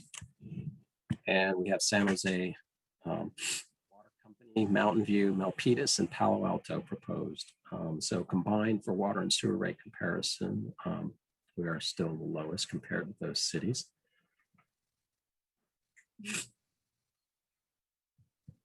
The recommendation at the close of the public hearing, if the protests from the property owners are not a majority, adopt the resolution approving water rate schedule for 21. You're back off again, Gary. Okay. Gary, hello? I'm going to put my headset on. Let's see. Yeah, we just lost you right at the end. Okay. For Gary, it sounds like he's presenting with a cold. Hi, can you hear me? Yes. Yeah, we can hear you. Okay. So I'm sorry. Okay. It's just that you just trailed off right at your recommendation here. Okay, so recommendation at the close of public hearing, if the protests from the property owners are not the majority, adopt the resolution approving the water rate schedule 2021-01 for the city water service rates to be effective July 1, 2021. Okay, thank you. Thank you very much. Is there questions on for Director Willing on his presentation? Councilmember Jane? Yeah, we are in this sort of historic drought right now. Are these long-term contracts, or what is the anticipation that the rates could spike? Well, we do our rates annually, and we have to. I know that Valley Water is proposing almost 10% rates for the next 8 years, Deanna and I have, city manager and I have spoken to this, and the mayor signed a letter this year trying to keep rates low, and we petitioned that for the last 2 or 3 years. And they lowered them a little bit, I think from a 9.6 to a 9.1, but that's, those are huge increases. They supply us water, both groundwater and treated water. And as far as contracts go, we work with them during the year. We keep, telling them we don't want huge increases in rates. We have to do our own O&M and our own CIP. So there's a number of committees during the year.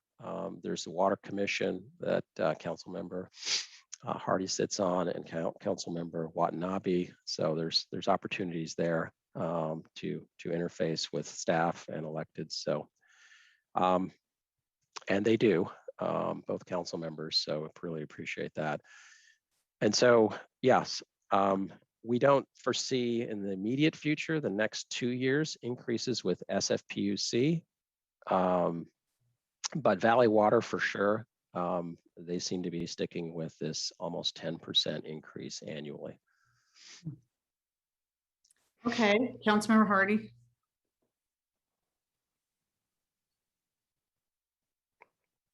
Councilmember Hardy. Yeah, sorry, for some reason it wouldn't unmute. I will just echo what Gary said, that we have worked really, really hard. We protested Valley Water. The board voted, the group voted, and it was the Valley Water board who did not listen. The Hetch Hetchy Water, they've been very, very good about keeping their rates low. We do have 3 different ways that we get our water. And so we are in a better position than most places. And I appreciate that we were able to keep that down to 4%, because we have worked very hard also at the water treatment plant and keeping those rates down. So this is the very best that could be done this year. That is the reality. All right, I'm going to go to the public now. It's a public hearing. Is there any member of the public that would like to make a comment and make some comments on this report, on this action? I don't see any hands. I don't Mayor. see any. So Assistant City Clerk, do you have the, there is a vote on this? Yes, after you close yeah. the Oh, we have to public close hearing. the public hearing first. May I have a motion to close the public hearing? Motion to close public hearing. All right. By Councilmember Jane, second by Councilmember Watanabe. Assistant City Clerk, roll call on closing the public hearing. Roll call vote. Okay. Councilmember Watanabe. Yes. Vice Mayor Shahal. Yes. Councilmember Hardy. Yes. Councilmember Park. Yes. Councilmember Jane. Yes. Councilmember Becker. Yes. Mayor Gilmore. Yes, and that passes unanimously. The public hearing is closed. Assistant City Clerk, you have a vote from any public members? As of the conclusion of the public hearing, the city of Santa Clara received 9 written protests to the proposed water rate schedule. The number of written protests does not amount to a majority of the identified parcel owners subject to the fee. Consequently, there is an insufficient number of written protests to constitute a majority protest under Proposition 218, and the City Council may proceed with considering the resolution. Okay, thank you very much. Councilmember Hardy, do you have a motion?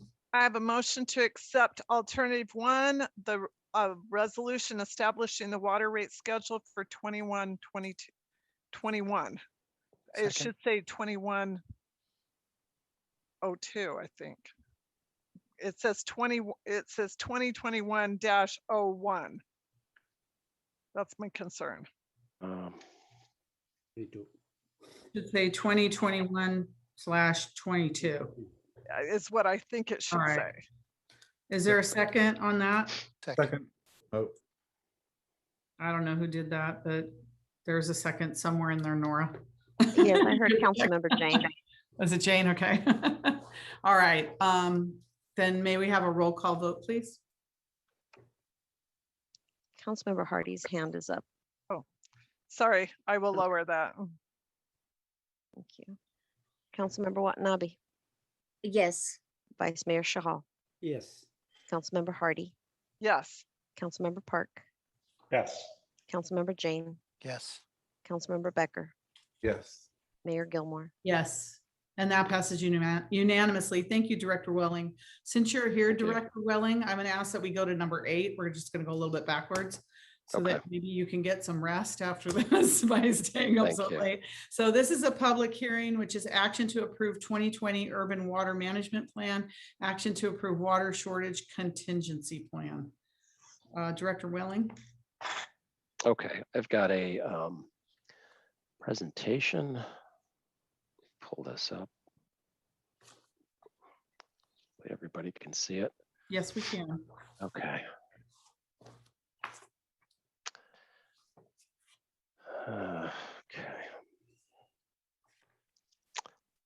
Okay.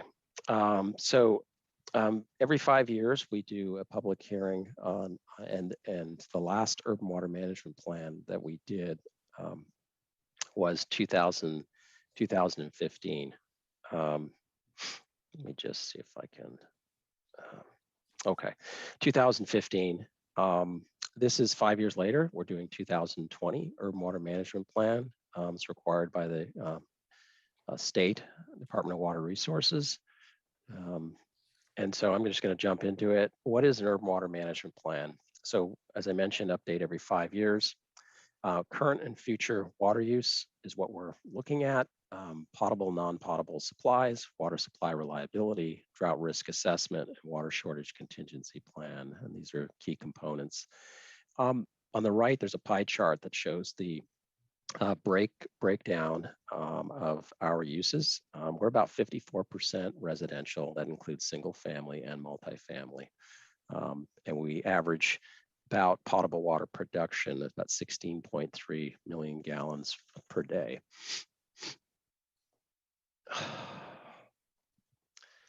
So this is an interesting chart or a graph and shows the city water demands versus population. And as you can see, the 2020 population has increased dramatically while water use has dropped off.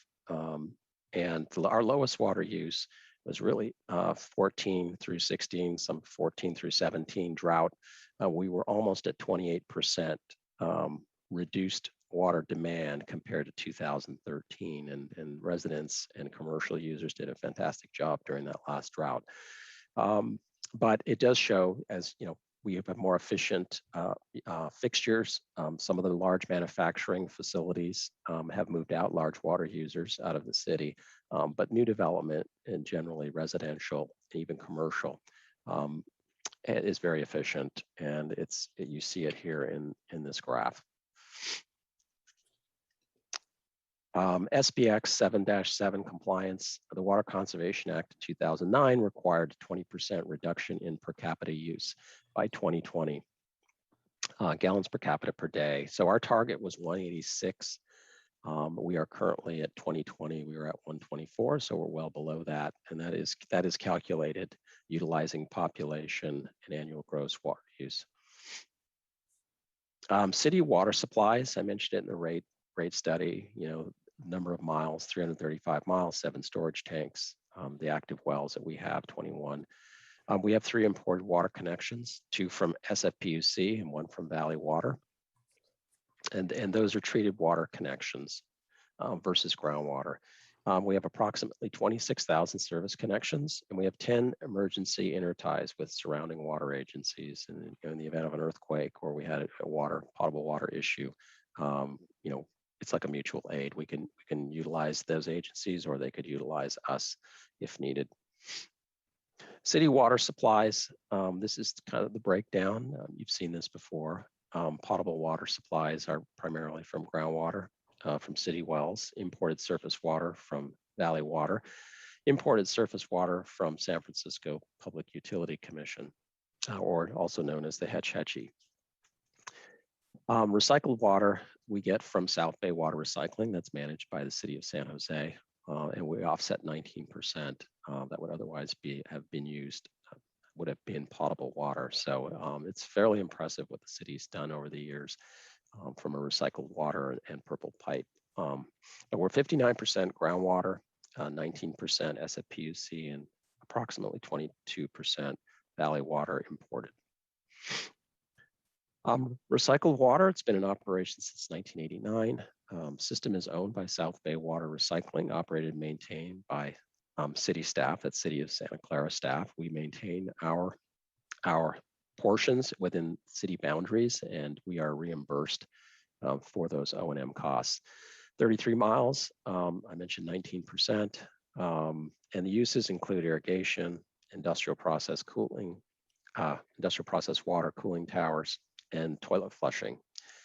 And then we project in the urban water management plan to have nearly 9,500 acre feet of recycled water in 2045. Right now we're about 3.1 million gallons per day of recycled water, which is close to what we pull in from Hetch Hetchy. Also note that about 50% of our parks are on recycled water. And the majority of recycled water uses in the city, more than a majority, is irrigation at this point. Water demands, projected water demands through 2045. And this is all done as part of the modeling we call it, that we're doing as part of the urban water management plan. And you can see, in 2045, our demands are, pretty close to what they were in 1987. But this is the modeling demand and what we expect to see. You can see some reduction. We saw a little bit of reduction in water through COVID, a little bit of an increase, 10% decrease in commercial, but a 1.1% increase in residential. Primarily, people are working from home, so there's definitely more water use on the residential side. But we expect commercial to come back post-COVID. Water supply reliability. So some background on where we get our supplies. I mentioned SFPUC, but we are non-permanent customer status.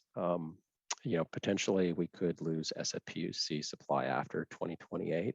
I don't expect that to happen.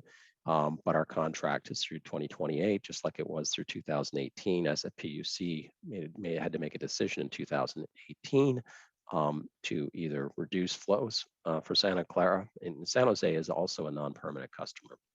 But we renewed the water supply agreement, wholesale water supply agreement, and the agreement is till 2028. That's decision making will happen in 2028. So that's one of, you could call, the stressors on supply from SFPUC. The Bay Delta plan is another one. This phase 1 was approved in 2018 by the State Water Resources Control Board, and it requires a 30 to 50%. It's the number I hear is 40% of unimpaired flows that need to remain on the Tuolumne River.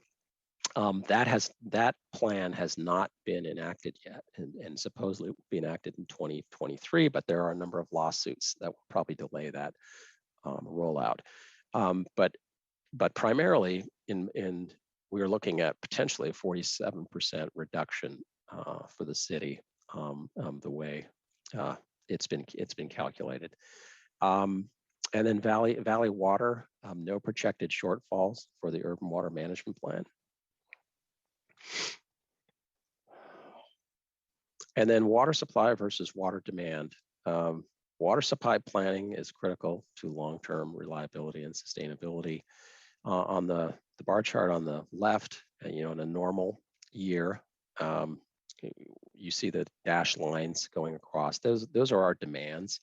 But you can see that supply is always greater than demand in a normal year. In a single dry year, that's the case also.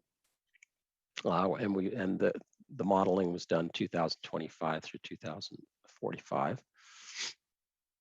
And then consecutive dry 5-year scenarios. So there's 3 scenarios. And this is the third one that's required as part of the urban water management plan. So we still have adequate supplies through the 5-year scenario. And this takes into account not having SFPU supply beyond 2028, and also the Bay Delta plan being implemented in 2023. One of the new things we're required to do as an agency is to do a drought risk assessment. And this is a new requirement, as I mentioned. We have to do this annually and every July 1st. So we do have to do a 5-year assessment. We have to assess the reliability of water supply during stressed hydraulic conditions. Includes the Bay Delta Plan Phase 1 implementation beginning in 2023. Annual water supply and demand assessment to be completed annually based on the current supply conditions.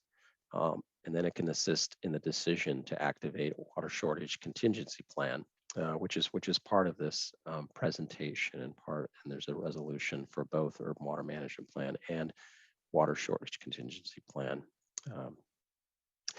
So the water shortage contingency plan, we have a plan in place right now, and we activated it during the last drought. And in 2017, we removed the water shortage contingency plan, but we did keep a 10% voluntary conservation in place. The council approved.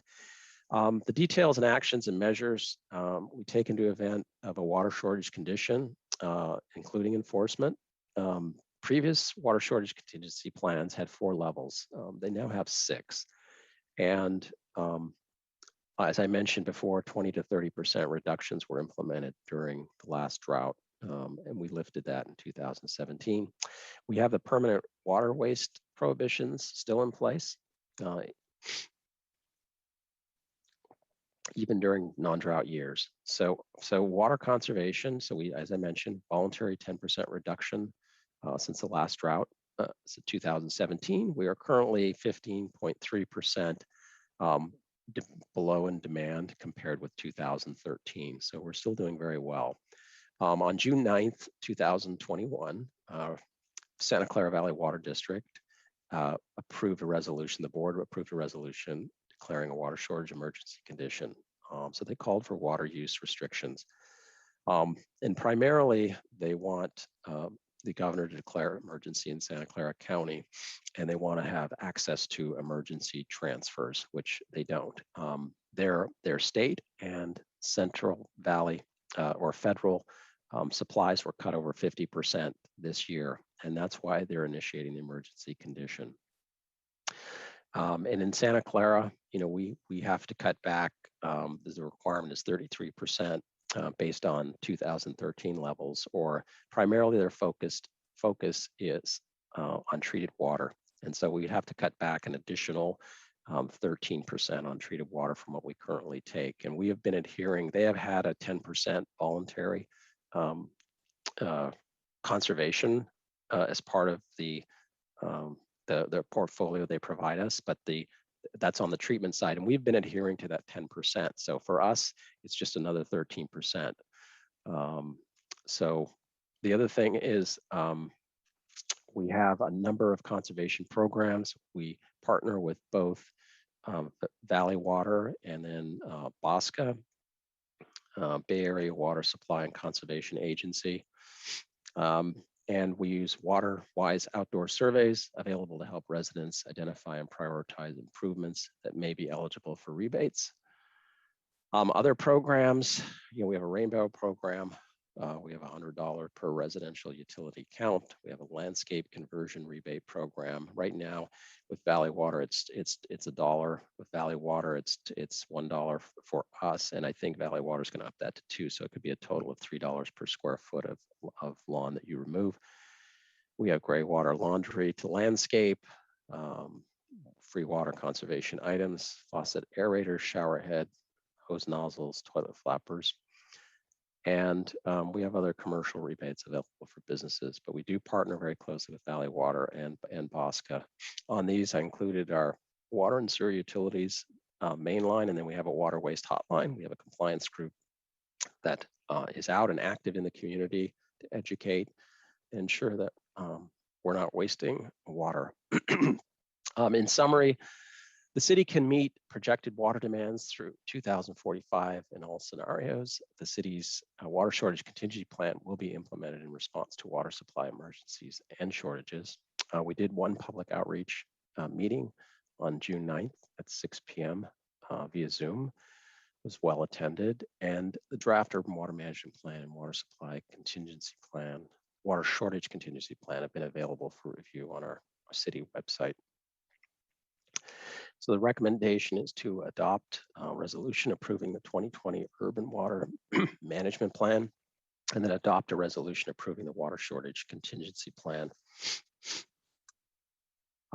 Just one of the PSAs we're looking at through Bosca, and we're putting this out in social media, working with the communications team. And Bosca's done a really good job of providing us with that information. Valley Water, we're also coordinating very closely with Valley Water on the current drought, number of committee meetings, and so there'll be lots of social media information coming out for residents. I wanted to mention, this is a fairly heavy lift, this water shortage contingency plan, a lot of important work by staff, Shilpa Mehta, Diana Susion, Brendan McCarthy. I also wanted to mention our consultant, Angela Singer and Mary Hong with Hydroscience. They did a great job on the urban water management plan. And Tom Francis, a water resources manager at Bosca. All of those folks are here tonight to answer any questions. Bosca is also a great partner with Nicole Sankula, and Tom has mentioned helping us through urban water management plan. They put on a number of workshops, so I really appreciate the effort they have in keeping everything coordinated with 26 agencies. I'm available for questions. Thank you very much, Director Welling, and thank you to your staff as well for all their hard work, especially with the water shortages and everything that's happening. You've just done a phenomenal job, and we really appreciate all the wonderful work of your department.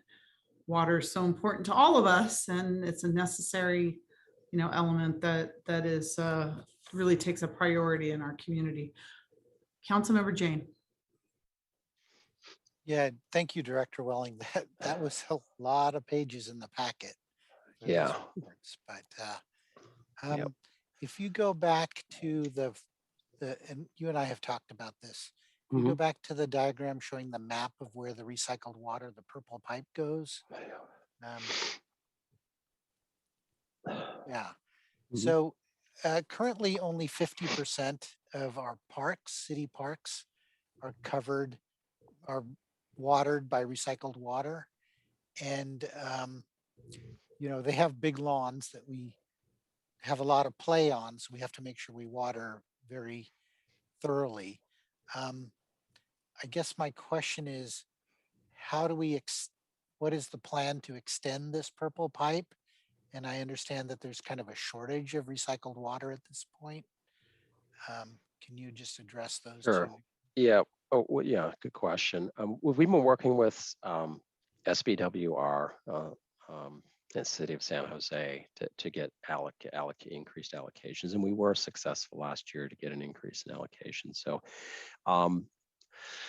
So we are doing a water supply or sustainability master plan. We're working with purchasing right now. We'll get that out on the street. We did. That's going to inform the capital projects for recycled water and for water, including asset management. We went out about a year ago pre-COVID, and we ended up getting one consultant for that RFP, but we are planning to put that out again, and so we plan to do, as I mentioned, the CIP. If it'll be a 5-year CIP, and that's where we'll lay out the recycled water. We do have all of the parks mapped out. We know how many linear feet. And we are working with Park and Recs. Over the last couple of months, we've been trying to identify 1 or 2 parks that we can get online in a year, but they are considerable.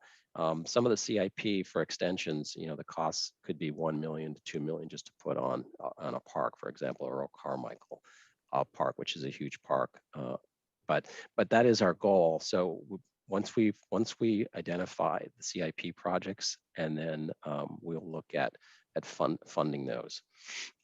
We have had some success in getting extensions. There's been a number of new developments where we've actually had the developer pay for the extension, so that's also another option.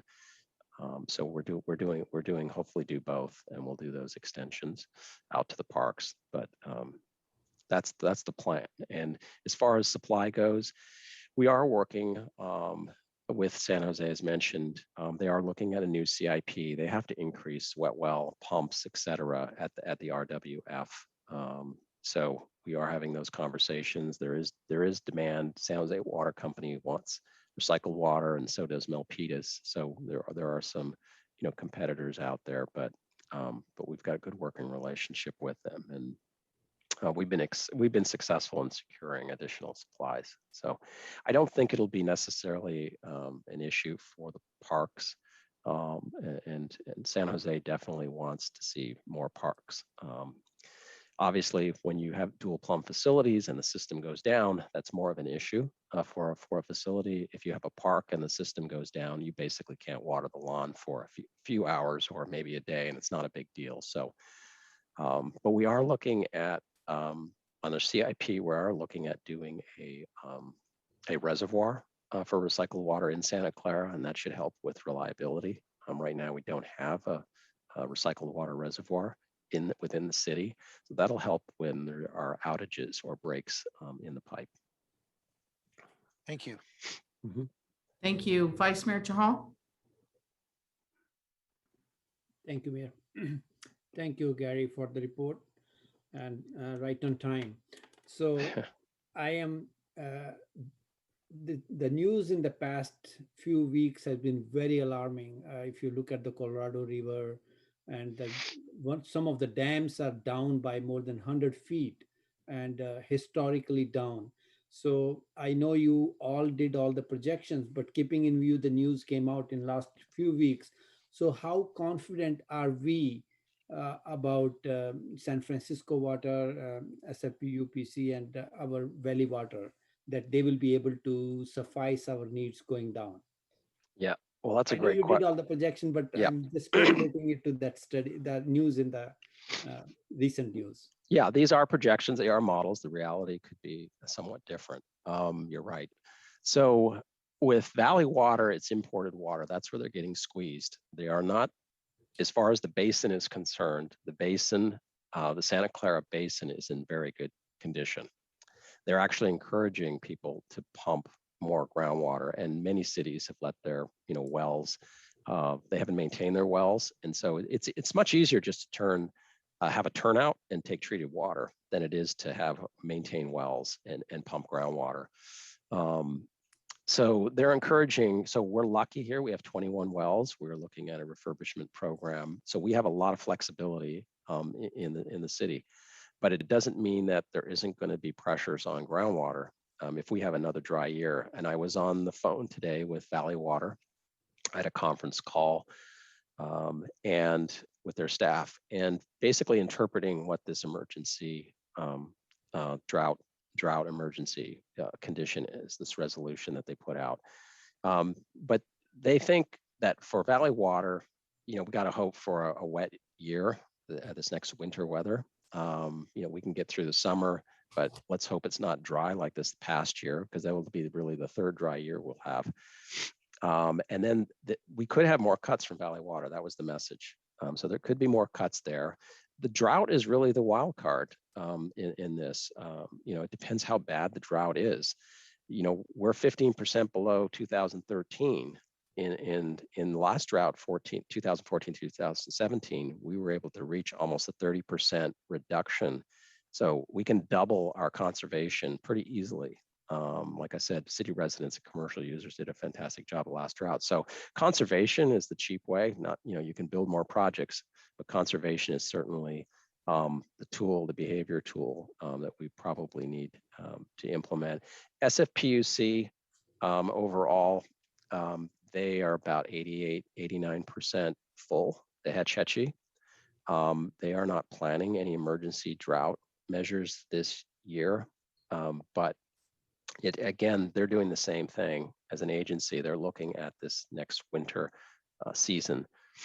And so that's what I've seen. Tom Francis, I don't know if Tom is there and you want to comment on SFPUC. Sure, Gary. Hello, everybody on the council. Yeah, the SFPUC situation is quite a bit better than Valley Waters. The Hetch Hetchy system has proved to be very reliable, even in the last drought, but particularly this current one. The supplies up in Hetch Hetchy, that big reservoir in Yosemite, it's almost 100% full, and the local reservoirs are doing well. The call or the request is a voluntary one from San Francisco, just to have their customers use water wisely, and that's the message this year. But as Gary said, as we kind of look forward to see what might happen next year or the next winter, if it's a dry winter, then we'll have to revisit that and see whether or not something a little bit more stronger in terms of perhaps a rationing call needs to take place. But the San Francisco system has a very long design drought, an 8.5-year design drought. So, we're lucky. We're capable of weathering quite a bit longer drought than a good part of the rest of the state. So that's just something to be aware of. And you in Santa Clara are in a better situation than a lot of the other BOSCA members, because you have other supplies. You've got a robust groundwater basin, and Gary has mentioned your recycled water program, which I want to say is probably one of the best of all the BOSCA member agencies. So I congratulate you on that. And we're here, what my role is at BOSCA is to try to make sure that we provide the support that your staff and you as council members need to get the message out to your customers to conserve. And the other things that we do is we work with Valley Water as well. They're kind of our neighbors, so to speak, as in terms of water providers. And so what we try to do is coordinate conservation messages. So probably in the next couple of weeks, you'll see some billboards up on 101, electronic billboards with these conservation measures. And I'll work with Gary, and maybe we'll come down on one of your meetings that isn't necessarily so full, and we can talk about the conservation that we're doing with you. So. Okay, thank you very much. I have going to go to council questions, and then we need to move on. Councilmember Becker. Thank you, Mayor. Can you go to the slide right after this? I think it's right there on the next one, slide 8. Seeing this one, would you say, because I mean, one of my earliest memories is, the great 89 earthquake, as well as the great drought of 89, that whole era. I mean, we lost front yards, backyards, neighborhoods changed really fast, because the drought, a lot of restrictions. Or would you say that this is locally, we're on par with 1989, or 1989 was worse? Because my concern is with all density we're building and more development, the demand for water, I think, would be a little higher, considering we've increased our population since 1989. So would you say it's worse than it was in 89 locally, considering I haven't seen any lawns disappear yet? Not yet. That's a great question. Not yet. No. If we continue, through this next winter, and it's like this last one, and really Valley Water is getting the squeeze. SFPUC actually did okay. So, but Valley Water, it really depends on Valley Water dynamics. That drought, the emergency declaration kind of came out of the blue, to be honest with you, because it wasn't really identified in their urban water management plan. And when we do look at urban water management plans for SFPUC and Valley Water said, hey, we're good. But obviously that's not the reality. So we're certainly not there yet. And we have a lot of, we can conserve much more than we are right now. We're at 15%. We know we've done 28%. And I think that's certainly possible again, compared with the 2013 demands. And the new development is very efficient. All the fixtures are very efficient, drought tolerant, those kinds of things, native plants. So. Okay, is council have any other questions? All right, this is a public hearing. I'm going to the public. Is there any member of the public that would like to speak on this issue?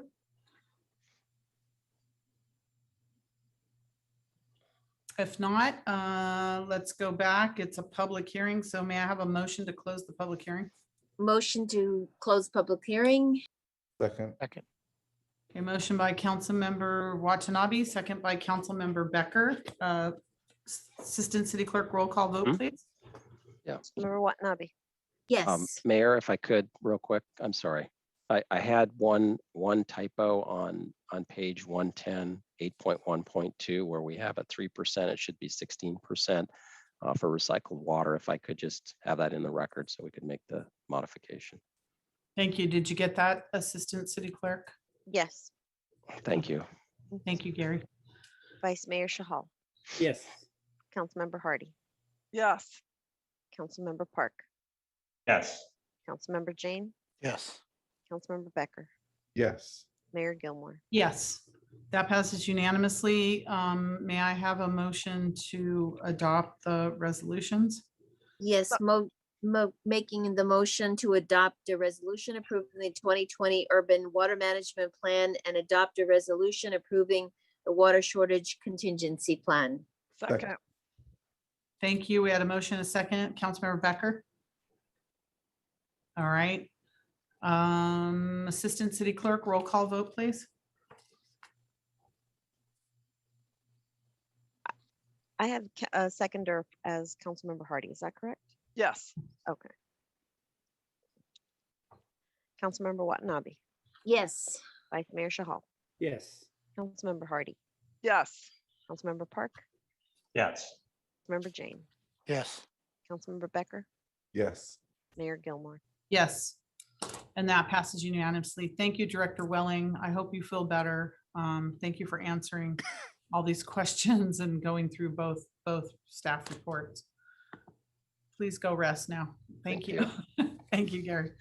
All right, I'm gonna go to item number 7. I'm gonna turn it over to Vice Mayor Chahal to run that, since I own property in the parking maintenance district number 120, well, close to the parking maintenance district number 122. I also want to say it's close to 11:30, and we wanted to conclude this meeting by midnight. It's not fair that we go past midnight. So I'm going to keep that, hope the council keeps that in mind. We have this item coming up, number 7. We have 3 items that were pulled from consent. And then we have 3 items at the end. People want to be placed on a future agenda, and we have 35 minutes. So I'm going to turn this over to Vice Mayor Chahal to run this item number 7. I will be abstaining and leaving. Thank you. Thank you, Mayor. Item number 7, public hearing, adoption of resolution approving the levy of benefit assessment upon the City of Santa Clara Parking Maintenance District number 122, Franklin Square. City Manager. Yeah, good evening, Vice Mayor Thank and Council. Craig Mobeck, Director of Public Works. And this next item is to consider a resolution related to the 21-22 annual assessment for the Franklin Square Parking Maintenance District number 122 and approval of the director's report. So council had previously adopted a resolution of intention that established the public hearing for tonight. And the maintenance district's been set up for the Franklin Square businesses to contribute an amount based on their property building square footage. And the intent of these funds is to cover the costs associated with capital repairs of both the parking lots and the walkways. The annual combined assessments are comprised of a flat rate of $14,200 minus any account interest. And so based on this calculation for the upcoming fiscal year 21-22, the amount being assessed for the entire maintenance district is $10,561, which will be shared amongst the property owners based on square footage. The city is responsible for the general maintenance and operations throughout the year associated with the common areas of the parking lots, and the amount budgeted for these obligations is approximately $138,000. So tonight, staff is recommending that council adopt a resolution approving the levy of the 21-22 assessment and approving, confirming, and adopting the director's report. There was also a few questions raised that I wanted to get to. One was in regards to the schedule for engaging property owners at Franklin Square per council's past direction to see if they would be willing to contribute more towards annual general maintenance costs of the mall. And so the Department of Public Works is planning to engage the property owners beginning in July to see if there's any interest to increase costs. And the engagement process will include a notification, 1 or 2 meetings, and a survey. And staff is anticipating completing this and then bringing the results back to council in the fall for further discussion and next steps. There was also a question about the post office, and the post office is not part of the maintenance district, so they do not pay any fees associated with it. There's no clear mention about the post office in the past records we've seen in regards to the maintenance district, so we can't speculate on that. And then lastly, there was a question on whether they pay any taxes to the city, and the post office does not. And so that concludes my presentation, and I'll open it up for any questions. Thank you, Director Mobeck. I see Councilmember Schultz. Jane, your question for staff? Yeah, thank you, Director Mobeck. I do want to dig into the post office issue. My understanding was that when the Franklin Mall was originally created, that the federal redevelopment agency actually at one point bought the Franklin Mall and then did a bunch of improvements and returned it back.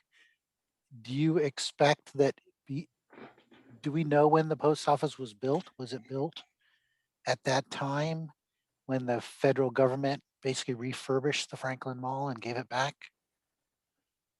So based on my understanding, that post office predates the construction of the Franklin Square. Okay, so I guess my understanding is that historically, and I think there was a report saying that historically, the owners of the properties paid up to 92% of the maintenance costs. And over 36 years, the average was that the owners paid 75% and the city paid 25%. And then what happened was Prop 218 happened, and that said that only the owners get to decide on the assessment.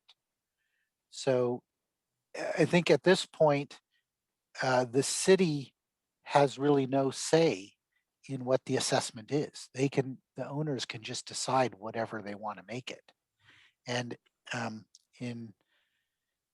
think it was May of 2002, there was a city council committee, and the council committee actually recommended dissolving the maintenance district, but they actually recommended having the city take on all of the costs and having the owners pay nothing. Staff's recommendation at that time was that the property owners pay 75%, the city pays 25% of maintenance. And I guess the owners decided on the $14,200. in 2002. So it's been stuck at 14,200 since then. And the city really has no say in what that assessment is going to be, whether it's the operations and maintenance or even the capital assessments, because only the owners of those properties can vote on it. And they propose that the 14,200 be fixed for 30 years. That was in 2002. So that goes to 2032. So I'm pleased that we're engaging with the owners, and I will move to approve this as long as we have this engagement plan in place. And that's my comments. Thank you. Thank you. Councilmember Jain. Any other council member has any questions for the staff? Comments? I don't see. Gonna go, I'm sorry, I'm just gonna I'm raising my hand to just second the motion. Okay. So we have a motion, we have a second. If there are no more questions, Nora, can you call for the vote? Oh, Actually, sorry, Councilmember Park. Yeah, I just wanted to ask staff, in Councilmember Jane's historical record, there were a couple of questions in there about when the post office was built and things like that. Do we have those records? Do we have the chronological order correct for what Councilmember Jane stated? He had only asked about the post office, and based on my understanding of that, it was built prior to the Franklin Mall, like in the 30s. But otherwise, there's nothing else that needs correction or. The one thing I'd state is that the city does have a say in terms of what the allocations are. In the past, it has changed, but the city council had to vote on that to approve those changes. So it has changed several times. He is correct in that. But the city does ultimately have a say in that, and the property owners have a vote on it. And so the last time it was changed, that was because there was a council approval of a change like that, and the property owners were in support of it. So that's how we ended up with the assessments process that is defined today. The one correction I would make is I've never heard of a federal redevelopment in Santa Clara, so I'm not sure what that was about, that reference that Councilmember Jane came up with. So I know that there was redevelopment down there, and the downtown was basically knocked down, but I don't know what federal role took place with that. The post office, I agree with Director Mobeck. It's my understanding that the post office was built way back in the 30s when there was a downtown, and it just never got changed. So it was just there before the district was even thought about. Thank you. Councilmember Becker. Thank you, Vice Mayor. So I 100% agree with Councilmember Jane. I agree that, there should be some more that the businesses do pay into. I feel that it's been a little too long that they haven't. My real concern, though, is behind this is that some of the owners might take this out on their consumers or their employees. So that is just my biggest concern about this. Thank you. Councilmember Jane. Yes, I'm going to read from the statements. Dave Delosier sent a packet to the city, and there is a letter here from Joe Delosier. And in this letter, it says, on completion of all improvements in the 2-block area, it was dedicated to the city of Santa Clara free of any charges. Hence, the city of Santa Clara became owner, having full control of the complete 2-block areas, with the exception of the land and buildings areas only footprint. The city realized double payment on mall area. The city sold the land for the mall to the Federal Redevelopment Agency. The Federal Redevelopment Agency paid for all improvements and then dedicated or gave it all back to the city.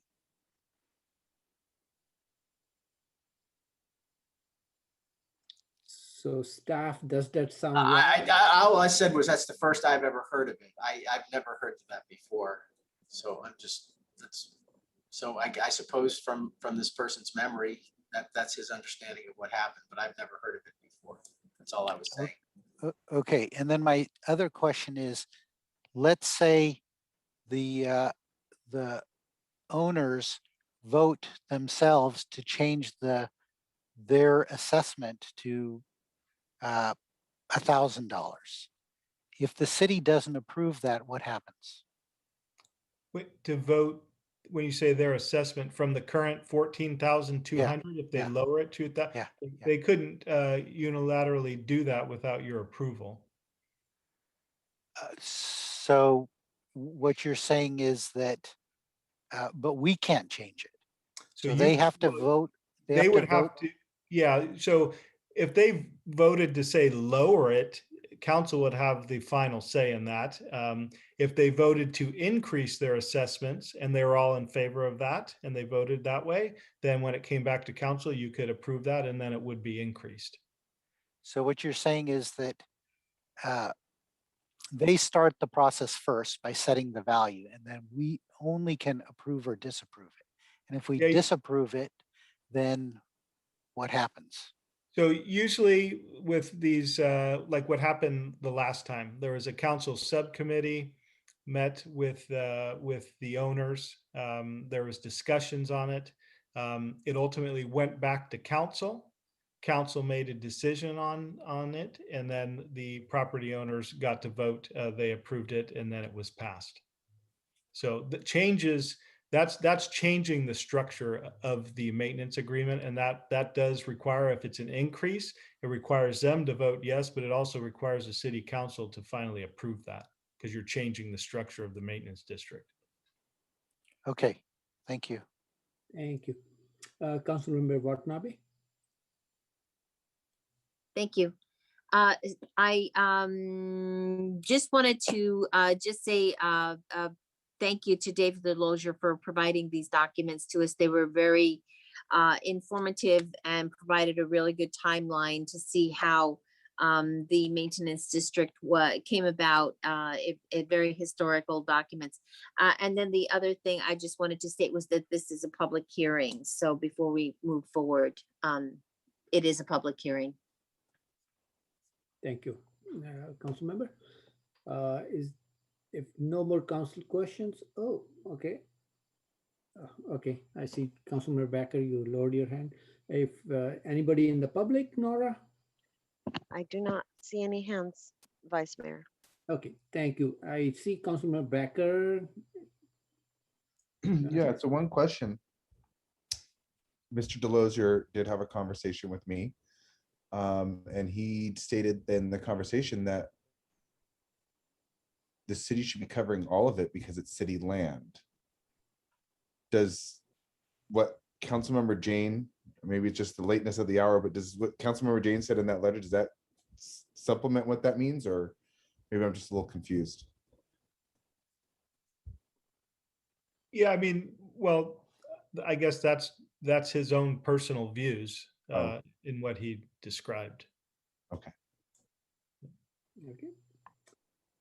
Thank you. Councilmember Jane.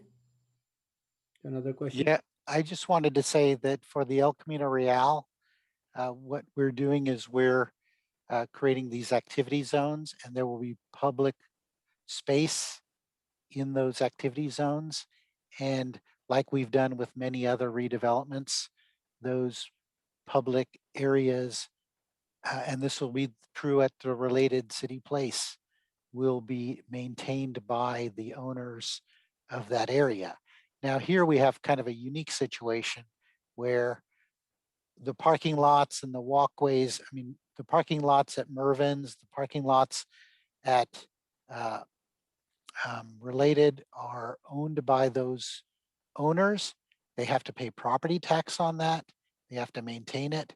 Here, this city doesn't get any property tax for any of this land, and yet we have to maintain it. And it's a benefit to the owners that's kind of unique to other malls in the city. So maybe it would be better if the owners actually owned this land and paid us property tax on it and then maintained it. Right now, I don't see the city getting too much benefit. And historically in the past, the owners paid 75% of it. So I don't know why it got reduced. Thank you, Councilmember Jain. I would like to make some comments like it's uh, good that we are trying to start a process talking to the property owners, and this is a very typical contract we got into, and it's a good first step that both the parties understand what are the expectations from each other basically. And Councilmember Jain is very right, like we are providing everything, but at a very minimal cost to the property owners basically over there. So I like that we are getting into that discussion, and let's see what happens for that discussion. Outcome of that discussion would be basically. And if no more questions, I would like to ask for a motion to close public hearing and then make a motion. Motion to close public hearing. Second. Nora? Councilmember Watanabe, Yes. Vice Mayor Shahal, Yes. Councilmember Hardy, Yes. Councilmember Park, Yes. Councilmember Jane, Yes. Councilmember Becker. Yes. Motion passes 6-1 abstain. Thank you. And do we have a motion to pass? Or We have Councilmember Jane who made the motion and seconded by Councilmember Watanabe okay, for staff recommendation alternative 1. thank you. And Councilmember Watanabe, Yes. Vice Mayor Shahal, yes. Councilmember Hardy, Yes. Councilmember Park, Yes. Councilmember Jane, Yes. Councilmember Becker. No.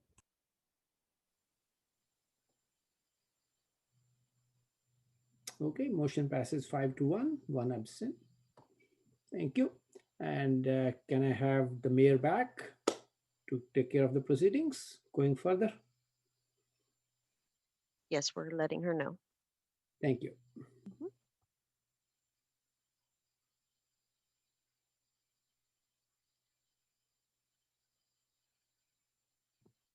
All right. Hello, everyone. Okay, we're running out of time. So we have consent items C, F, and K. City manager, which ones of these have to go tonight? Items C, F need to go. They're time sensitive. All right, let's go to items C and F.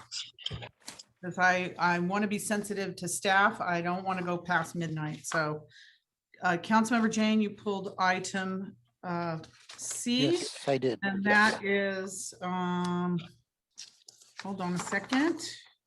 Action on monthly financial status and investment reports for April 2021 and approve related budget amendments. Yeah, okay. So I just had some questions on this. I know earlier Director Ken Lee talked about how for the municipal fee schedule, the inflation rate used is 1.72%. And the Santa Clara portfolio yield on $800 million is only 1.43%. So it's less than what we're using for inflation rate. And, you know, I looked up inflation rates. The 2019 inflation rate was 1.81%, and the 2020 inflation rate was 1.25%. That's sort of the national. For 2021, the expected inflation rate is 2.26%. Now, I know we had PFM to start actively managing the portfolio September 1st, 2020. And I'm just wondering if there is any anticipation that our yields will start going up, at least to beat inflation Because it seems like for $800 million, we're falling behind. And, you know, if I look at like PERS, they're expecting over 6% return. So I'd just like a comment on what we're expecting from PFM. Thank you, Councilmember Jane, Ken Lee, Director of Finance. So a couple comments on that observation, and I appreciate the insight on that. So there's a lot of different factors that go into inflation. It's the cost of goods, you know, there's oil prices depending on, you know, what exactly we're measuring. If you're looking at like a Santa Clara CPI, it's, you know, it factors in housing costs, cost of materials. When it comes to investments from at least a municipal, a city like ours, we're governed by state law in terms of the types of investments that we're allowed to invest in. And so typically those are short in duration. It's 0 to 5 years. We're not allowed to go beyond that.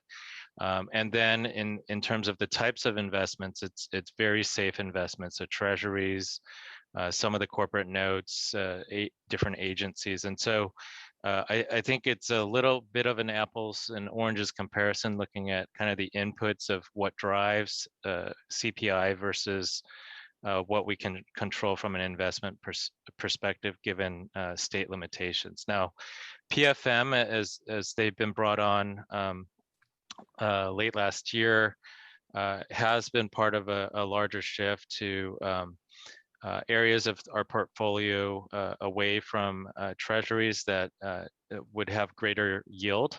So in the past, our investments were focused on very safe treasuries. Again, with the federal interest rate close to 0%, you know, that's really what's driving our low investment yield. And even this week, I think the Fed signaled in late 2023 they might raise the rates, and so that might help us, but again, we're very limited by the types of investments that are governed by the state. And so the approach our investment advisor goes through is really looking at where the spreads are advantageous against treasuries, where we're able to earn larger yields and given the types of investments, and that changes on a day-to-day and a week-to-week basis. So they are helpful in terms of increasing our yield. Unfortunately, just there's limitations from a legal perspective as well as our federal just environment of a close to 0% rate increase that's impacting our yield.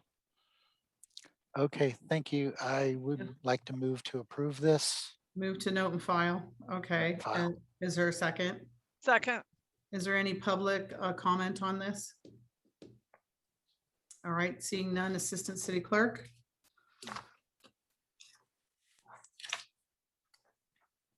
Roll call.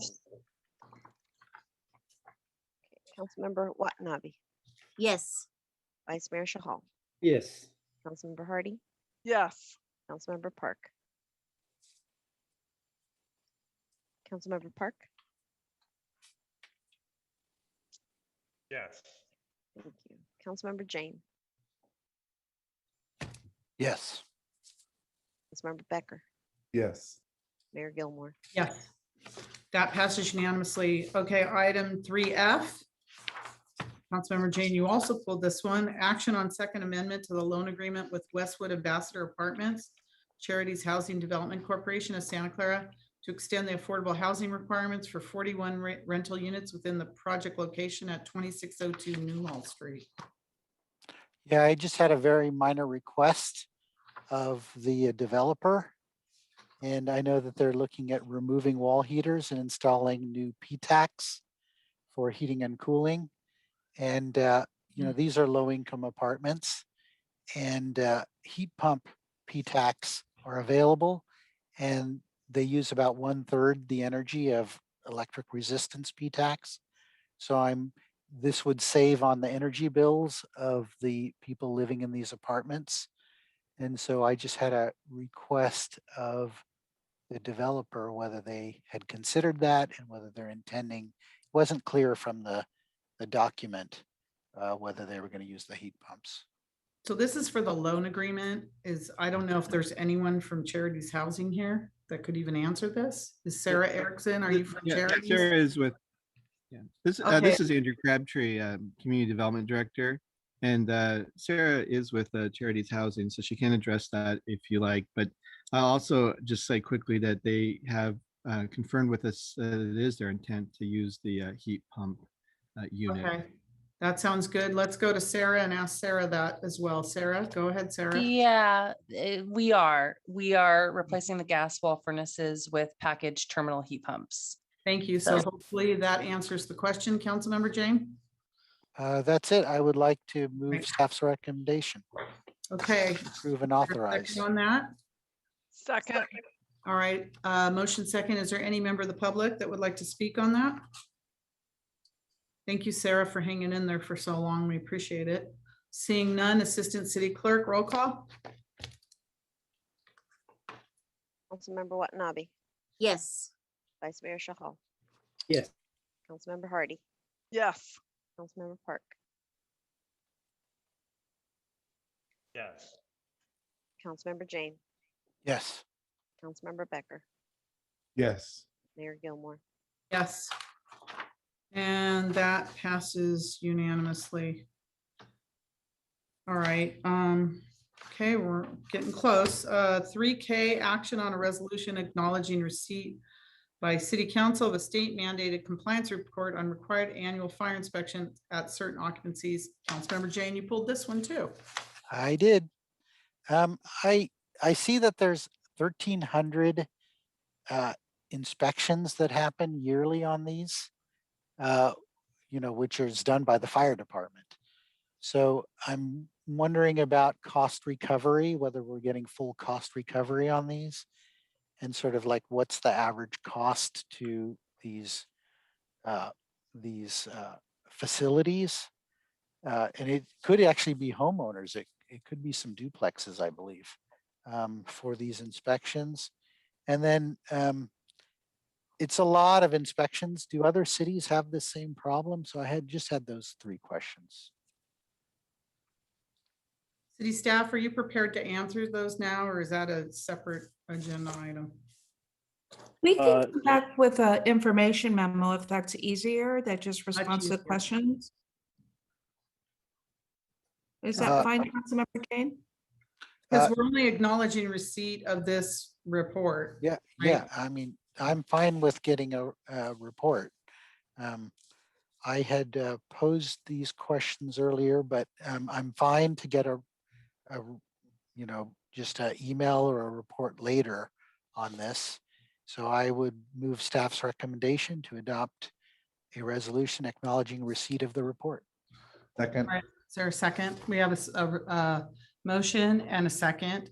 Any member of the public want to speak on this? Okay, Assistant City Clerk. Councilmember Watanabe, Yes. Vice Mayor Shahal, Yes. Councilmember Hardy, Yes. Councilmember Park, Councilmember Park, Yes. Councilmember Jane, Yes. Councilmember Becker, Yes.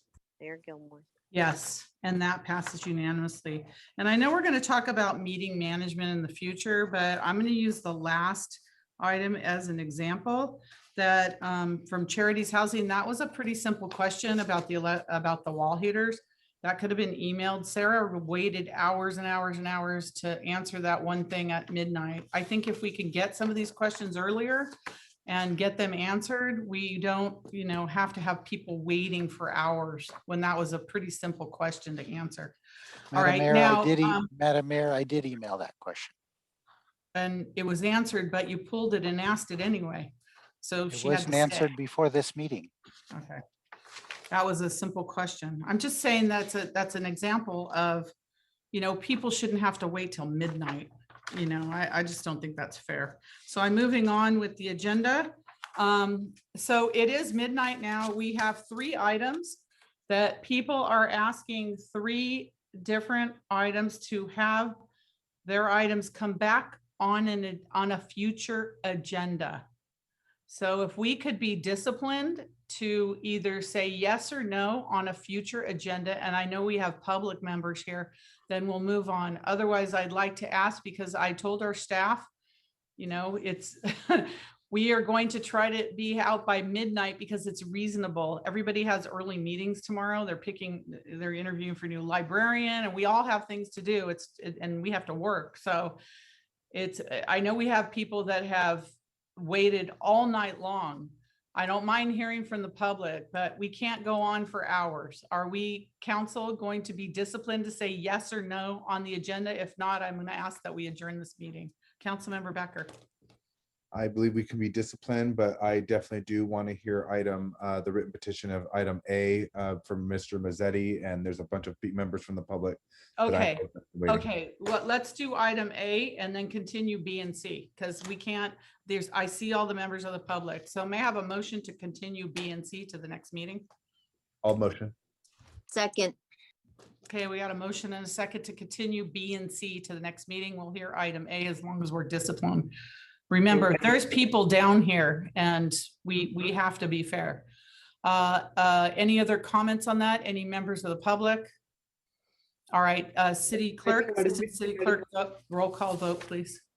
Madam Mayor, if we are yes or no vote, I think we can take all three of them. No, because it's midnight and we have a bunch of people that are old quad people that want to talk. So again, I don't even want to go on with A, because I wanted to stop the meeting. There's no way we'll get to B and C. We'll put it the next meeting.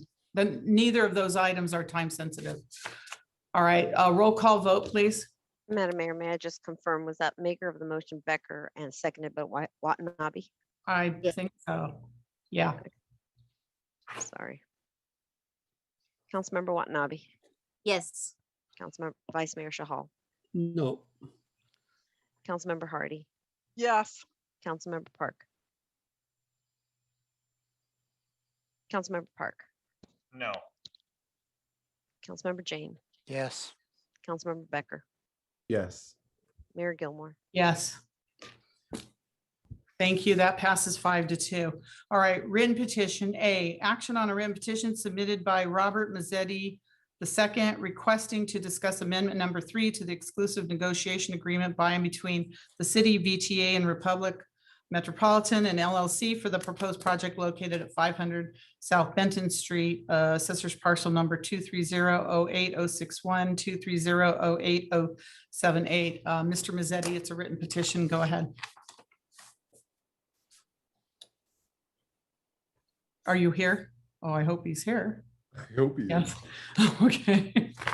Yeah. Hello? Oh, you are. Oh, there you are. You awake? Okay, let's No, go. no, I'm here. I think that Okay. Kelly Macy is going to take the lead on this. Who? Oh, Kelly Macy. All right, thank you. Welcome, Kelly. You're muted. Thank you. Hi, good evening. This is Kelly Macy, Vice President of Development for Republic Metropolitan. Thank you for including us in this at this late hour. We appreciate the opportunity to speak to the mayor and the council. We are here to request that we be put on the agenda, future agenda, so that we can present our case to the council and to the mayor. The last time we were before you, we had a unanimous vote to extend our ENA to continue the good work that we've been doing on Santa Clara Station.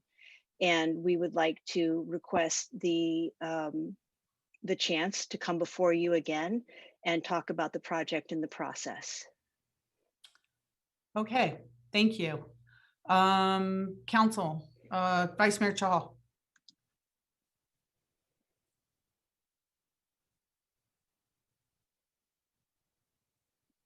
Okay.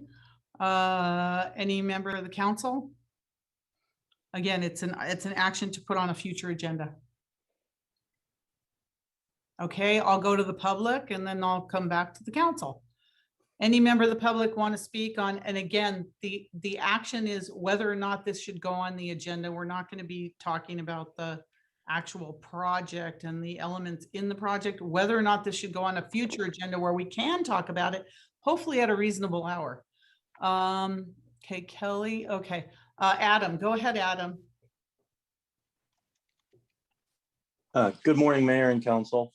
I was surprised to see that this project proposal at our train station 500 Benton had a petition to reinstate an exclusive negotiating agreement dissolved in November of 2020 due to the developer Republic Metropolitan failing to perform. I was even more surprised that Republic Metropolitan hired a well-known lobbyist and a former vice president from Santa Clara University to lobby our state senator, Bob Wachowski, to write Senate Bill 466.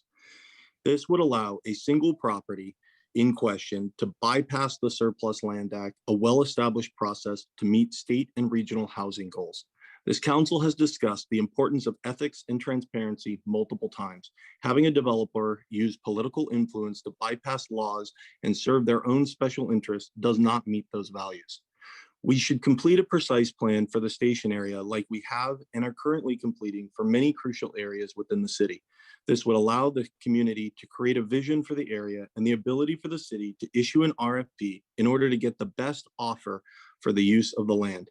If Republic Metropolitan wanted to submit a proposal at that time, it could be reviewed and leveled against all other RFP responses. An exclusive negotiating agreement developed over 3 years ago is no longer relevant, and since it has expired, should no longer be considered.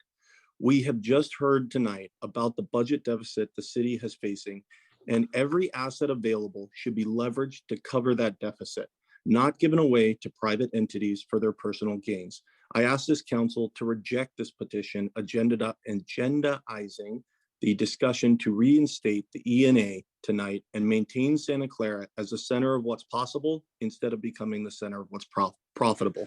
Thank you. Thank you. Jonathan, go ahead, Jonathan. Thank you. The item before us is to agendize discussion for an amendment to an ENA with Republic Metropolitan. This ENA was first entered into by the City Council on December 5th, 2017. I don't think anyone expected to be discussing this agreement 4 years later. The original proposal put forth by REMET said this about the project, and I quote from their proposal: "Not your parents' dorm, purpose-built communities rival Class A apartment in quality and design. So don't take my word on this being a luxury dorm, take the developers." Several members of the public spoke out that night about all the same concerns that have been raised on this item. That ENAs prevent the site from seeing a best use. This is an ideal site for affordable housing, and that putting students at the site is a handout to a rich private university. Mr. Mazzetti said that night, and I'm trying to quote accurately, "Public misunderstands what is going on. This ENA is already approved by the council, and the council directed the city manager to negotiate the terms of the ENA back in July. Some of the points were brought up. If these people weren't here, I can't help that. We're beyond that. My understanding is that we're here just to authorize the terms of the ENA and the joint agreement with BTA. I searched for all evidence," end quote. "I searched for all evidence of a city council agenda from July 2017 where an ENA may have been discussed, including closed session. I asked the city clerk's office if they had records for a public hearing on this event. Unfortunately, there seems to be no record of such discussions in July.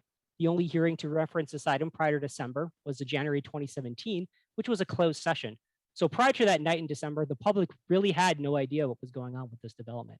I hate to say backdoor deal, but I can't find any record of this being discussed in a public forum before December 2017. This ENA is expired. Let it continue to be expired.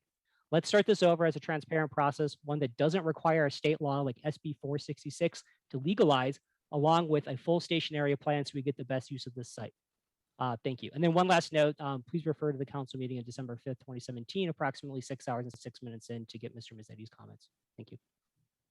Thank you, Patricia. Go ahead.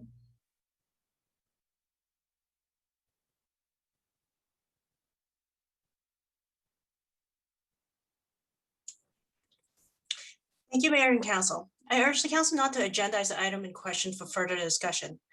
The committee spent years trying to reach out to Republic Metropolitan to work in good faith. Time and time again, REMET ignored the community's pleas to discuss important issues, including and not limited to 1, proper land use on the city-owned parcel, and 2, the appropriate treatment of a nationally registered historic train depot and the archaeological remains of the third mission in our mission city. In fact, during the last ENA renewal, the council strongly urged the developer to work with community members who have serious concerns about a project. I have neither seen hide nor hair from them since that night until we came across SB 466. When we raised concern about the Surplus Land Act, it's not because we want it out of the way, it's because the rules were not followed. Writing a state law to circumvent the SLA, as the kids would say, is super sketch.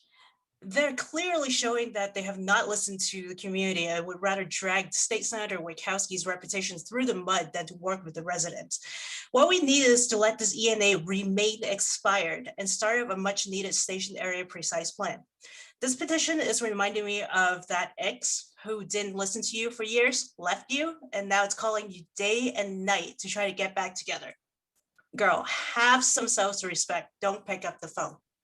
Thank you. Thank you. Rob, go ahead, Rob. Sure, can you hear me? Yes, we can. Great, thank you. The ENA for 500 Benton has expired, and it is best to look forward to the other opportunities for the city-owned parcel.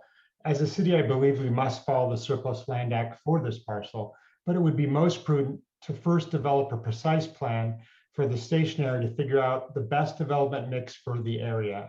A precise plan would help us better understand how to fully capture the economic benefit for the city of this area and how to create a comprehensive gateway to our downtown before sending out an RFP for affordable housing. The economic benefit could then help pay for much needed city services long-term. I would encourage our city to do an exhaustive outreach to affordable housing developers to make sure that we build as much affordable workforce housing as possible on this surplus city-owned property, and that would be much more logical than the previously proposed majority of dorm-style student housing. I was most disturbed to find out that the Senate Bill 446 is in process that would exclude this parcel from the Surplus Land Act. The city purports to embrace transparent and ethical government and therefore should not work with a developer who has chosen to use their political connections to circumvent a state law that all other cities in California must follow when disposing of surplus land. The bill benefits one developer and is a slap in the face to affordable housing advocates and developers who must work within the Surplus Land Act. I sincerely hope our city motto does not become the center of what is possible if you have political connections. You all know we are better than that. Therefore, I implore the city council to do what is best for our city and have no further discussions relating to the expired ENA at 500 Benton and move forward with a precise plan for the station area and then an SLA compliant process, regardless of whether Senate Bill 446 gets approved. Thank you for the opportunity to be heard. Thank you. Donna, go ahead, Donna.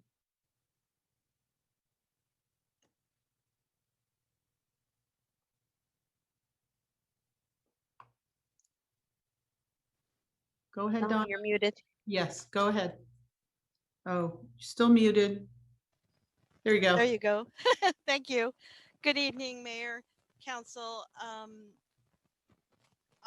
This is a no for me on item 10A for this agenda. The petition references a third amendment to the ENA with Republic Metropolitan for Agreement, which expired in August 2020. The amendment to the ENA should not be placed on the agenda for future council meeting. This contract is over and the council should let it remain expired. The city of Santa Clara should not be in business of using city land to build dorms for the Santa Clara University. Your public citizens, like me, said no on July 2020. This is still no for me. Let's create some better use that we all want in our beloved city of Santa Clara. Thank you for your consideration. And should I say good morning? Thank you. Unfortunately, yes. Okay. Thank you, Donna. Dan, go ahead, Dan. Hey, good morning, Madam Mayor, Council. I too was, I recently found out about SB 466 and was extremely disappointed by it. In looking at the plan, you can call it what it is, but when you have 5 rooms still designed around an open space, that's a dormitory. And I think there is a much better use for this building in proximity to that train station. It could be an ideal location for commuters, and that is not only what we need right now, but what we need 40 years from now. So I agree with the rest of the speakers that we need to take a new look at this building and proceed from there. So thank you. Thank you, Dan. Is there anybody else that would like to speak? Rob, go ahead, Rob. Thank you. First off, I'd like to clear up a number of misconceptions that seem to be offered by the people that have been speaking. It's true that this project did start out as a student housing in response to the old quad's desire to get students out of their neighborhood. We quickly realized, I think everybody realized that we couldn't discriminate, and the student housing was dropped years ago. This is not a student housing project. It is a workforce and transit orientated student housing or project with affordable housing at 29%. There are the pod type rooms that still remain.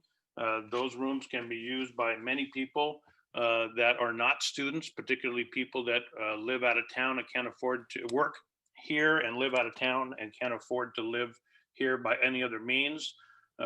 These include, we've done our research, these include engineers, these include judges, these include attorneys, they include professors, all sorts of people that can't live here full time. And the entire project was changed in response to a number of people from the old quad that wanted a design change. We gave that to them. We offered some space for PAL. We've definitely bent over backward to try and get this done. This the SLA issue was brought up before Senator Wachowski because this property doesn't fit in the Surplus Land Act and it doesn't fit in the Economic Opportunity Law. It's something that is kind of in between because the use of the property will continue during after development. And so it's a hole in the Surplus Land Act. And if something isn't done, this property will remain a parking lot forever instead of the city gaining tens of millions of dollars over the next 50 years. Thank you. Mike, go ahead, Mike.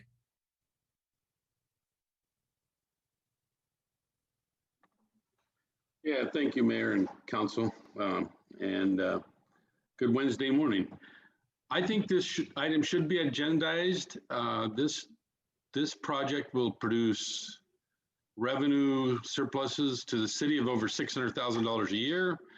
The developer is going to pay for the replacement of a well that we all know is about to go dry, and when that time frame is, it's a projection, but it's not that far off. That's millions of dollars in itself that the city will not have to spend.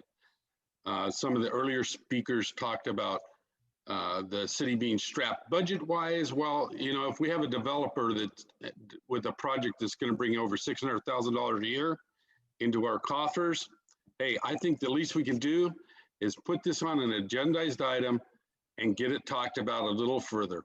I mean, this has been going on for 3 years, and try to kill it now with a loophole to me is insane. We need to stop trying to stop every little project in this city because of our personal wants and needs and move forward with what makes sense for the future. The future is not single family homes. We need to move on from that. Thank you. Thank you. I understand it was your birthday yesterday, a couple hours ago, so happy belated birthday. Rob, you've already spoken, so Emmy, go ahead, Emmy. Hello, can you hear me? Yes, we can. Okay, thank you. I sent a letter to the city council, but I will not bore you with all the details of that. You will see it, and it states 14 reasons why I think you should proceed ahead with the project.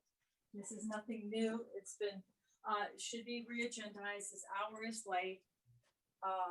The project, I think there is some confusion from what I understand, that this project is not earmarked for students.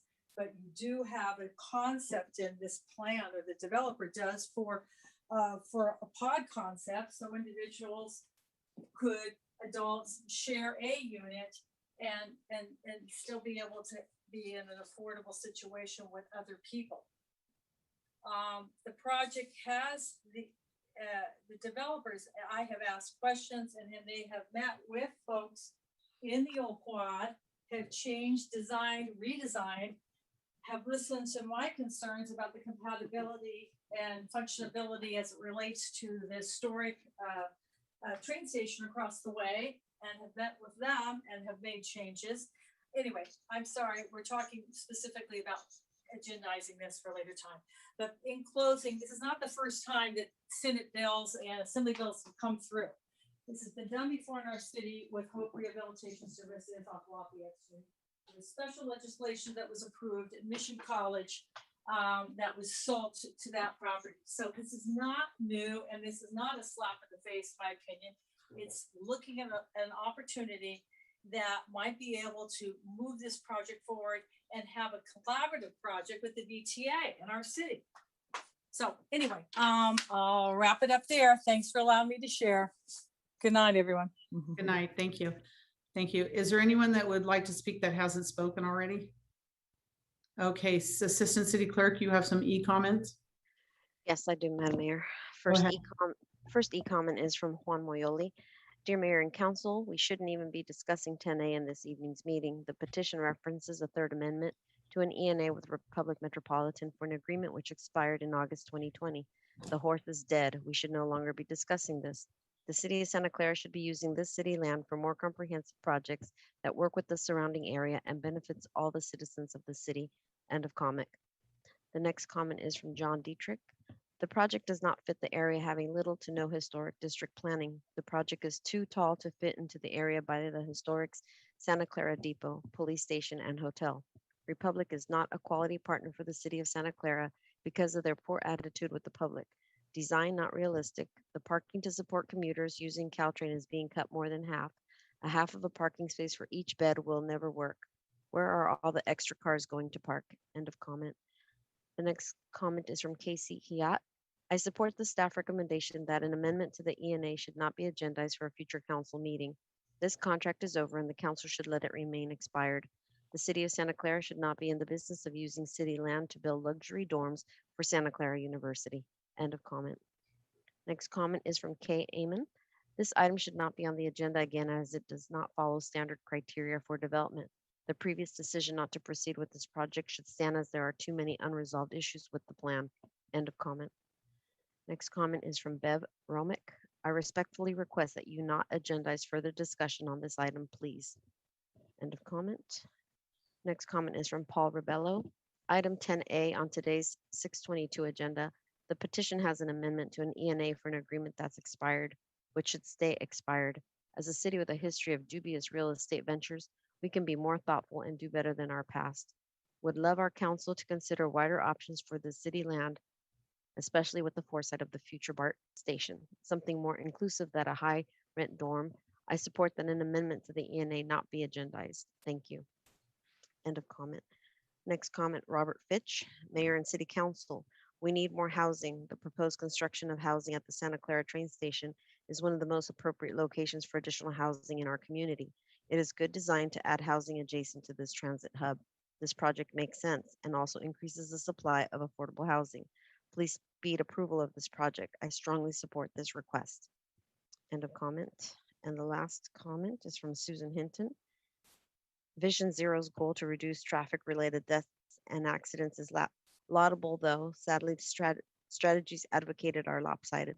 The best strategy for reducing bicycle and car collisions is the same as that which has reduced pedestrian and car collisions. In other words, create separated bike lanes that are the equivalent of sidewalks for pedestrians. Cars are not about to disappear, and the city should acknowledge this. Do not create an air pollution by causing cars to crawl. End of comment. That probably was another item, but. Yeah, I just realized that. Sorry. Okay, thank you. All right, so I'm going to go back to the council now. What do you want to do, council?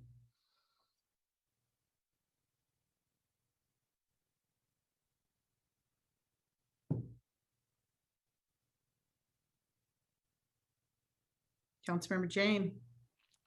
I just want to say that I did meet with some representatives for this project. I've also met with some old quad people, and I would like to support staff's recommendation. Which is? Take no action. No Second. Okay, a motion and a second for no action. Any other discussion?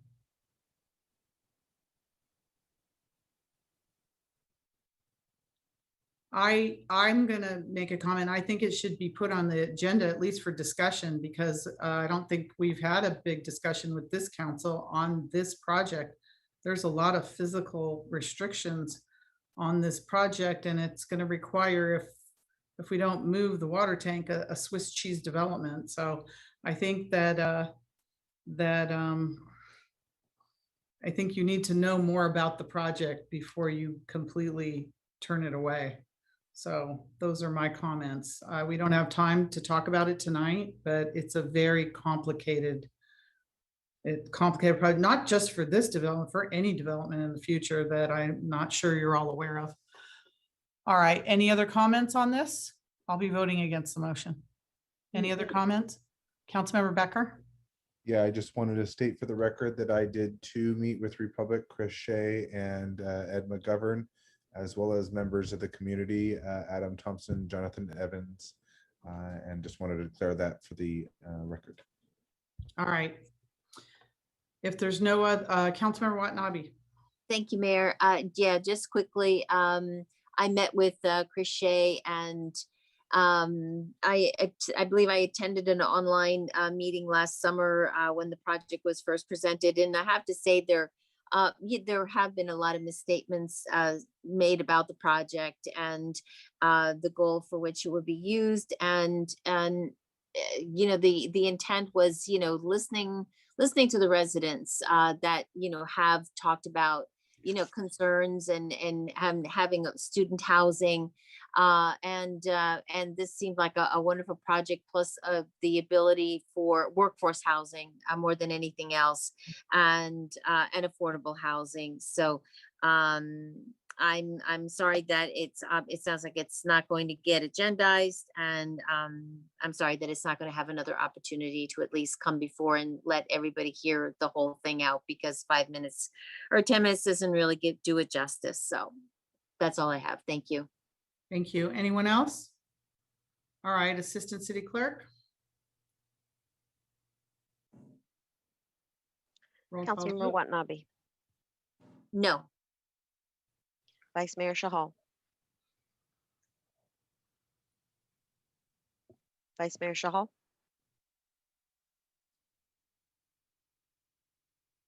okay. Councilmember Hardy, Yes. Councilmember Park, Yes. Councilmember Jane, Yes. Councilmember Becker, Yes. Mayor Gilmore, No. Vice Mayor Shahal, Sorry, my system froze. The motion is the staff recommendation. take no action. Take no action. No. So the motion passes 4-3, no action to put it on the agenda. All right. Okay, that leads us to, and thank you for all the people that waited so long for this item. We're sorry, and we appreciate you hanging in there with us. All right, next is reports of members and special committees. Councilmember Hardy, do you have something short to say? Very short. Ulistat Nature Preserve is finally able to have a work day, and this Saturday from 9 to noon, they will have, they're up for at least 40 volunteers. So bring some water, closed-toed shoes, and tools are provided, and love to see you there. Thank you. Anyone else? All right, city manager, executive director reports. Have a good night, everyone. Thank you. So that leads us to our adjournment. And I'm going to ask that we adjourn this meeting in the memory of Warner M. Nash, a 30-year veteran of the Santa Clara Fire Department and long-term Santa Clara resident. Warner M. Nash was born in New York on June 23rd, 1936. He was raised on the East Coast before his family moved to Pomona, California, where Warner attended high school. On Thanksgiving Day, 1956, Warner and his friend Don drove north to Santa Clara to start work at Agnew State Hospital, where he soon met his bride, Patricia, who was completing her studies in nursing. The two had their first date on Valentine's Day in 1957 and were married just before Christmas later that year. While awaiting placement with the California Highway Patrol, Warner took a position with the Santa Clara Fire Department where he would serve for 30 years before retiring as captain. Warner and Pat created a lifetime of memories in Santa Clara where they raised their children, Deborah, Michael, and Marianne. He was a pillar of the community. Warner enjoyed working with his hands, whether it was on cars, home renovations, yard work, repairing books for the library, making meals at home, or to help serve at shelter meals or community ministries. Warner Nash passed away on May 6, 2021, to be peacefully reunited with his bride. He is survived by his beloved children, Deborah, Rodney, Michael, Jeannie, and Marianne, Jim, 9 grandchildren, and 12 great-grandchildren. He was a true pillar of the Santa Clara community and will be missed by all who had the good fortune of knowing him. So may I please have a motion to adjourn in Warner Nash's memory? So moved. Second. Okay, we have a motion and a second to adjourn in Mr. Nash's memory. Assistant City Clerk, roll call.